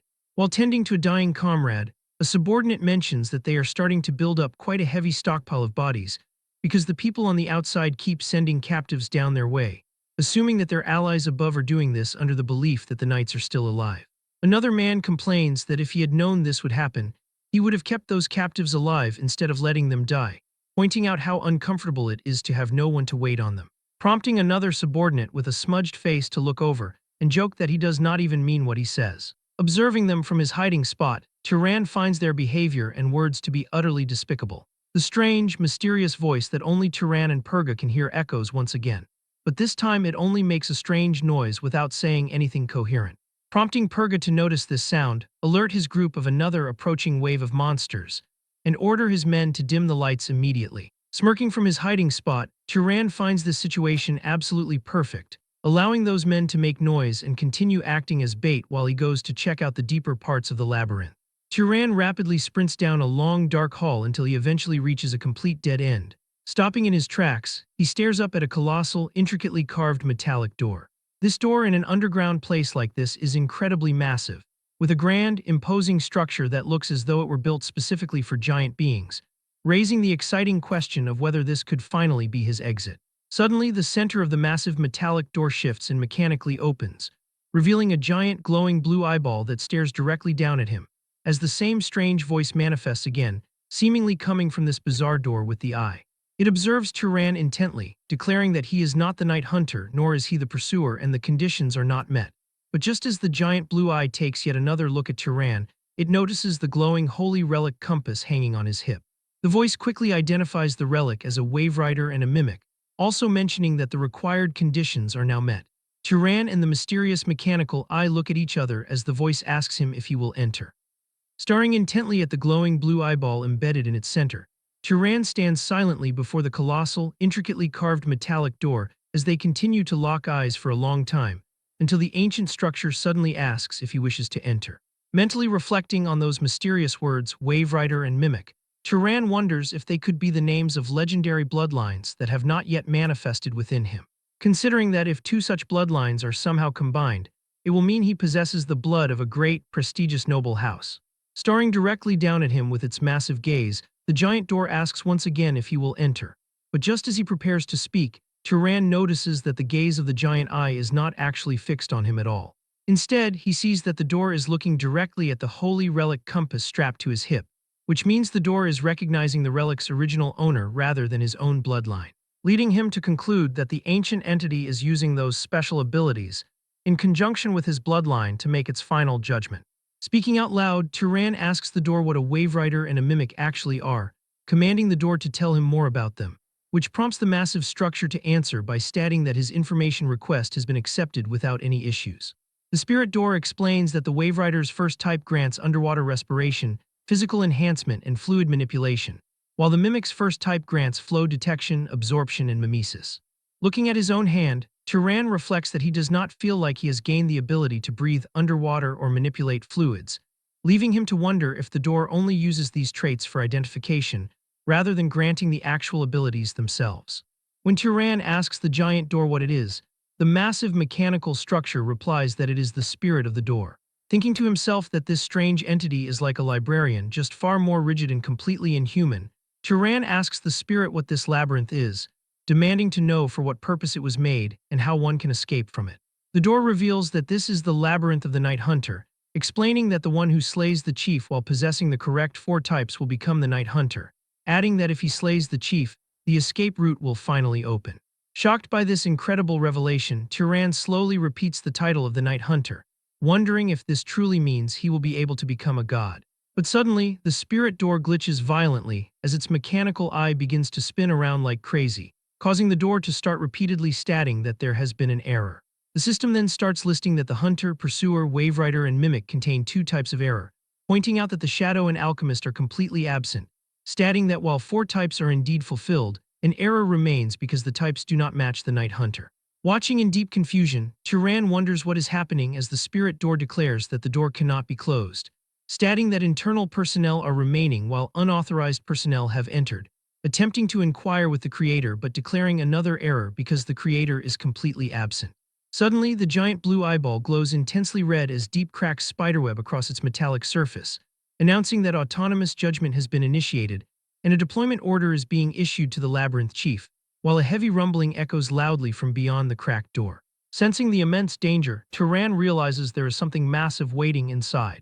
At that exact moment, the spirit door finally opens, revealing only absolute darkness inside with no visible light at all. But as the door swings open more and more, a massive, towering figure slowly emerges from the deep, terrifying shadows. Staring in complete awe, Turan widens his eyes as he beholds the terrifying presence of the creature. A colossal, long-haired, and heavily muscular humanoid monster steps directly into the light. Menacingly glaring down at Turan, the giant monster growls that he is not the Night Hunter and declares that all fakes must die. Without a second thought, Turan immediately starts preparing for an attack, spinning his sling at high speeds while imbuing it with his glowing blue mana. Launching his attack, Turan hits the monster directly on the head with the superfast stone, knowing that this monster will definitely not be defeated by such a simple strike. And without wasting any time, he activates his fire magic and lightning magic all at once to attack the monster, causing a huge explosion of roaring fire and lightning to erupt around them. Yet even after using such powerful magic attacks, he is not even able to injure the monster. Looking down at Turan with an ugly smile, the giant monster mocks him by saying that his attacks merely tickled. Struck by the stark realization that he cannot win against this powerful monster in a direct, one-on-one fight, Turan decides he must find an alternative. Desperate to find another way to defeat this monster, he quickly starts running away to seek any tactical advantage. Seeing him flee, the monster also starts running after him, screaming for him to stay right there. But as they run through the labyrinth area, the massive monster's terrifying screeches and heavy running sounds are so loud that they alert all of the smaller monsters that are dwelling nearby in that area, sending a massive horde of beasts rushing forward to attack him from every single direction. Knowing that if he fights them here he will die, Turan refrains from attacking the horde, choosing instead to weave smoothly through the smaller beasts while dodging their grasping claws. After some time, he finally passes through the dense horde and continues to run to reach a safe distance, making some space as he looks back at the monsters and breathes a sigh of relief at how close that was. But this brief distraction is a mistake, as a stray monster suddenly appears right in front of him and attacks him with its long, razor-sharp claws, forcing Turan to block the sudden strike by manifesting a glowing blue mana shield. The monster's strike is so incredibly powerful that it even manages to breach the strong defenses of his shield. Drawing his weapon in an instant, he cuts off the monster's head in a single fluid swing. While catching his breath, Turan reflects on the fact that this is the Labyrinth of the Night Hunter, a mysterious and ancient place that can literally create gods, yet so many questions remain unanswered about who built it and why. But just as he continues to run, the temporary delay caused by that lesser beast allows the giant chief monster to catch up to him. And though Turan notices this, the monster is already right upon him. Suddenly, the giant monster jumps high toward him, trying to catch him. but Turan barely manages to dodge a massive hand that smashes violently into the ground right behind him. Running through the long halls, Turan glances back at the pursuing chief, knowing with absolute certainty that this nightmare will not end until he finally kills that thing. Sighting something ahead as he runs, Turan begins to formulate a clever plan. He quickly stops, changing his direction, and runs straight toward his objective. Spotting his cousin, Purga Zahar, Turan runs directly toward the group, casually reflecting that they should probably fight together for a bit as a family. While Turan is busy luring the massive monster toward Purga's group, they are still dealing with their own major problems, currently fighting off attacks from waves of smaller monsters. Purga swings his massive circular blade, slicing a smaller monster cleanly in half, and after cutting down all of the beasts near them, he yells out to his men, asking if everyone is still all right. Panting heavily, his subordinates reply that they are fine for now, while one large, strong-looking warrior stands completely exhausted surrounded by the corpses of pale monsters, and another subordinate loudly complains that there is no end to them as he curses the situation.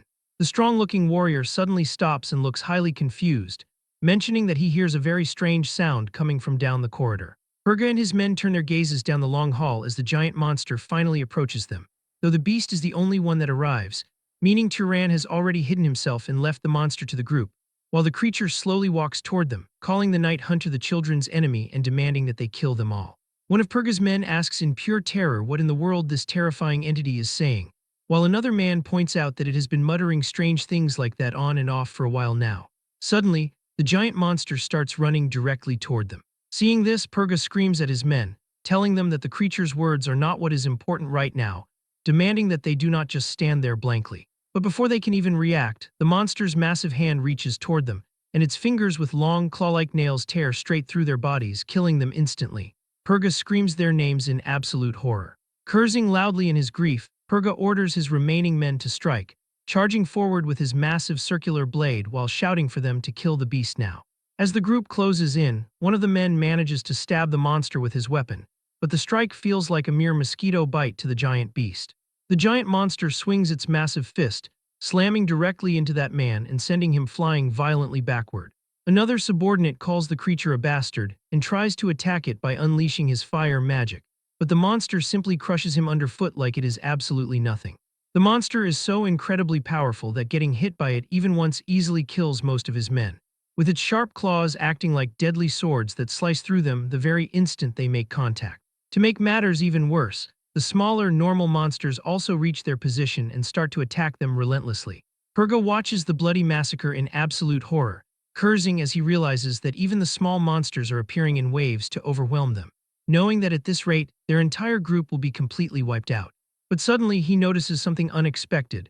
Turan is fighting a smaller monster in the distance, systematically killing them one by one from behind.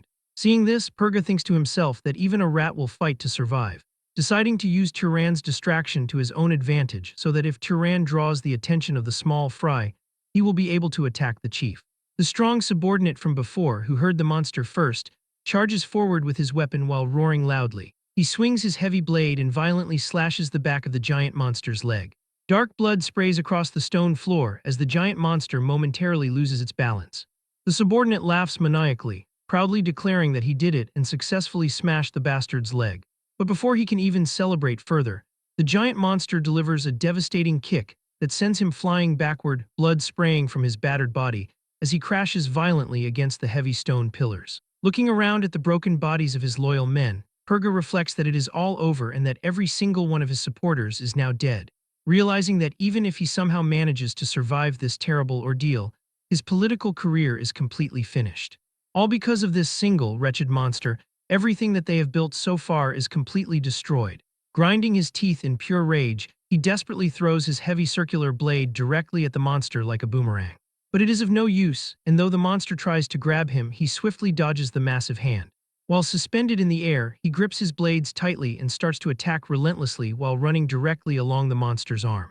This time, Purga manages to injure the monster multiple times, but these attacks are still not powerful enough to bring down such a beast. Purga leaps high into the air, gathering all of his remaining mana into his blade for his final attack, throwing his blade toward the chief monster with all his force while roaring for the beast to die. The blade hits the monster with a massive impact, illuminating the entire area with a brilliant blue light. The monster tries to block that attack, but it is so powerful that it manages to cut off one of its arms and heavily injure it, leaving Purga to pant heavily while declaring that he did it, and that his final attack was a solid hit that even a monster like this cannot defend against. But suddenly, the monster opens its eyes and glares directly at him. Purga is completely shocked, unable to believe that the creature is still perfectly fine even after enduring such a devastating attack. The monster does not even give him a chance to run, quickly piercing Purga's body with its long, razor-sharp nails. Staring blankly, Purga wonders what in the world is happening and questions the meaning of his defeat, reflecting on his failure and wondering where his path went wrong. But the monster does not have any interest in him, screaming out as it demands to know where the fake night hunter is, telling him to reveal himself. Hearing this, Purga is deeply confused as he observes the monster's actions and reflects on why it is speaking those words while looking in the wrong direction, nodding that it has already killed almost everyone and wondering why it is still not satisfied. But as Purga looks in the exact direction the monster is staring, he notices Turan, and he finally understands what is happening, realizing that the rat he was using as bait has actually turned the tables on him. While still concealing his body, Turan suddenly lunges forward for a surprise attack, but the monster still manages to notice him, screaming out as it declares that it has found him and labeling him the fake night hunter, just as Turan delivers his attack. Concealing his body with magic as he closes the gap to attack the giant monster, Turan grips his heavy axe-type weapon. He hopes to land a series of powerful surprise attacks to defeat the creature in one go, taking advantage of the injuries Purga's relentless assault already inflicted. Yet his plan fails to go as smoothly as he hopes. The giant monster somehow detects his presence as he draws closer, glaring down at him with eyes filled with pure hatred while screaming that the false night hunter has finally revealed himself. Even though his location is now completely exposed, Turan swings with immense force, delivering a powerful strike directly to the monster's neck to injure the colossal beast even further. Dark blood sprays everywhere across the cold stone floor as he presses his sharp weapon deeper and deeper into the monster's flesh, but even this heavy strike is not powerful enough to kill it. Shouting furiously, the monster mocks Turan, claiming the false night hunter is weak and asking if he truly believes such pathetic attacks can kill him. Suddenly, panic strikes Turan as he realizes a single blow will not defeat this beast. Gripped by this realization, he desperately pulls back his weapon to prepare another strike. Roaring in absolute fury, the chief swings his massive arm and strikes Turan directly. Fortunately, Turan's passive defensive barrier activates just in time to absorb the brunt of the impact. Yet the impact is so incredibly powerful that it sends him flying backward through the air until he crashes into the distant stone wall with a loud, echoing impact. As the thick dust slowly settles, Turan braces himself against the wall with his weapon and groans in pain. Fortunately, his magical defensive artifact withstood most of the devastating impact, leaving him without any severe injuries. Realizing he lacks sufficient firepower to put this massive beast down for good, Turan looks down at the golden compass relic glowing green in his bandaged hand. Though consuming its power is highly unpleasant, he knows he has absolutely no choice but to try. Roaring at the top of its lungs for the imposter to die, the labyrinth chief charges forward with heavy, earth-shaking footsteps that rattle the stone chamber. Turan watches the charging monster, his eyes glowing with a brilliant blue light as he analyzes its movements. The beast swings its massive hand, trying to rip him apart with its razor-sharp nails. But Turan quickly anticipates the trajectory and dodges, instantly preparing a swift counterattack. He charges his heavy weapon with a massive amount of mana. As his body begins to glow with an intense purple energy, his power feels entirely different this time. Leaping high into the air, he swings his axe to deliver a powerful, shattering blow directly to the monster's intact hand, wounding the roaring beast even deeper. The chief screeches in absolute agony. Crying out in pain, it weeps for its fallen children, accuses Turan of killing them, and labels him a true monster. With one hand completely severed and the other heavily injured, the beast desperately slams its head into the stone ground where Turan is standing. But Turan jumps gracefully into the air, easily dodging the reckless attack. Without giving the giant monster any time to recover or raise its head back up, Turan gathers a massive surge of mana into his weapon once more, and delivers another devastating, downward purple slash directly to the monster's exposed neck. After Turan lands continuous, precise attacks on the exact same spot, a massive gaping wound opens on the chief's neck, leaving the beast too severely injured to stand. But Turan is not finished yet. Raising his weapon high above his head and gathering every single ounce of his remaining mana into the blade, before swinging his weapon down one last time with a heavy slash that finally cuts off the giant monster's head. The severed head of the massive beast slides across the stone floor as Turan lets out a long, deeply exhausted sigh of relief. He collapses wearily onto the ground, having finally managed to defeat the terrifying monster. Reflecting on the battle as he slowly catches his breath, Turan realizes that without the powerful bloodline ability he previously absorbed from Dolph Marin, this fight would have been much harder. He now fully understands how the artifact works. While still unsure about the Wave Rider power, he knows the mimic ability is active, allowing him to temporarily use stored bloodlines, even if ingesting the glowing liquid remains unpleasant. The absorbed power already fades slowly from his body, likely to disappear entirely in about 30 minutes. Standing up, Turan looks over at the battered and bloody body of Purga Zahar lying nearby on the cold stone. Walking over to observe the dying noble, he notices a punctured lung and a deep wound near the heart. He realizes there is no surviving such fatal injuries as Purga Zahar coughs violently, weakly begging for his life. Looking down with a serious expression, Turan says he is sorry, explaining that saving him is far beyond his current capabilities. Purga weakly whispers for help one last time. Slowly, his eyes cloud over as he takes his final breath and passes away. Staring down at Purga's lifeless body, Turan stands in silence for a few long moments. Looking around the massive hall, he notices the bodies of numerous nobles, knights, and monsters scattered everywhere from the fierce battle. Wasting no time, Turan begins absorbing the massive pools of mana from the fallen. He reflects that while Purga was a cruel man who sacrificed subordinates without hesitation, he was also a true warrior who fought to the bitter end without abandoning his men when the situation turned dire. Silently repeating his full name, Purga Zahar, Turan promises to remember him in the future. Standing there, he continues to absorb the surrounding mana. He realizes he has never seen such an immense, endless pool of energy, wondering how much more he can take in before finally reaching his limit. After absorbing all of the mana in the area, he takes a close look at the holy relic compass. Instead of only green, it now contains a mixture of colored liquids, having drawn the diverse mana of many noble families. Though highly curious to test multiple bloodlines at once, he decides to save the experiment for later, knowing he must first escape this dangerous place. Realizing he is now at least twice as strong as when he first entered the labyrinth, Turan reflects that the massive surge of energy has granted him a level of power that would take an ordinary noble 100 years to accumulate. Looking down at the swords and other magic tools scattered on the ground, Turan decides to abandon them to avoid pursuit by the powerful Zahar family, knowing he must also erase all traces of his presence. Running swiftly through the dark corridors, he casts tracking magic to locate any lingering traces of his presence. The tracking spell instantly highlights his scattered blood along the floor, allowing him to quickly dissolve every single drop of it into thin air. Since he has already killed the powerful labyrinth sovereign, Turan once again arrives back at the massive eyeball door, which is now heavily cracked and tightly closed. Considering his next move, he gently places his hand upon the cracked surface, prompting the massive door to slide open with ease as he steps inside the chamber. He stands in a grand, ancient room filled with massive knight statues and a majestic throne. In the center of the floor, a dark, violent whirlpool spins, clearly serving as the exit since it looks identical to the vortex he used to enter. Turan spots an old book resting quietly on a small table near the throne. Picking it up, he reads that the text details a secret experiment to replicate the legendary Night Hunter's ascension. The discovery leads him to wonder if this refers to some kind of class change. According to the ancient pages, the Night Hunter is a combination of the Hunter, Stalker, Shadow, and Alchemist bloodlines, with the successful clearance of the Labyrinth of Evil acting as the absolute condition for ascension. These details only reveal themselves when a compatible target is detected, mentioning a mechanism designed to lure such individuals inside. He confirms that the Night Hunter is indeed a combined form of the Hunter, Stalker, Shadow, and Alchemist, requiring the clearance of this very labyrinth to ascend. Understanding that this place possesses a built-in function to lure compatible targets, he now knows exactly why he felt such an irresistible urge to enter the maze. Flipping the page, Turan finds a detailed drawing of a monster labeled Rotten Jaw, noting that the materials used to create it are giant blood and flesh, specifically utilizing the body of a giant queen with mana as its power source and hibernation, solving its longevity issues.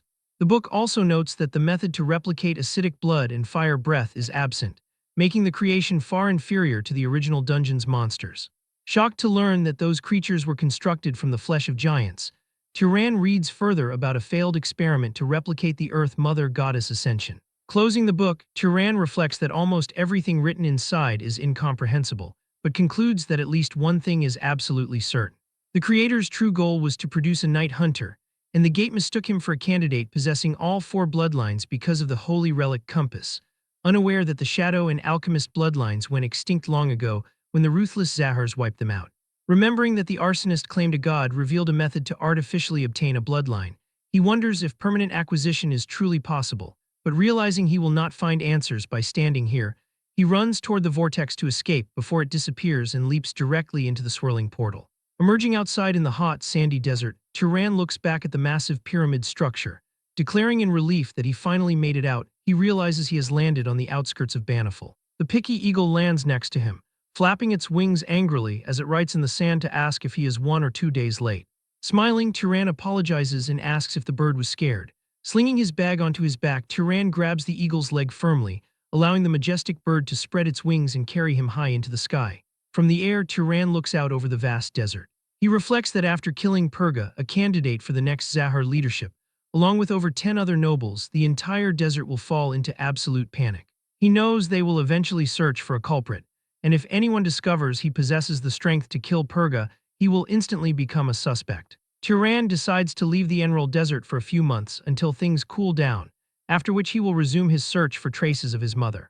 The eagle screeches loudly to ask where they should go next, prompting Turan to point toward the distant horizon and declare that they will head over that way first. A freezing, snow-covered mountain range stretches out ahead. Landing on the cold, snowy ground, Turan observes that this is the dangerous gray zone where Arabian and Zahar once waged their brutal war. Looking down from the path, he sees groups of refugees carrying heavy cargo through the deep snow. The sight makes him wonder what is happening, as the refugees look as though they are fleeing from something terrible. Continuing his long trek, Turan finally reaches the gray city of Kalamaf, a massive fortress built high upon a towering, snow-covered cliff. As Turan approaches the massive city gates, 3 guards dressed in heavy winter cloaks watch him closely. One of the guards asks in surprise if he is a traveler, staring in shock at Turan and the massive eagle sleeping on his bag. Upon closer inspection, the guard asks what kind of bird it is and why Turan wears such light clothing in the freezing snow. The guards quickly realize these items must be magic artifacts and that the giant bird is a monster.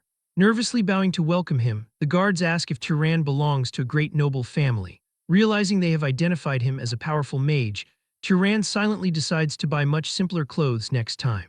Explaining that he is just a passing traveler, Turan asks if he can request lodging for the night from the city's lord. The guard breaks into a sweat and explains that Kalamaf no longer has a ruler. Turan asks what he means by that. The guard reveals that the city lord died recently during a devastating attack by dark elves from the west, leaving the city without a single noble or knight to rule. This development certainly complicates his plans. Dropping to his knees, the guard bows deeply into the cold snow. He pleads desperately with Turan, begging the noble lord to become the new ruler of their city. Confused by this sudden request, Turan stands speechless in the falling snow, asking, "What?" As Turan reaches the ruined, war-torn gray city of Kalamaf, the desperate citizens instantly shock him by collapsing onto the frozen ground and falling to their knees, begging him with tearful eyes to become their new lord and savior. Turan scratches his head in deep conflict, struggling with the heavy request placed directly before him and thinking to himself that he cannot permanently tie himself down to a ruined place like this. Yet at the exact same time, their visible misery makes it impossible to ignore their desperate condition after witnessing their raw suffering firsthand.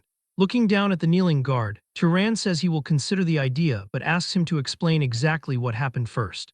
Wanting to hear the full story from the very beginning, he watches the guard's eyes light up with sudden hope as the man gestures for him to please step inside. After some time, Turan sits with the guard in a quiet, secluded room, asking how the lord of this fortress came to leave his city unprotected and die. The guard explains that the tragedy began 3 weeks earlier when several monster hunters were discovered slaughtered on the road leading west of the city, with even their heavy steel weapons sliced clean in half by a single, powerful blow, proving that the enemy they faced was far beyond any ordinary beast. The guard continues, explaining that the city immediately sent 2 skilled knights to investigate. When 3 days passed without their return, the lord dispatched much stronger forces, including his brother, his beloved son, and 10 elite knights, yet none of them ever returned. As the grim story progresses, Turan learns that the desperate city lord eventually set out to investigate the threat himself. In the end, only a single broken knight managed to stumble back, on the absolute verge of death, uttering only a single chilling phrase before taking his final breath to identify the mysterious enemy as the spirit of death. Turan looks intently at him, asking what exactly he means by the spirit of death. The guard explains that scholars identify spirit controllers as the dreaded dark elves, causing fear to spread like wildfire as everyone believed the dark elves would soon arrive to devour them all, forcing the terrified residents to flee and leave the fortress practically abandoned. Turan then asks if any neighboring cities came to their aid, prompting the guard to reveal that every single request for reinforcements was cold-heartedly turned away. Terrified of being attacked themselves, the neighboring lords refuse to spare any troops. Hearing this, Turan thinks to himself that he cannot truly blame those lords, reflecting that their refusal is actually a logical and self-preserving decision. After fully digesting the entire situation, Turan stands up from his seat and admits that handling the complex affairs of this ruined city is far too big of a task for him to manage as well. At that moment, the guard lowers himself to the cold floor and desperately bows before Turan, pleading for mercy while comparing his people to weak sheep in a deep valley who desperately need a protector. He claims that the nobles are the shepherds, the knights are the sheepdogs, and the commoners are merely the sheep. And hearing these familiar words leaves Turan visibly shocked, instantly recalling how his mother used to say the exact same thing. Turan asks in surprise if that specific comparison is common around these parts. The guard explains that yes, everyone in the gray zone talks in this exact manner, believing the nobles are the shepherds, the knights are the sheepdogs, and the commoners are the sheep, where the sheep follow the dogs, while the dogs obey the shepherd and protect the entire flock from predators. As Turan listens carefully, he begins connecting these words directly to his own past, realizing his mother must have once lived or stayed in this region, since he has never heard such an expression in Hisaril or the desert. Wanting to confirm his strong suspicions, Turan reaches into his bag and shows the man a detailed portrait of his mother, explaining that her name is Bige and that around 20 years ago, she must have been between 18 and her early 20s. The guard carefully examines the hand-drawn portrait but admits with a sigh that he does not remember her, offering his sincere apologies. Even so, he offers to distribute copies of the portrait throughout the entire city to see if anyone recognizes her. In that exact moment, Turan notices the incredibly desperate, pleading look in the guard's eyes. Recognizing that desperate look, Turan realizes that if he truly wants to find his mother, his first priority must be preventing the city from being completely destroyed. Driven by this sudden realization, Turan makes his decision absolutely clear, explaining that while he cannot officially become the lord of this city, he can at least act as its protector. Hearing this, the guard reacts with intense hope, asking what he means by a protector, which leads Turan to clarify that he will stay and protect the city until the threat from the west is gone, or until someone worthy of ruling it finally appears. Soon after, the guard spreads the news across the town square that Turan has arrived as their savior. He announces that a noble descendant of the gods is now with them, ensuring they no longer need to fear and that their city will be saved. However, many of the remaining residents still look highly uncertain, whispering among themselves. While some admit Turan looks handsome like the gods of Freya, others strongly doubt that bloodthirsty monsters will flee simply because a person has a handsome face. Hearing those skeptical comments, one of the city leaders angrily silences them, strictly forbidding anyone from speaking of their new protector in such a disrespectful way. Turan easily notices the quiet whispering.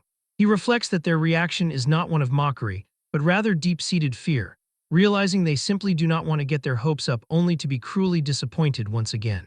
This realization reminds Turan of what he once dismissed as a pointless display of power in his youth.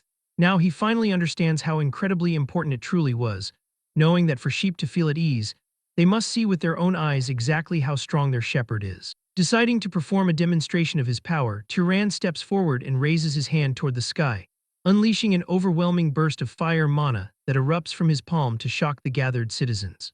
Knowing that since there are no mages in this city, putting on a grand show will be more than enough to reassure the people, he decides to first compress the blazing fire to its absolute limit, then drastically lower its temperature. In exchange for the heat, he focuses his mana entirely on expanding the physical range of the spell as much as possible. Moments later, Turan launches the compressed mass of fire straight into the thick, cloudy sky. This vibrant mass of fire travels high into the atmosphere, ensuring that no one down in the city gets injured. Suddenly, a massive, thunderous explosion shakes the very heavens, leaving the entire sky completely covered in a blanket of bright, roaring flames. The citizens stare upward at the burning heavens in complete breathless shock, before their deep-seated fear instantly transforms into overwhelming joy and relief. People begin celebrating and shedding tears of pure joy as they watch the burning sky, fully believing that they are finally safe and that their long-awaited savior has arrived to protect them from the darkness. After witnessing the hopeless citizens regain their faith, Turan smiles quietly to himself, feeling that his display of power has been more than enough to secure their trust. But in an instant, he is reminded that there is still a massive mountain of other problems to deal with. Turan attends a meeting with the remaining city officials to discuss their immediate survival. The gathering is chaotic as the men constantly argue among themselves, with some insisting that firewood is the highest priority, while others argue that firewood means nothing without food. As the bitter arguments continue endlessly, Turan realizes that if he does not interrupt them now, the meeting will go on until tomorrow morning. He speaks up over the noise, calmly announcing that he will handle the critical food shortage himself. When the confused officials question exactly how he plans to achieve such a feat, Turan explains that he will simply herd the region's wild animals directly to the city gates, feeding the starving people with rich meat soup before salting the leftovers to last through the harsh winter. Several officials are shocked by this absurd idea, questioning if he is seriously going to use a divine ability for such a mundane task. In response, Turan calmly explains that even the proud northern nobles strike their fields with lightning after a harvest to make the soil fertile, pointing out that what he is doing is really no different. Later that night, Turan grabs onto the legs of the picky eagle and soars through the dark, freezing skis high above the snowy mountains. From above, he utilizes his expert tamer and magic abilities to locate and dominate the wild animals roaming the region, directing them toward the city and ordering them to stand completely still once they reach the walls. Under Turan's absolute command, a massive, unnatural herd of mountain goats, rabbits, and leopards slowly begins moving exactly where he directs them. As he controls the movement of the herd, Turan casually reflects that this is just a bit more work than herding a basic flock, and notes that he is already quite used to it. Eventually, the animals arrive directly in front of the high city walls, leaving the astonished citizens completely stunned by the unbelievable sight. One resident remarks that he cannot believe his eyes, while another wonders why the former lords never did this, only to be reminded that their new protector is a much more powerful mage. Turan orders them to begin, and the citizens immediately get to work, distributing the fresh meat and hanging the valuable hides to dry. After solving the food crisis, Turan stands before a grand mansion, ordering the building to be opened up so those who lost their homes can stay inside. The guards are surprised by his generous decision, asking where their lord himself will stay if they open up the grand estate. Turan calmly replies that the simple town hall quarters are more than enough since there is a bed there. As time passes, the citizens become increasingly grateful. A mother holding her child sheds tears of gratitude, reflecting that the shepherd took pity on his sheep and gave up his own comfort to feed them. Turan watches the bustling city from a window and thinks to himself that he does not care for that kind of idolatry, reflecting that the sooner the city returns to normal, the faster he will find clues about his mother's whereabouts. Meanwhile, news about Turan rapidly spreads across the neighboring territories. At Bijan Castle, the ruling nobles begin to discuss the mysterious protector of Kalamaf, noting that he presents himself strictly as its protector rather than its lord. Hearing that the youth is only 20, the lord of Bijan remarks that he is far too young. At Balan Castle, another lord is surprised by his age, but his advisor points out that Turan covered the entire sky in flames, proving the youth is extremely powerful. Hearing this, the Lord of Balan reflects that if the boy possesses such power, he is either a lucky wanderer or a talent nurtured by a great house. At Heron Castle, suspicion toward Turan grows among the ruling nobles, as the Lord of Heron points out that the youth appeared alongside Arabian's army. He mutters that even the name Turan Zahar fits perfectly, wondering if the youth is a prodigy sent by the great Zahar family. Refusing to contact the Zahars directly for fear of disrespecting his superiors, the Lord decides it is best to pretend to accept the situation for now. Meanwhile, standing by a window in Kalamaf, Turan scratches his neck, thinking that his ears must be burning. He is completely unaware that the rulers of the Grey Zone have already accepted his role as protector. Turan sits at his desk, staring deeply at the portrait of his mother. He reflects that there are 8 cities and over 100 villages in this region, wondering what the chances are of finding his mother in a place of this size. Suddenly, a guard enters the room, and Turan looks up to ask if more information has come in. The guard hands him a letter and apologizes for the lack of findings over the past week, but declares that this time is different. He explains that a wanderer named Igon has arrived, with the guard revealing that Igon claims that about 18 years ago, a woman identical to the portrait spent the night at the inn he used to run. Turan reads the report and realizes that the timeline of 18 or 19 years ago matches his own birth perfectly. Soon after, the guard brings the wanderer Igon before Turan, who immediately falls to his knees and weeps in gratitude, admitting he would have died in the streets without the protector's aid. Turan calmly expresses his relief, commanding him to share everything he remembers about the woman in the portrait in absolute detail. Sitting up, the old innkeeper Igon begins his tale, explaining that this happened long before he lost everything, back when he was still running his business. At the time, Kalamaf was plunged into utter chaos by the war between Arabian and Zahar, leaving everyone in constant fear as no one knew which army would suddenly invade. He recalls that during this unstable period, a young woman showed up at his inn to spend the night, estimating her age around 20 and nodding that she was already showing a small, pregnant belly. Aigon explains that a woman traveling alone during those chaotic times was already strange enough, but she also had a beautiful, well-groomed horse, which is why he never forgot her. Adding that on top of that, she seemed incredibly nervous, as if she were running away from someone, recalling how he wondered what kind of bastard would abandon a woman that beautiful, especially when she was so heavily pregnant. Turan looks closely at him, asking why exactly he thought she had been abandoned. Aigon answers that during her meal she caressed her swollen belly and muttered to herself, begging her unborn son not to grow up to be like his father. Hearing those words, Turan widens his eyes in complete shock, fully realizing that he has finally found his mother. Continuing his story, Aigon explains that the mysterious woman repeatedly asked him for directions heading directly west. Since she did not know the name of a single local town or landmark, her questions proved without a doubt that she was not from these parts. He adds that her horse also seemed exotic, pointing out how its entire coat shined with a beautiful golden hue. Because it was obviously such a valuable beast, he personally made sure the stables were locked extra tight for the night. Stunned by these revelations, Turan falls completely silent, quietly absorbing this unexpected information. Later that night, Turan lies awake in the town hall quarters, staring thoughtfully up at the ceiling. While it is too early to jump to conclusions, he suspects there is a very high chance that the woman Aigon saw was indeed his mother. Reflecting deeply on her desperate words, he tries to comprehend what she could have meant by pleading with her unborn baby not to turn out like his father. Suddenly, a soft scratching sound breaks the silence of the room. Looking over, he finds his loyal picky eagle diligently writing a question on the slate, asking if he is in pain. Turan sits up on his bed and gently tells the creature that he is not physically hurt, though his mind is a bit cluttered. Because their souls are deeply connected, the bird is naturally sensitive to his shifting emotions. Looking at the eagle, Turan asks if it remembers its own mother, only for the creature to shake its head and write that it has never known a mother. Smiling gently, Turan notes that they are remarkably similar since his own mother has been gone for a very long time as well.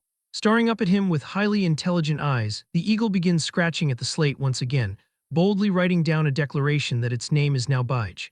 Dumbfounded by this, Turan asks the bird what it could possibly mean. The bird writes that it must be Bige, explaining that if his mother is not here, it will take her place. Smiling warmly, Turan asks if it truly wants to take his mother's place, telling the bird with a laugh that it should be far more careful when choosing a name. The eagle stubbornly insists, pecking the slate again to write that after thinking about this a great deal, its final choice is indeed Bige. Laughing softly, Turan accepts the heartfelt request, officially declaring that from this day forward its name is indeed Bige. With a warm smile, he tells Bige that he looks forward to working with him from now on.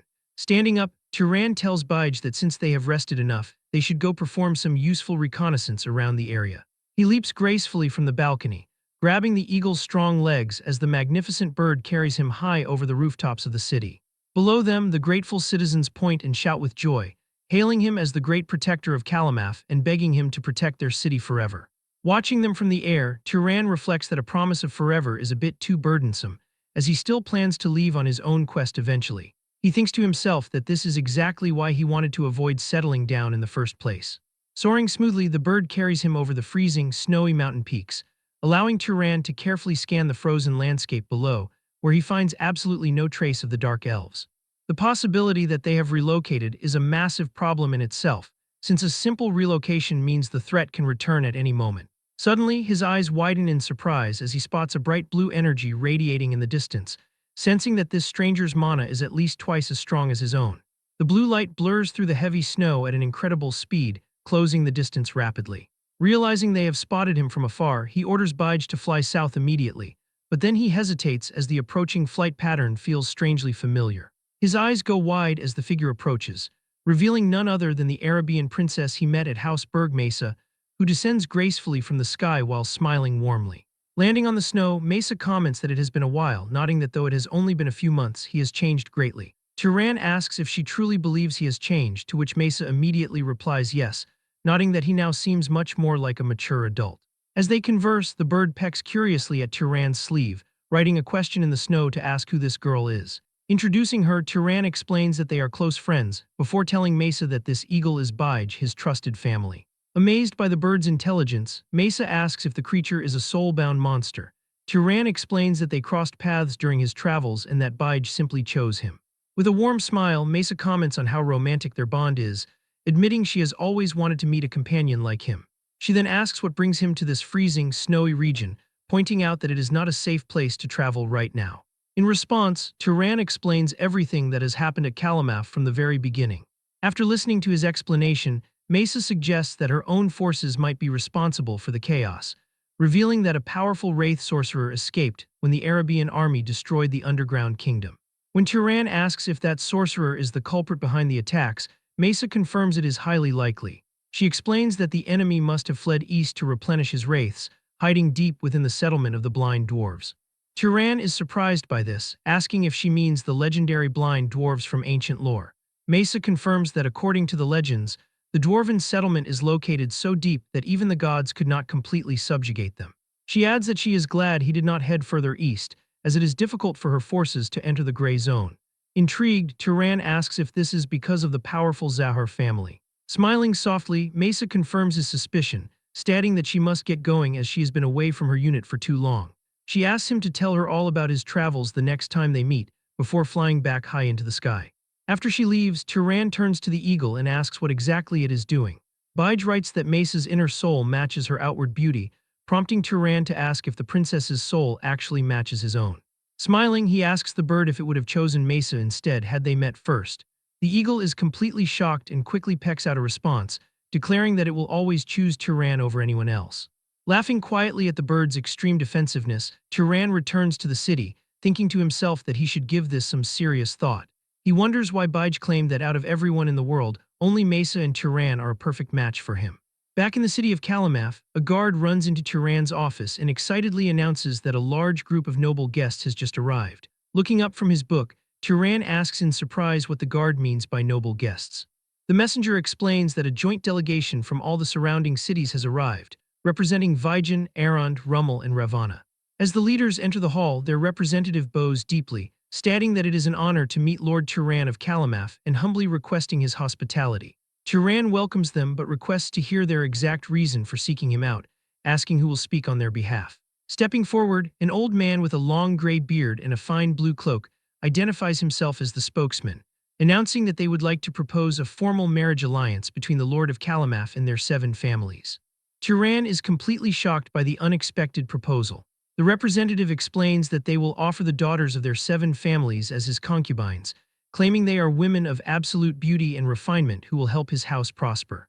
Observing them silently, Turan deduces that they must have heard the Western threat is gone and wish to stake their claim early, realizing that they are simply trying to seize control of Kalamaf. Another noble steps forward, explaining that one must command knights in order to govern a territory smoothly.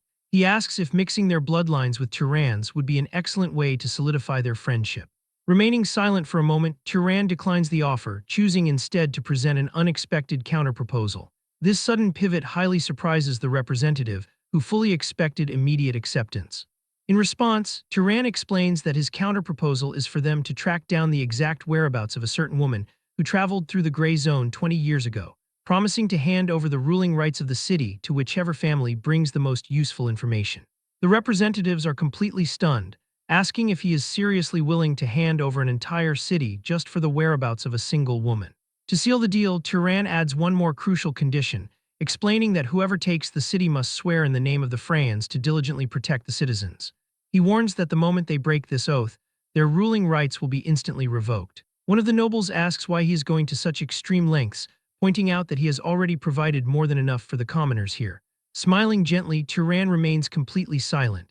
Later, Turan sits on the roof overlooking the snowy city of Kalamaf with Bige by his side. He thinks to himself that even though he is merely a shepherd, he simply wishes to be a good shepherd who watches over the sheepdogs and the sheep, protecting them from the wolves of this harsh world. Suddenly, his eyes widen in surprise as he senses an incredibly powerful presence in the city, realizing it must belong to a formidable knight.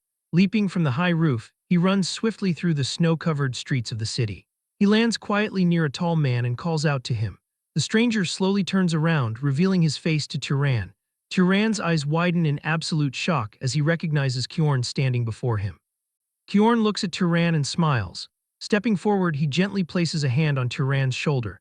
The moment his eyes meet Turan's face, he instantly recognizes the young man. Filled with deep emotion, Kjorn admits he traveled here thinking that there might be a chance they would cross paths. Recognizing that his excitement had taken over, he quickly composes himself, shifting his cheerful expression to a calm, respectful demeanor as he offers his apologies for the sudden outburst.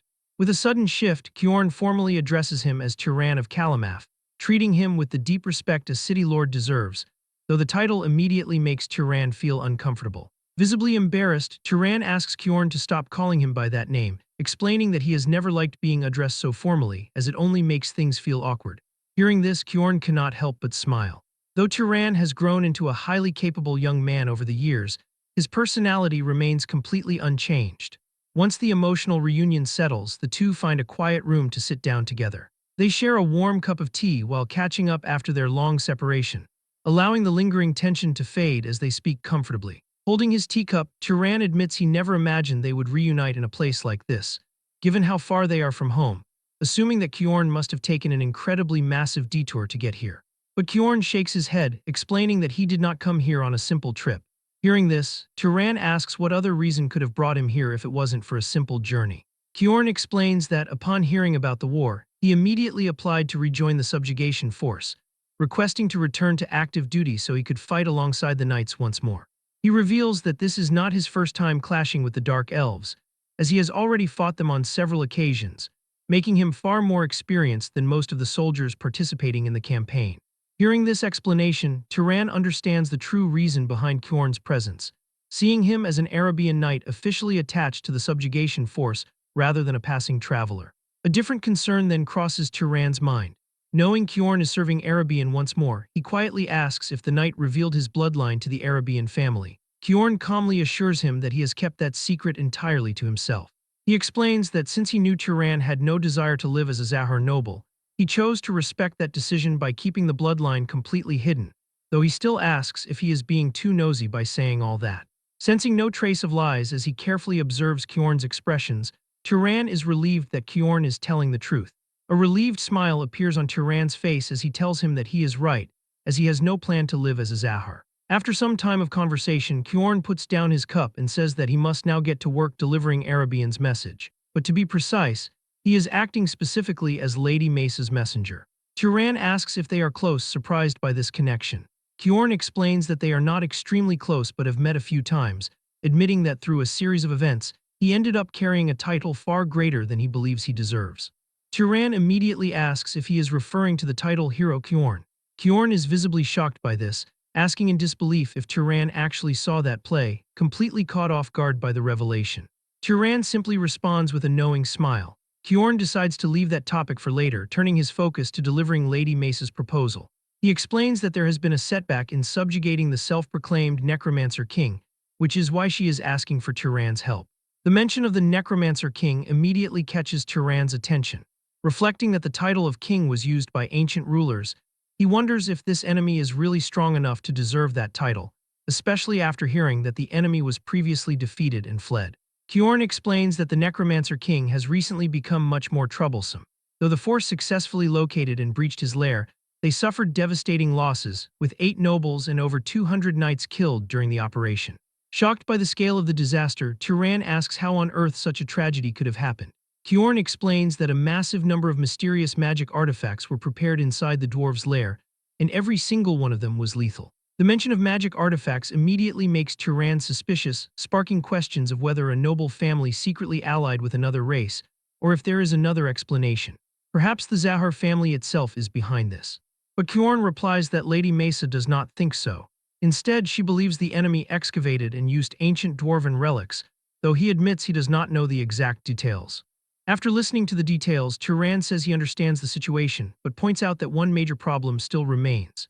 He asks if Kjorn happens to know who Talai's Zahar is, but Kjorn admits he is not sure, knowing only that Talai's is not the head of the family. Tyrann explains that Talai's is the second in command of the Zahar family and practically its true ruler. The major problem is that some people who know Talai's look at Tyrann's face and are reminded of him, raising the risk that someone in the subjugation force might find it strange if they see his face. Kjorn calmly tells him there is no need to worry, explaining that during the war, every noble of the Zahar family wore a mask, meaning almost nobody in Arabian actually knows what they look like. The knight then asks if the second in command of the Zahar family could potentially be Tyrann's father, though Tyrann admits he is not sure, stating that he is still looking for clues about his origins in this region. Inquiring further, he asks why they can't request additional support from Arabian, saying that the situation would end instantly if the family head came themselves. Kjorn explains that there are two major problems preventing that. First, given the lair's layout, weak mages would only increase the casualties. Second, Lady Mesa's position makes it difficult for her to ask the main family for support. Hearing this, Turan understands that even a successor cannot simply do whatever they want. Reaching down, Kjorn places his hand in his pocket, and at that moment Turan senses the distinct energy of a holy relic. Kjorn pulls out a bag and hands it over, explaining that it is an infinite pouch, a holy relic that serves as the reward from Arabian. Turan is surprised, asking if it is indeed the kind of item he is thinking of. Kjorn confirms this, though explaining that it is only of the lowest grade. He explains that it can hold items up to 1,000 times its size, and the user will not feel any of their weight. Wanting to try it, Turan takes out his water bag and puts it inside the infinite pouch. Realizing how useful it is, Turan knows that with this item, he will not even need to carry a backpack when he travels. He asks if they will be able to successfully subjugate them if he decides to join, and Kjorn tells him that Lady Mesa believes they can. Satisfied with the answer, Turan says he understands and accepts the request, explaining that he does not want Lady Mesa to get hurt either. At the same time, he still feels a debt to pay for the thought acceleration magic she provided. Soon after, Turan arrives at the location where Arabian's subjugation force is staying and meets Lady Mesa in person. She asks if his presence means he will help them. Turan says yes, but immediately points out that she is injured. Brushing it off, she states that it is nothing serious, prompting Turan to ask with concern if all the healers are dead. Mesa explains that they are not dead, but there are many others in far worse shape than her, and their healing mana is limited after all. She asks if Kjorn explained everything to him, declaring that they should move out immediately, wanting to strike before the enemy can recover their strength. Hearing her plan, Turan asks if she shouldn't treat her own injuries first, but she tells him she is fine and a minor injury like this barely registers anyway. The three of them walk together and meet Kadram Arabian, the vice commander of the Arabian subjugation force. Seeing Turan, Kadram questions her for bringing a stranger in times like these. Mesa confidently declares that he is her friend and an ally of House Berg, telling him that Turan is a skilled warrior she can trust with her back. Kadram admits that Turan may have strength, but states that his background is the real issue, demanding that Turan show them his bloodline ability to prove he isn't a Zahar family pest in disguise. Turan calmly responds that he will show his bloodline ability if they insist. This response immediately surprises Mesa and Kjorn, as neither expected him to reveal his bloodline. Without hesitation, Turan snaps his fingers. A ring of flaming, barrier-like mana manifests around him. Turan looks at them and asks if that is enough. The members of the Arabian subjugation force watch the display. Though a barrier mage's ability will not be of much help in battle, with that much mana, he should easily pull his weight even without a bloodline ability. Watching the display, Kadram silently concludes that while the ability poses no threat to them, it remains useful to have on the battlefield. At the same time, Turan feels a wave of satisfaction, knowing that practicing barrier magic with the relic has completely paid off. Looking around, Mesa asks the group if anyone else is still unsatisfied. Kadram tells her that it is enough. Mesa tells the soldiers to go on ahead because she has something to discuss with Turan. Kjorn bows respectfully and says he will head back to his post as well. He then departs alongside the other soldiers, leaving only Turan and Mesa behind. Once they are alone, Mesa unleashes her wind magic, creating a swirling green dome of wind that isolates them. Turan is impressed, having not known wind magic could be used like this. He asks if this keeps their conversation from leaking out, and Mesa says yes, but quickly turns to the issue that concerns her most. She asks how he used a barrier mage's bloodline ability earlier, and if he had actually managed to replicate it through practice, prompting Turan to explain that it was a magic tool, though it comes with too many restrictions to use freely. Mesa tells him he should have informed her if he planned to use something like that, pointing out that they could have coordinated beforehand. Turan explains that he was not sure if he would even use it, adding that if they had accepted him without question, he would not have shown it. But seeing their attitude, it was clear they would not have let him join without seeing a bloodline ability. Hearing his explanation, Mesa smiles and admits he startled her, explaining she thought he had left her far behind. Turan lightly tells her not to get too comfortable, which Mesa dismisses with a laugh, declaring there is no chance she will fall behind. Soon after, the subjugation force advances together and arrives at the massive canyon path. Standing before the deep gorge, Turan can barely believe what lies before his eyes. Meanwhile, the Arabian soldiers remain on high alert, carefully drawing their swords as they scan the area. Observing the blood-stained floor, Turan concludes that they must have taken the corpses to turn them into undead, or perhaps the dark elves used them for food. As he peers into the cavern, Turan finds the scene highly unusual. The approaching figures look like the monsters from the underground labyrinth, but the flames surrounding their heads are wilder. Among them, several possess glowing brains, marking them as necromancers, with about 20 of them in total. Seeing the enemies approach, Mesa announces that they are coming and orders everyone to prepare for battle. The Arabian soldiers immediately draw their weapons and summon their elemental spells, taking their battle positions. Moments later, previously closed caves burst open and demons emerge with deafening roars. They pour out from every direction, surrounding Turan and the others in an instant. More and more monsters pour out from every single hole in the stone walls. As Turan's closer look reveals, they are beastly-looking dwarves rather than demons, all wielding ancient dwarven relics. Seeing the monsters wield these relics, the Arabian soldiers freeze in shock, cold sweat dripping down their faces as the threat before them becomes undeniable. But in an instant, the dwarves open fire, unleashing a relentless barrage of gunfire that illuminates the dark cavern with bright yellow flashes. Trying to block the attack, the soldiers use their magic and swords, but the incredible speed of the bullets easily tears through their defenses, ripping through their armor and sending blood splattering everywhere. Within seconds, many soldiers and knights are gravely wounded, coughing up blood as they collapse to the ground in agony, with the cavern quickly filling with the painful groans of the wounded. Watching the carnage from behind his defensive aura, Turan braces himself, knowing that taking a direct hit from those weapons at this level would cause even him serious injury. But just as he prepares to strike, Mesa charges past him to launch her own assault. Powerful golden lightning crackles violently around her body, and her eyes glow with an intense yellow light as she channels the storm bloodline. Gathering a massive concentration of storm mana into her hands, she unleashes a colossal, swirling beam of golden lightning that tears through the cavern. The devastating blast completely vaporizes the charging dwarves, their screams lost in the roaring thunder. But Mesa does not stop there, gathering even more power, as a continuous torrent of lightning completely decimates the dwarves. Witnessing her overwhelming power, the inspired soldiers shout in awe, declaring that Lady Mesa is leading the charge and clearing the path for them. The surrounding mages and knights quickly prepare their fire and ice spells, their hands glowing with magical energy. Commanders shout for everyone to join the attack with all their might, calling on the soldiers to eliminate the remaining enemies. Together, they unleash a massive barrage of elemental magic alongside Mesa, bombarding the cave entrance in a spectacular explosion of fire, ice, and lightning. The force of the combined attack leaves the remaining dwarves reeling. Amidst the carnage, Mesa suddenly spots a formidable presence, her eyes widening in surprise. From deep inside the cave emerges a tall figure wearing a spiked silver crown adorned with glowing blue gems. The soldiers gasp in horror, identifying him as the King of the Dead. The Necromancer King steps forward, his dark, mummy-like body clad in a tattered white robe, while his hollow eyes glow with a malevolent yellow light as dark elves gather behind him. Unfazed, Mesa continues her relentless lightning blast, this time directing it at the Necromancer King. But in response, the Necromancer King raises his hand, summoning a massive horde of undead. Giant bears, wolves, lions, and crocodiles materialize from the dark mist, spirit beasts that block the lightning blast. Immediately after, these undead beasts charge fiercely toward Mesa, quickly surrounding her from all directions. As the struggle continues, the dark elves cast summoning magic from their hiding places, continuously sending undead beasts at the knights who clash violently with them. The cavern erupts into a chaotic clash of swords and elemental spells, as commanders desperately shout to block the horde and hold their ground without retreating a single step.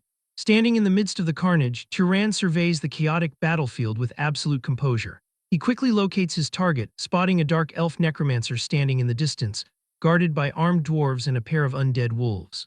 Suddenly, two wolves lunge to bite him, but he leaps high to easily avoid them. Mid-air, Turan begins spinning his sling, prioritizing the necromancer as his first target. After taking perfect aim, Turan fires a stone infused with powerful blue mana. The projectile flies so fast that before the necromancer can even react, his head is completely destroyed. Landing smoothly, he spins on his heel to continue his relentless assault. Swiftly navigating the battlefield, he targets two more enemies hiding inside small caves, decapitating both dark elves in a single strike. As he continues to run through the battlefield, a massive undead bear and a giant wolf lunge at him from his blind spot, catching him by surprise.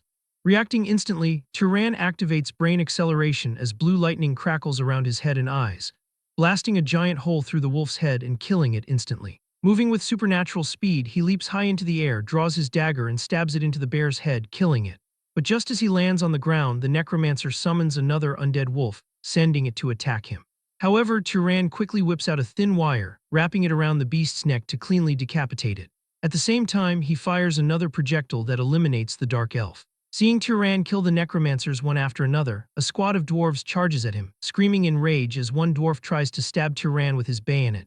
But Turan swiftly maneuvers behind the creature, delivering a brutal kick that completely shatters the dwarf's face. Continuing his fluid movements, he slices down another dwarf with his sword and spins to dodge an incoming attack, before stabbing his blade through his opponent's head. At that moment, three dwarves manage to get close to him and stab him with their bayonets, but their weapons fail to pierce through his defenses. Shocked by this, the dwarf gasps in terror as his blade fails to pierce Turan's defense. Sensing his opportunity, Turan kills all of them with swift attacks. Before he can recover, another dwarf fires a massive stream of fire from a mechanical flamethrower, forcing Turan to quickly raise a blue circular barrier, groaning under the intense pressure of the flames. Safe behind his shield, Turan charges directly through the fire, driving his sword straight into the top of the dwarf's head, sending the creature crashing to the ground. Looking down at the dwarf's relic, Turan marvels at how such a weapon can possess so much power without using mana, knowing that in his old, untrained state, he would have been in serious trouble. Nearby, a massive explosion shakes the cavern, sending a knight crashing to the ground as he coughs up blood. In the distance, another squad of dwarves begins reloading a massive, heavy cannon relic. Turan steps forward, wrapping his arm in a dense, swirling vortex of fire mana. He unleashes a colossal torrent of flames directly at the dwarves' fortified cannon position, completely engulfing them in a violent, fiery explosion. The dwarves scream in agony as the intense fire burns them alive. Turan stands calmly amidst the ruins as the dust begins to settle. Observing an injured knight healing himself with magic, Turan questions why a noble of the healer bloodline is struggling on the front lines, instead of staying safely inside the camp. Turning his gaze to another section of the cavern, he watches Mesa continue her relentless battle against the Necromancer King, her lightning crashing against his dark barrier to completely obliterate the summoned giant lions, snakes, and horses. Nearby, Kadram Arabian joins the fight, channeling his own lightning to smash through the dark elves. Turan stands quietly in the middle of the absolute mess, reflecting that such chaos is to be expected with no one in command, having even been swept up in the battle himself. Suddenly, Turan's eyes glow as Mesa summons a massive column of golden lightning from the sky that strikes the center of the cavern with a thunderous impact, finally winding down the conflict. Mesa exhales a tired sigh, her body completely exhausted. She walks slowly through the decimated battlefield, stepping over the disintegrating corpse of the Necromancer King as his giant spiked crown and skull turn to black dust. Overcome with sudden exhaustion, Mesa stumbles and groans in pain. Before she can fall, Turan quickly steps forward and catches her. Asking if she is all right, Mesa smiles softly, admitting she is fine but just felt a little dizzy, before asking how the battle went since she was too focused to see. Turan reassures her that it is almost over. In the background, Kadram Arabian stands victoriously over the defeated Dark Elves, his spells floating around him. Pointing at a nearby weapon, Turan mentions hearing that it is an ancient dwarven relic, prompting Mesa to ask if Kjorn told him that, a detail he quickly confirms. Mesa explains that long ago, the dwarves were not blind like they are now, possessing the incredible skill needed to craft such weapons. Now, however, they are little more than wild beasts. When Turan questions if the gods made them that way, Mesa is left staring at him in complete shock. Silence falls between them before she asks what makes him think that, prompting Turan to explain that if the gods wish, they can mold entirely new species, meaning they could easily make them blind or turn them stupid. Mesa quickly tells him to stop, whispering that it is best not to speak of such things to anyone else. At that moment, two soldiers run toward them in excitement, shouting that they have achieved a landslide victory. Watching her tense expression as she speaks with the soldiers, Turan wonders if she simply fears blasphemy, or if the great families already know the dark secrets of the gods. Once the battle is finally over, two fire mages unleash a torrent of blazing flames, completely incinerating the remaining undead specters.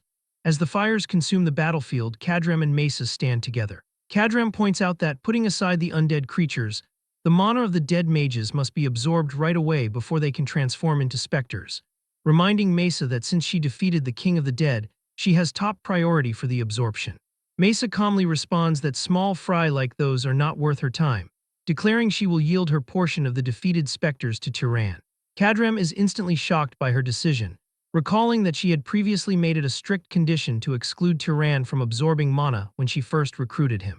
He asks in disbelief if she actually promised Turan mana as a reward, but Mesa confidently argues that she could not have brought someone of his high caliber along otherwise, adding that she is only sharing what was originally her own portion anyway, so there should be no issue.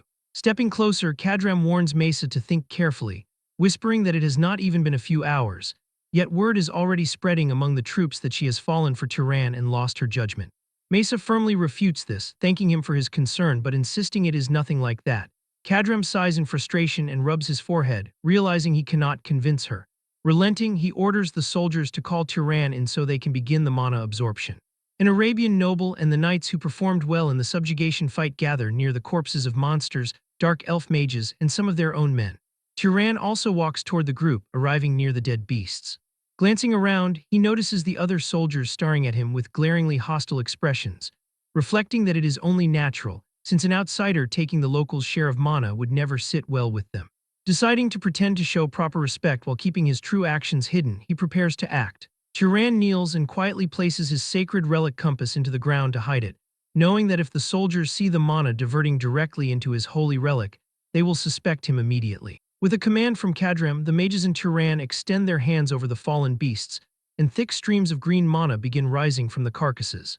As Turan channels the energy into his own body, his eyes flash with a brilliant light. Suddenly, his consciousness is pulled into a strange vision, and he finds himself standing alone in a massive, infinite void completely blanketed by heavy green clouds, staring around in awe as he tries to comprehend the bizarre space. Turan is suddenly snapped back to reality as the vision fades. He wonders what just happened, firmly believing he heard something shift deep inside himself. Realizing it was not an auditory hallucination but a physical change, he notes that his rate of absorbing mana has dropped significantly, wondering if he has already reached his limit. Yet as he continues to absorb more and more mana, he suddenly senses something shift. Later, when the mana absorption is finally complete, the corpses start to vanish into dust. The Arabian soldiers start walking away from the site, while Turan stands there sensing a massive change within his body, realizing that his mana did not simply return and his body feels strange. He realizes his senses have become abnormally sharp, allowing him to feel every single movement of the people around him as physical fluctuations in the air. Deep in thought, he wonders if he has awakened that power. Turan looks around, nodding that he wants to test it right now, but not here due to the many watchful eyes around. Nearby, Mesa is sitting on a rock, quietly checking on some type of magic device. Turan walks over to Mesa, who asks, "You didn't encounter any issues absorbing that mana, right?" Nodding, Turan thanks her and admits it was a huge help, asking why she extended such a massive favor to him. Mesa looks away, answering that it is difficult to explain right now, and tells him to consider it a personal favor from her rather than from Arabia. Turan observes her silently, reflecting that her actions do not carry romantic interest, but rather the scent of complex hidden motives. He accepts her explanation, declaring that he gladly accepts a friend's favor, which makes Mesa smile at him. Turan then notices the object she is holding and asks about it. Mesa explains that it is a detection magic device capable of locating nearby intelligent beings, adding that she was checking for any stragglers, though it seems they have all been dealt with. Looking at the device, Turan mentally notes that this must be the top-tier magic device Kjorn mentioned that can see through the Zahar family's concealment magic. Just then, a soldier approaches Mesa, announcing that the prisoners are ready for interrogation and are waiting for her, prompting Mesa to order him to go back and tell everyone she will arrive in a moment, after which the soldier leaves. Mesa stands up and asks Turan if he would like to take a look, and he agrees. They arrive before the bound dark elf and dwarf prisoners who are groaning in pain. A soldier, channeling yellow lightning in his hand, warns a dwarf to listen carefully and answer quietly if he wants to avoid being hurt, threatening that the pain will be far worse if he lies. The terrified dwarf nods, pleading that he understands. The soldier holds out a mechanical rifle and asks what the object is, and the dwarf explains that it belongs to their ancestors and that Blackie found it and taught them how to use it. From this description, the soldier deduces that by Blackie, the dwarf must mean the king of the dead, and then asks why when they pull the trigger, iron shoots out but nothing happens when humans try. The dwarf reveals that the firearm belongs to them, explaining that neither Blackie nor the devils can use it, and once the ammunition is used up, it cannot be used again. Turan picks up the rifle and closely examines it, noticing that there is liquid inside. He cocks the gun and tries to use it, but nothing happens. Staring at the firearm, Turan wonders if it will fire if a dwarf pulls the trigger. Mesa decides to find out, pointing to a soldier nearby as she orders him to make the dwarf use the device. The soldier gives the weapon to the dwarf prisoner and orders him to pull the trigger while warning him not to try anything stupid. Grasping it, the trembling dwarf agrees and pulls the trigger, unleashing a massive fiery blast that shocks the nearby soldiers. The knights marvel at the unique magic, wondering if the weapon would still work if they pulled the trigger with a severed dwarf hand. Watching this, the terrified dwarf screams in horror as the soldiers test the theory. To their disappointment, they find that the weapon does not work. Turning to the dark elf prisoner, the soldier asks where the king of the dead obtained these weapons, and the dark elf replies that they don't know, explaining that while fleeing, the king of the dead found a silver crown and suddenly gained immense power, and he just brought those magic devices to entice them. Looking at the weapons, the soldiers note that if they could somehow replicate and use them, they would have been quite useful during the war. Listening silently, Turan recalls that during the battle, when a larger similar device exploded, it spewed a massive cloud of steam, recalling what the librarian once told him about water expanding when turning into steam. He deduces that as the liquid inside the weapon turns into steam and expands, it forces out the metal projectile, which is why steam vents right before it fires. Suddenly, two soldiers approach Mesa, reporting that they have finished searching the inner canyon. Mesa asks if they found any books or records, but the soldier replies that they only found old human bones. Hearing this, Mesa decides they can wrap up the expedition. The subjugation force seals the cave entrance with a massive boulder and leaves the canyon under a clear blue sky. While walking back, Turan approaches Mesa and tells her that he will head to the tents first to grab Bige and be on his way. Mesa looks at the knights, nodding that they are becoming increasingly hostile toward Turan. So she simply agrees with him, saying, "That sounds like a good idea, but I hope we meet again." Turan nods. "Next time we meet, I will be sure to repay the debt I owe you. And I know you keep your weight light to fly fast and easily, but you really should look after your health and eat a bit more. I am concerned about you." Hearing that, Mesa smiles softly and promises to consider it. Meanwhile, Kjorn is happily playing with Bige outside the camp. Turan walks up, remarking that Kjorn looks like he is having fun. Kjorn welcomes him back, asking if he is hurt anywhere, while Bige flaps his wings in excitement and writes that it is fun to play with Kjorn. Reassuring him, Turan says that he is fine and that the subjugation went well with only a few casualties. He then announces that it is time for him to leave. Kjorn is surprised and asks him to stay for a meal, but Turan replies that his situation does not allow it. Turan explains, "After the fight was over, Mesa gave her share of the mana absorption to me, so I absorbed the Spectre's mana. They aren't showing it because Mesa is here, but everyone must be dissatisfied." Kjorn sighs, "If that's the case, it cannot be helped. If you stay here with Mesa any longer, the soldiers might think she is giving an outsider too many benefits and might not support her." Turan acknowledges, "I know, and that's why I am leaving as fast as I can. What will you do now, sir?" Kjorn shares, "I don't have a plan. I suppose I will go back and figure that out. My joints are starting to ache and I have traveled enough. I will probably retire and pass the time with small tasks." Turan smiles warmly, "Live a long life," and Kjorn promises, "I will." Heading out, Turan walks through a lush green field with Bige walking beside him. The eagle pecks at him and writes, asking why they are not moving yet. Turan tells him to hold on, explaining he has something to check. He raises his hand and swings it. Bige looks up in absolute shock as a massive, swirling torrent of wind erupts. Turan then releases more magic power, causing the wind to intensify, creating a windstorm that sweeps Bige up into the air. Sensing the gale, Turan realizes a new bloodline has awakened within him. But looking at his own hand with a sad expression, he sighs, "I had a feeling this might happen." The locked bloodline is actually the Arabian bloodline. Turan looks down at his bandaged hand and laughs softly. "Ever since I came here, I had a feeling something like this would happen, and it turned out my suspicion was correct. My father belonged to the Zahar family, while my mother was of Arabian, making me the descendant of two enemy families." After some time of collecting his thoughts, he tries to use lightning magic, and although he manages to summon blue-colored lightning, it is not powerful or large enough. Sighing in disappointment, he remarks, "It looks like I still cannot use lightning magic correctly. The mana consumption and precision needed to use magic are still the same as before when I awakened my second bloodline. I guess I didn't get the power to control lightning, or maybe my bloodline hasn't fully awakened yet. Let's try to use other abilities first. If it is really the power of Arabian, that magic should work too." The moment Turan activates this power, he suddenly begins to float up into the air, leaving his pet eagle completely shocked to see him flying. Looking back, he asks B if they shall try to fly together, which makes the eagle super happy. He pushes his body against the wind currents, attempting to control his flight and movements. Unfortunately, this attempt at flight does not go as planned, and after rising only a short distance, Turan loses his balance and falls straight back to the ground. B quickly flies down and lands right on top of his head.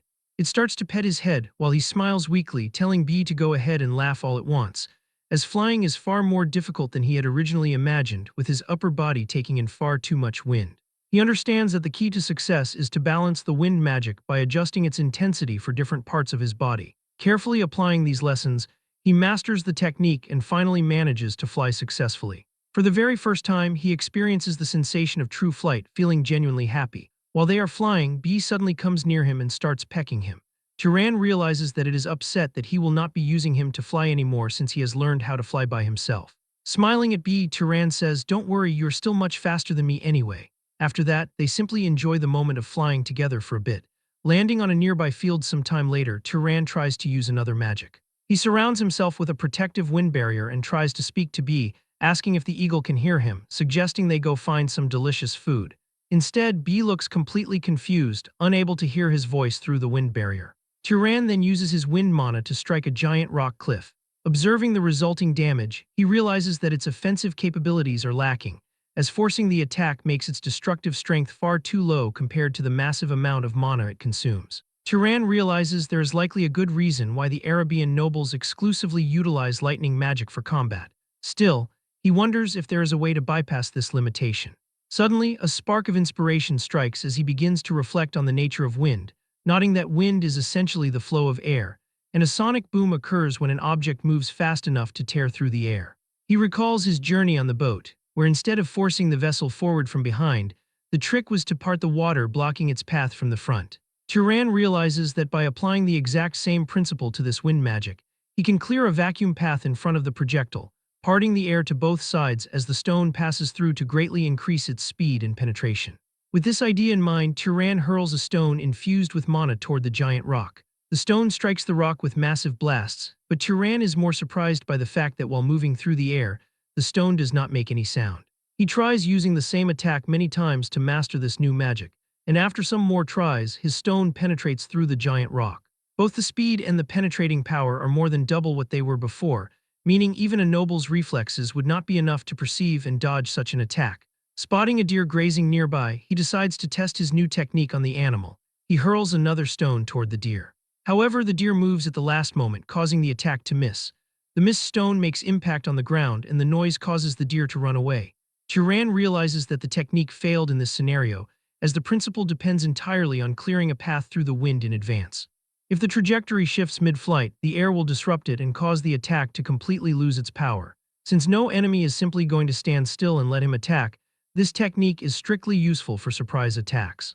Turan thinks that even if he has still not awakened his lightning power yet, he has at least managed to obtain a useful ability from his Arabian bloodline. He eventually returns to the city. As soon as he arrives, Turan notices several people whispering among themselves and wonders what is going on. The moment he lands, an official greets him and explains that the Lord of Bijan has personally come to request an audience, before asking how they should proceed. Turan is slightly confused, wondering who the Lord of Bijan is. Just then, a white-haired noble approaches and greets him, remarking that this is their first time meeting in person. He introduces himself as Allos, the Lord of Bijan and head of the Mevran family. Turan introduces himself as Turan of Kalamaf, and the two men shake hands. As they shake hands, Allos senses the overwhelming dense mana radiating from him and is visibly shocked by its sheer power. Quickly recovering himself, Allos explains that he has come regarding the matter Turan discussed with his son during a previous visit. Turan asks in surprise if they have managed to find any clues. Allos confidently states that they have discovered exactly who the mysterious woman is, boasting that no other lord in the entire region could have uncovered as much information as his family has.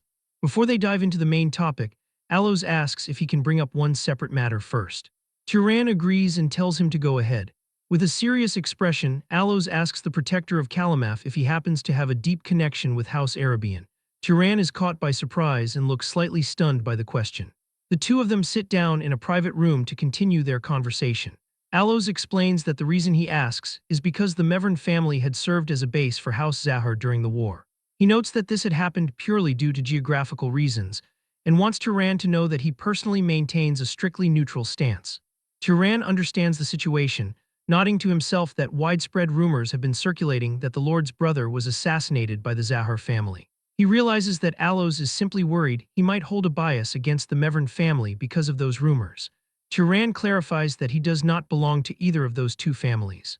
He reassures him that he has no intention of holding the Mevran family's past actions against him, and tells him not to worry. Allos trusts Turan's word and agrees to move forward, asking for a way to guarantee their promise since the governing rights of a city are not something that can simply be decided by words alone. Turan responds by handing Allos a written contract scroll. He explains that once he writes Lord Allos's name and signs the document, the contract will be protected in the name of the Freyan gods. Allos carefully reads the contract, pointing out that the condition requiring him to faithfully protect the city seems a bit vague. Turan clarifies the exact condition, explaining that if rumors spread of someone being attacked by a magic beast, Allos only needs to send out a patrol or a hunting party. In other words, he simply has to do his best, and he will not be expected to get seriously injured or risk being killed on duty. Allos considers the condition completely reasonable, nodding that he already governs his own territory in the same manner anyway. Turan then adds another crucial condition, warning that if Allos becomes negligent in protecting the city, that negligence will also be considered a breach of the contract. Allos flinches slightly, saying that he completely understands the condition, before asking him to wait for a moment. Allos leaves the room and quickly returns accompanied by an old woman. The woman nervously introduces herself as Sarina and greets Turan, calling him a descendant of the great god. Allos instructs her to tell Turan exactly what she told him last time, promising to secure her retirement and take care of her children's future as well if everything goes successfully. However, Sarina remains nervously silent, prompting Allos to impatiently order her to hurry up. Frightened by his command, Sarina finally begins speaking. She explains that she is a servant whose family has served the Mevran family for generations, and that during the war she was assigned to serve the nobles of the Zahar family. She reveals that if a pregnant woman had escaped on a golden horse, that woman is highly likely the person she is thinking of. Turan immediately asks how she knew her. Sarina explains that she was the one in charge of watching over her and reveals a shocking truth, explaining that the woman had been brought over from the Arabian mainland as a captive and was one of the war trophies. This devastating revelation leaves Turan completely shocked. Sarina continues her quiet explanation, revealing that Turan's mother was taken from the Arabian mainland as one of their war trophies. Hearing this shocking truth, Turan's eyes widen. Sarina goes on to explain that 20 years ago, she served the Zahar family in Bijan, where her duty was to look after the women brought back from Arabian. Curiously, Turan asks her how many women were kept there, and Sarina answers that there were around 20 delicate flowers, raised to become concubines for the nobles. She then reveals that one of those captives was Bizella, catching Turan completely off guard as he repeats the name in shock, only for Sarina to firmly confirm it. Turan silently reflects that the name Bizella certainly sounds more high-class and feminine than her name, Biz. Sarina explains that she could never forget Bizella because she was exceptionally unusual, and when Turan asks what she means, she explains that the captive woman roamed the manor freely like a traveler, constantly asking questions about absolutely everything, from why people dressed in such a manner to what their dishes were called, and which god was worshipped in the manor. When asked why she was always so cheerful, Bizella replied that seeing unfamiliar people living in an unfamiliar place was fascinating, claiming it was 100 times better than being locked up and acting cute, making her eccentric but always positive. Turan asks if there was a man she looked for. Sarina confirms there was indeed only one man she searched for, describing him as a young man, though she admits she did not know his real age, prompting Turan to ask what he looked like, wanting to know if he was a knight or a noble. Sarina is remorseful, apologizing and admitting she cannot remember his appearance, but she clearly recalls Bizella describing him as kind beneath his cold demeanor, sharing that they had promised to travel together.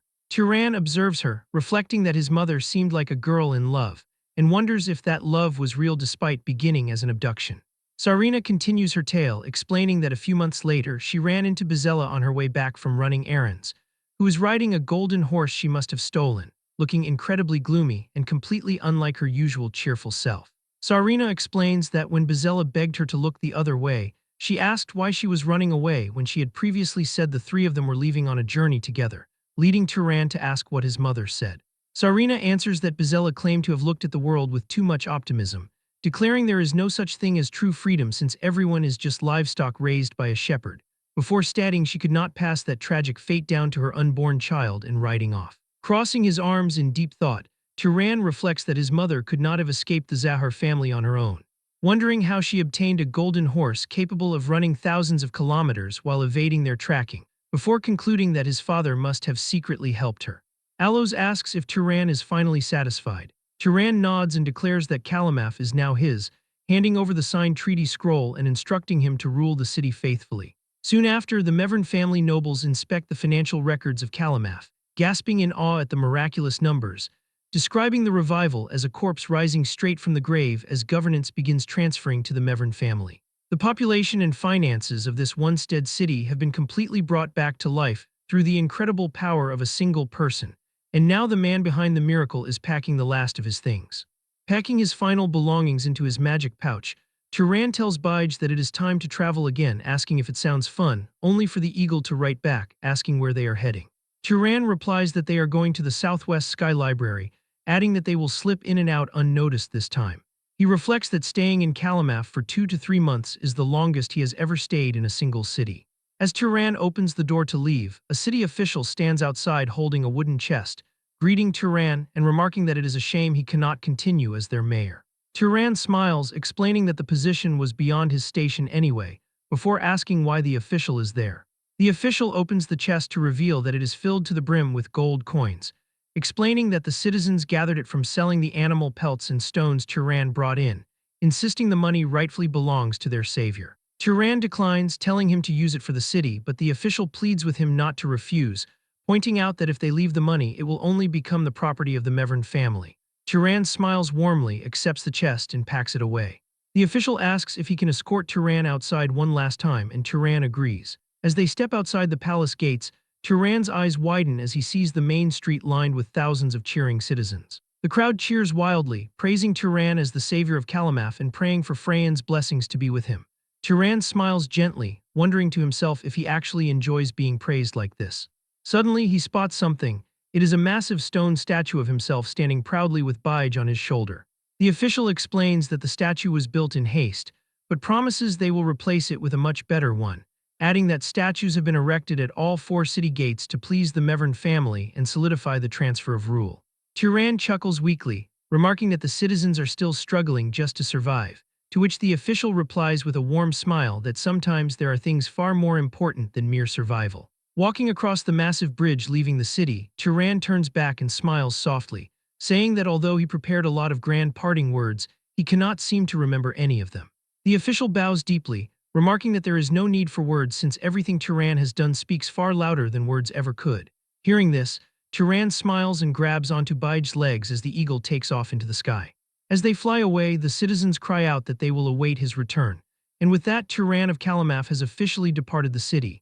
The scene shifts to Orem City at the vine-covered Sky Library. After Turan lands, he quickly uses magic to camouflage himself so other people cannot see him. He then slips past the guards, quietly opening the doors and sneaking into the Sky Library. As Turan walks through the library, he reflects that it has been a while since he last came here. He then turns around and spots the librarian sitting quietly in a chair at a reading table. Turan walks up to her, calling out to her, but she remains motionless. This leaves him briefly confused, unsure if she is ignoring him because he does not have an official pass, or if she simply cannot detect his Zahar concealment. As he gets closer and calls her name once more, the librarian suddenly pops her head up with a massive grin and screams. She laughs loudly, teasingly asking if she scared him. Turan smiles and remarks that seeing she has not changed, he takes it that she has been well, while the librarian floats and giggles that seeing his shocked face was totally worth it. She points out that he returned remarkably fast, admitting she thought his quest would take at least 10 years after he set out with such grand confidence. Turan explains that while his trip was indeed short, he saw and heard far too much, before asking the librarian if she can check his bloodlines again.